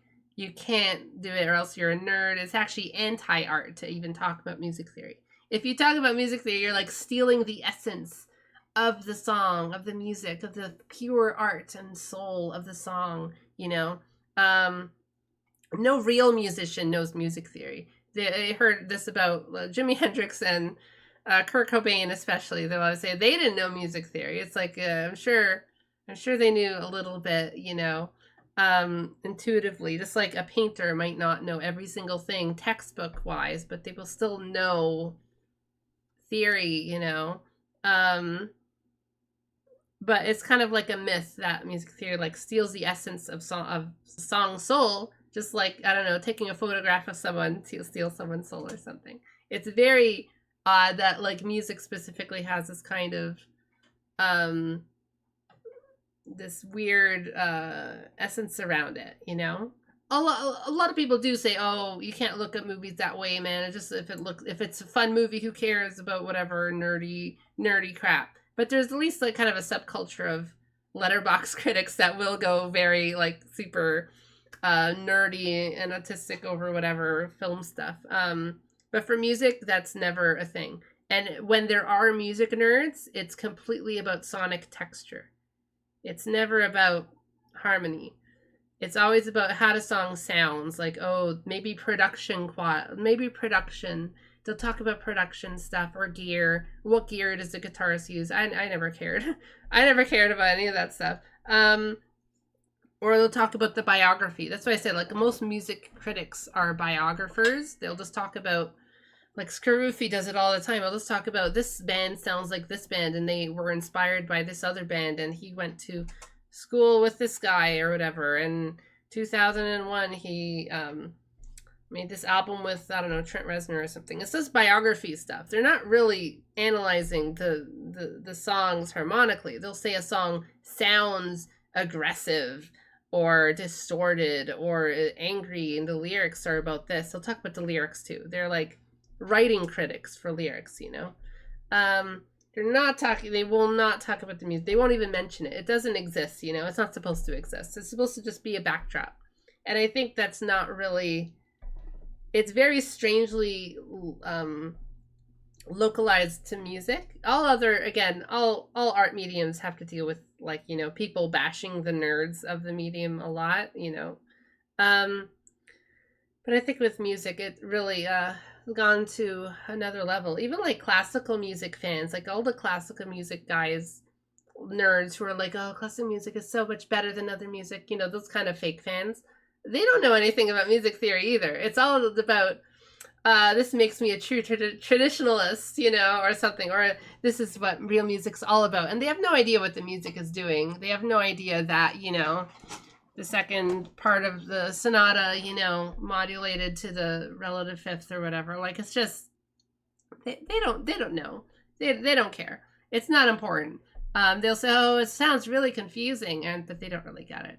And I really wish that more people would at least appreciate all the kind of cool things that happen in music. Because that's what drives me. When I was transcribing songs, when I started learning guitar and stuff, I started transcribing Kirby songs. And I realized there's so much interesting things going on here. I have no idea. I don't hear this in, like, you know, my rock music at all. This is like super, super interesting. And it's not just that it looked interesting on paper, because obviously it wasn't on paper. Nobody was transcribing these songs, only me. I felt like I was discovering these kind of hidden little interval, cool chord progressions and things that I didn't understand that weren't like these other songs. The weird, cool changes, like, I don't know.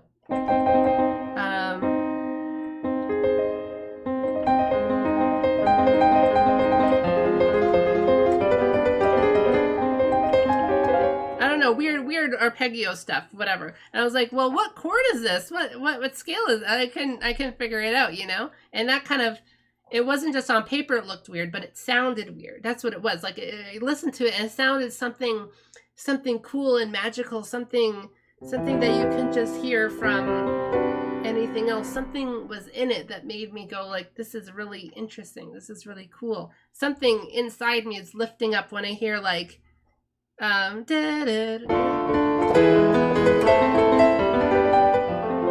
heard that in Green Greens, it's like something's happening there that I don't really understand, but I feel it, you know, I feel something lifting inside me that I want to understand. I want to figure out how to harness that for myself and write music that can do that to me and can do that to other people too, maybe. So that's what inspired me. You know, someone looks at a really amazing painting and wants to know how they painted it, like what inspired them and how they achieved it, you know? It's not just blind kind of worship. It's sort of like they want to learn and they want to be able to sort of do it themselves, you know? Because they got a feeling from it, you know? So that's how I think of it. Sorry, I haven't been reading much comments. People look at games through game theory. Yeah, this is another thing. Games. Everyone knows, like, oh, game theory, gameplay loop, for game mechanics. Game mechanics is literally nerd speak for game theory. Like, nobody says game theory steals the soul out of games. Like, it can if people just reduce it to a Skinner box sort of thing. But most games, oh, well, you know, a lot of games do that. But, you know, it also helps you appreciate the games that are able to use it really well, right? Are able to utilize really good game theory. I've seen people argue that show don't tell is a CIA plot. That's weird. I like some amount of noise rock. Oh, no, listen, I'm super interested in I really, really love sonic textures. Like, I'm super interested in good production and interesting production and keeping things interesting just through production quality alone, but I also really, really want that with harmony stuff too. Obviously, you can't just write songs on a piece of paper like the old days. Yeah, just play these kind of like notes on the paper. You don't need to record anything. But you do need to record music now, so, you know, it's kind of important production stuff. A decent amount of music, and mostly like for textural reasons. It wasn't like industrial music inspired by ABBA production techniques. Like, I was listening to ABBA just the other day. It's like incredibly perfect kind of like pop music production. And I imagine an industrial guy was like super like, how did they record this so well? I need to take this for my own stuff, you know? Anime YouTubers talking about the narrative with the animation as a backdrop. Oh, totally. Yeah, that's a total thing. People are too obsessed with narrative too. That's why I don't really like obsession over lyrics as much. Lyrics are super important. But they're, again, just one part of the music. Narrative is just one part of an anime, you know? Narrative is just one part of a movie. What's a Lydian? I'm a music reviewer. Yeah, again, you know, it's like, well, shouldn't you? Obviously, nobody in pop music uses Lydian in the first place. So, you know, the thing is that, like, I bash music critics for, you know, not analyzing music theory enough. It's like, what? They're supposed to go on their guitar and try to learn every song or something. But also the songs just don't warrant it. They're not interesting enough. A lot of the songs don't do any modulations. The melodies are really stale and don't move around a lot. They kind of just stay within a little pocket maybe. They don't do any kind of interesting things with intervals, with the chord progressions, with anything. So it's like, well, what are they supposed to analyze if the songs themselves are so boring? Lack of transcription for music has been a bit of a barrier for me because I'm not good at transcription. That was the thing, right? That's why I got good at transcription, because the songs I was interested in were like video game songs from like the Super Nintendo. So nobody was transcribing those things. I couldn't go on like Ultimate Guitar and just like steal whatever because they didn't exist. So I had to do it myself. I had to figure out what that magical feeling was inside me that was happening when I heard these songs at these certain points of the song. Like, okay, the beginning is like, okay, that's fine. But there's little something happening at like 30 seconds in. Oh, what's that in the background? Why is that? Why does that feel so something, you know? I had to figure that out. I had to figure the specific little moments. And so I would transcribe the song just to figure out what was happening in those moments, you know? Ludonarrative dissonance. The yellow paint. Goes to shower thinking you're ending. Like the fact that game Twitter can have an argument over yellow paint is, yeah, it's stupid, but that's a nerdy thing. But with music, you will never ever hear like anyone going like nerdy over, oh, this chord progression or whatever, this whatever. Nobody cares. There's a few, Adam Neely maybe sort of thing. It's a very, very, very non-existent sort of thing. Oh, modern art is a CA. Okay. That's weird. Why was it counter-Soviet art movement? I don't know anything about Soviet art movement, so. You're a musician. Name every song. Goes to shower thinking you were ending. Comes out of shower seeing your muscly fingers. I still have muscly fingers.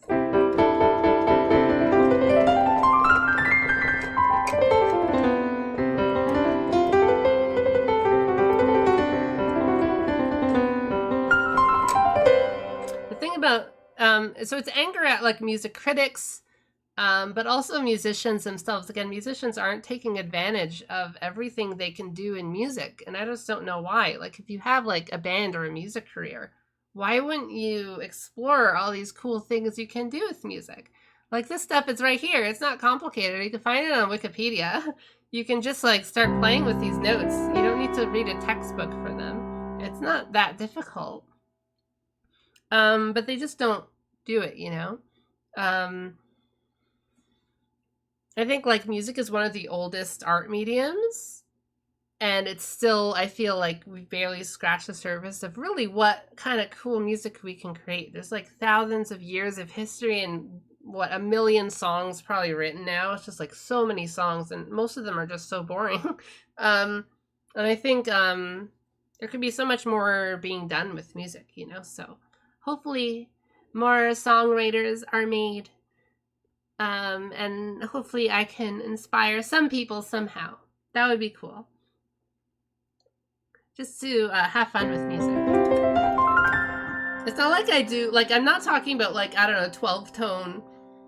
I'm not talking about, like, crazy microtonal systems or, like, atonal tone rows or something, or weird, crazy, super complicated stuff. This is just, like, you know, I was just singing, I just, like, picked up my guitar earlier today. I was just, like, I was just, like...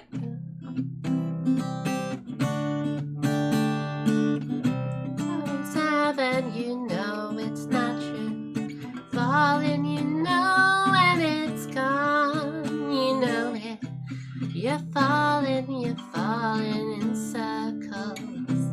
It's slowing you down. No. Ah, ah, ah, ah, ah,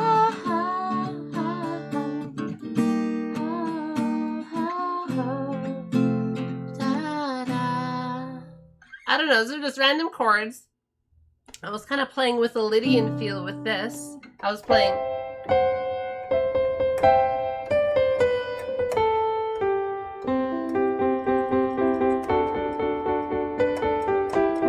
of playing a C to D, which is kind of a C Lydian feel. And then I played that a whole bunch, which is really gets you into Lydian mode. Then I played a G major, which kind of brought us to an Ionian. And I played a kind of a neutral Malkotel, kind of 1-4-5, 1-6-4-5. And then I ended with another kind of Lydian progression from E flat to F, and then to C, which is sort of a plagal cadence, I guess, is imperfect cadence, whatever. The perfect fourth is C. Even though what now, well, are we in C major or C Lydian again from the beginning? Who knows? That's just a random little chord progression. It was a nice little melody, I thought. Da da da da da da da da da da.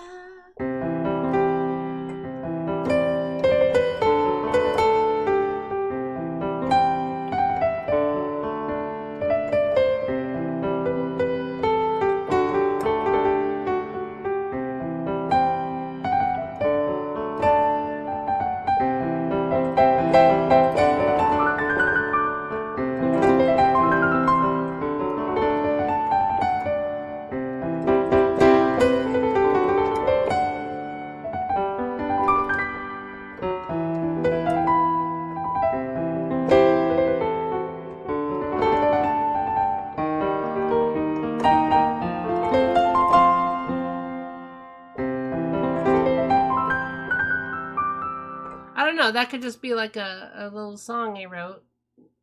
It's like, I think it's a nice melody. Like, again, it's like very simple stuff. You have a chord progression and kind of a nice melody, and the melody goes with like the chord progression.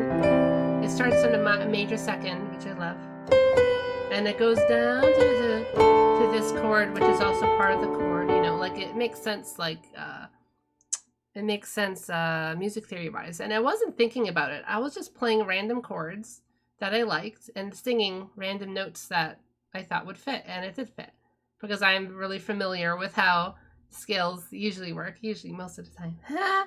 And it's like, well, I'm not talking about like really complicated, like chromatic, aggressive music with a billion time signature changes, you know.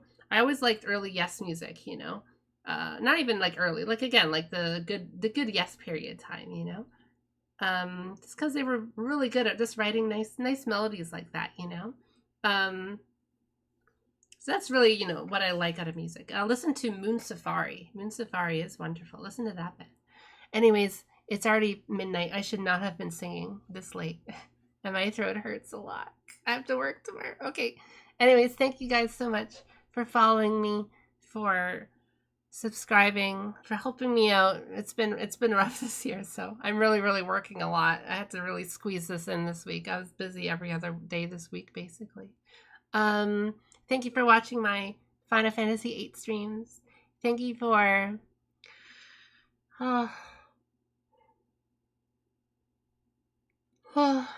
thank you for listening to me rant about music theory. I have this music theory going on in my head all the time. I can't stop thinking about it. I wrote my notes on a paper while I was at work. I wrote a little paper towel. I just wrote it like, oh, this, I'll cover this note and then this mode and then I'll do that and then I'll do that.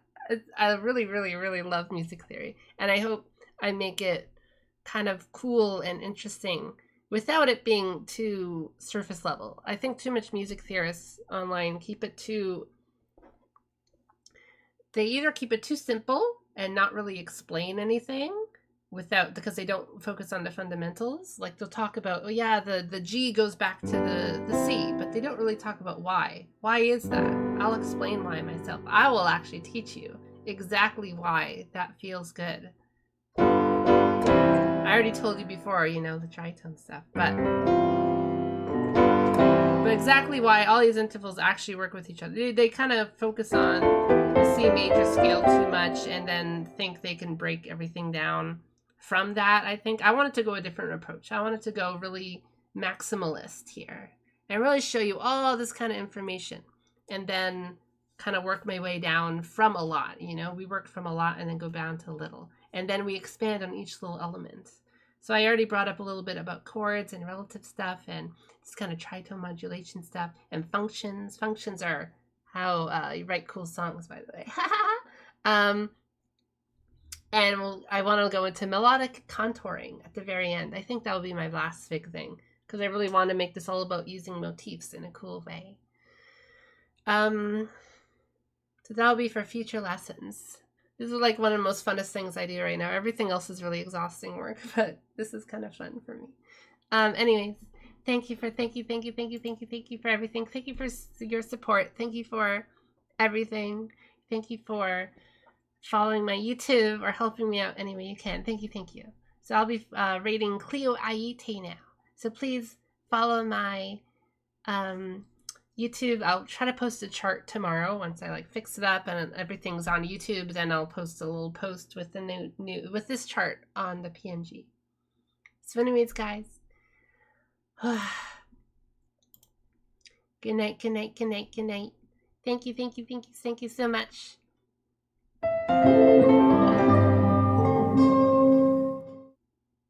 Oh yeah, sorry. They were doing, I rated them like yesterday, so I decided on them first. They do.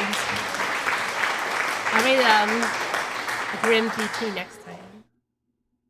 G before goes E except after C.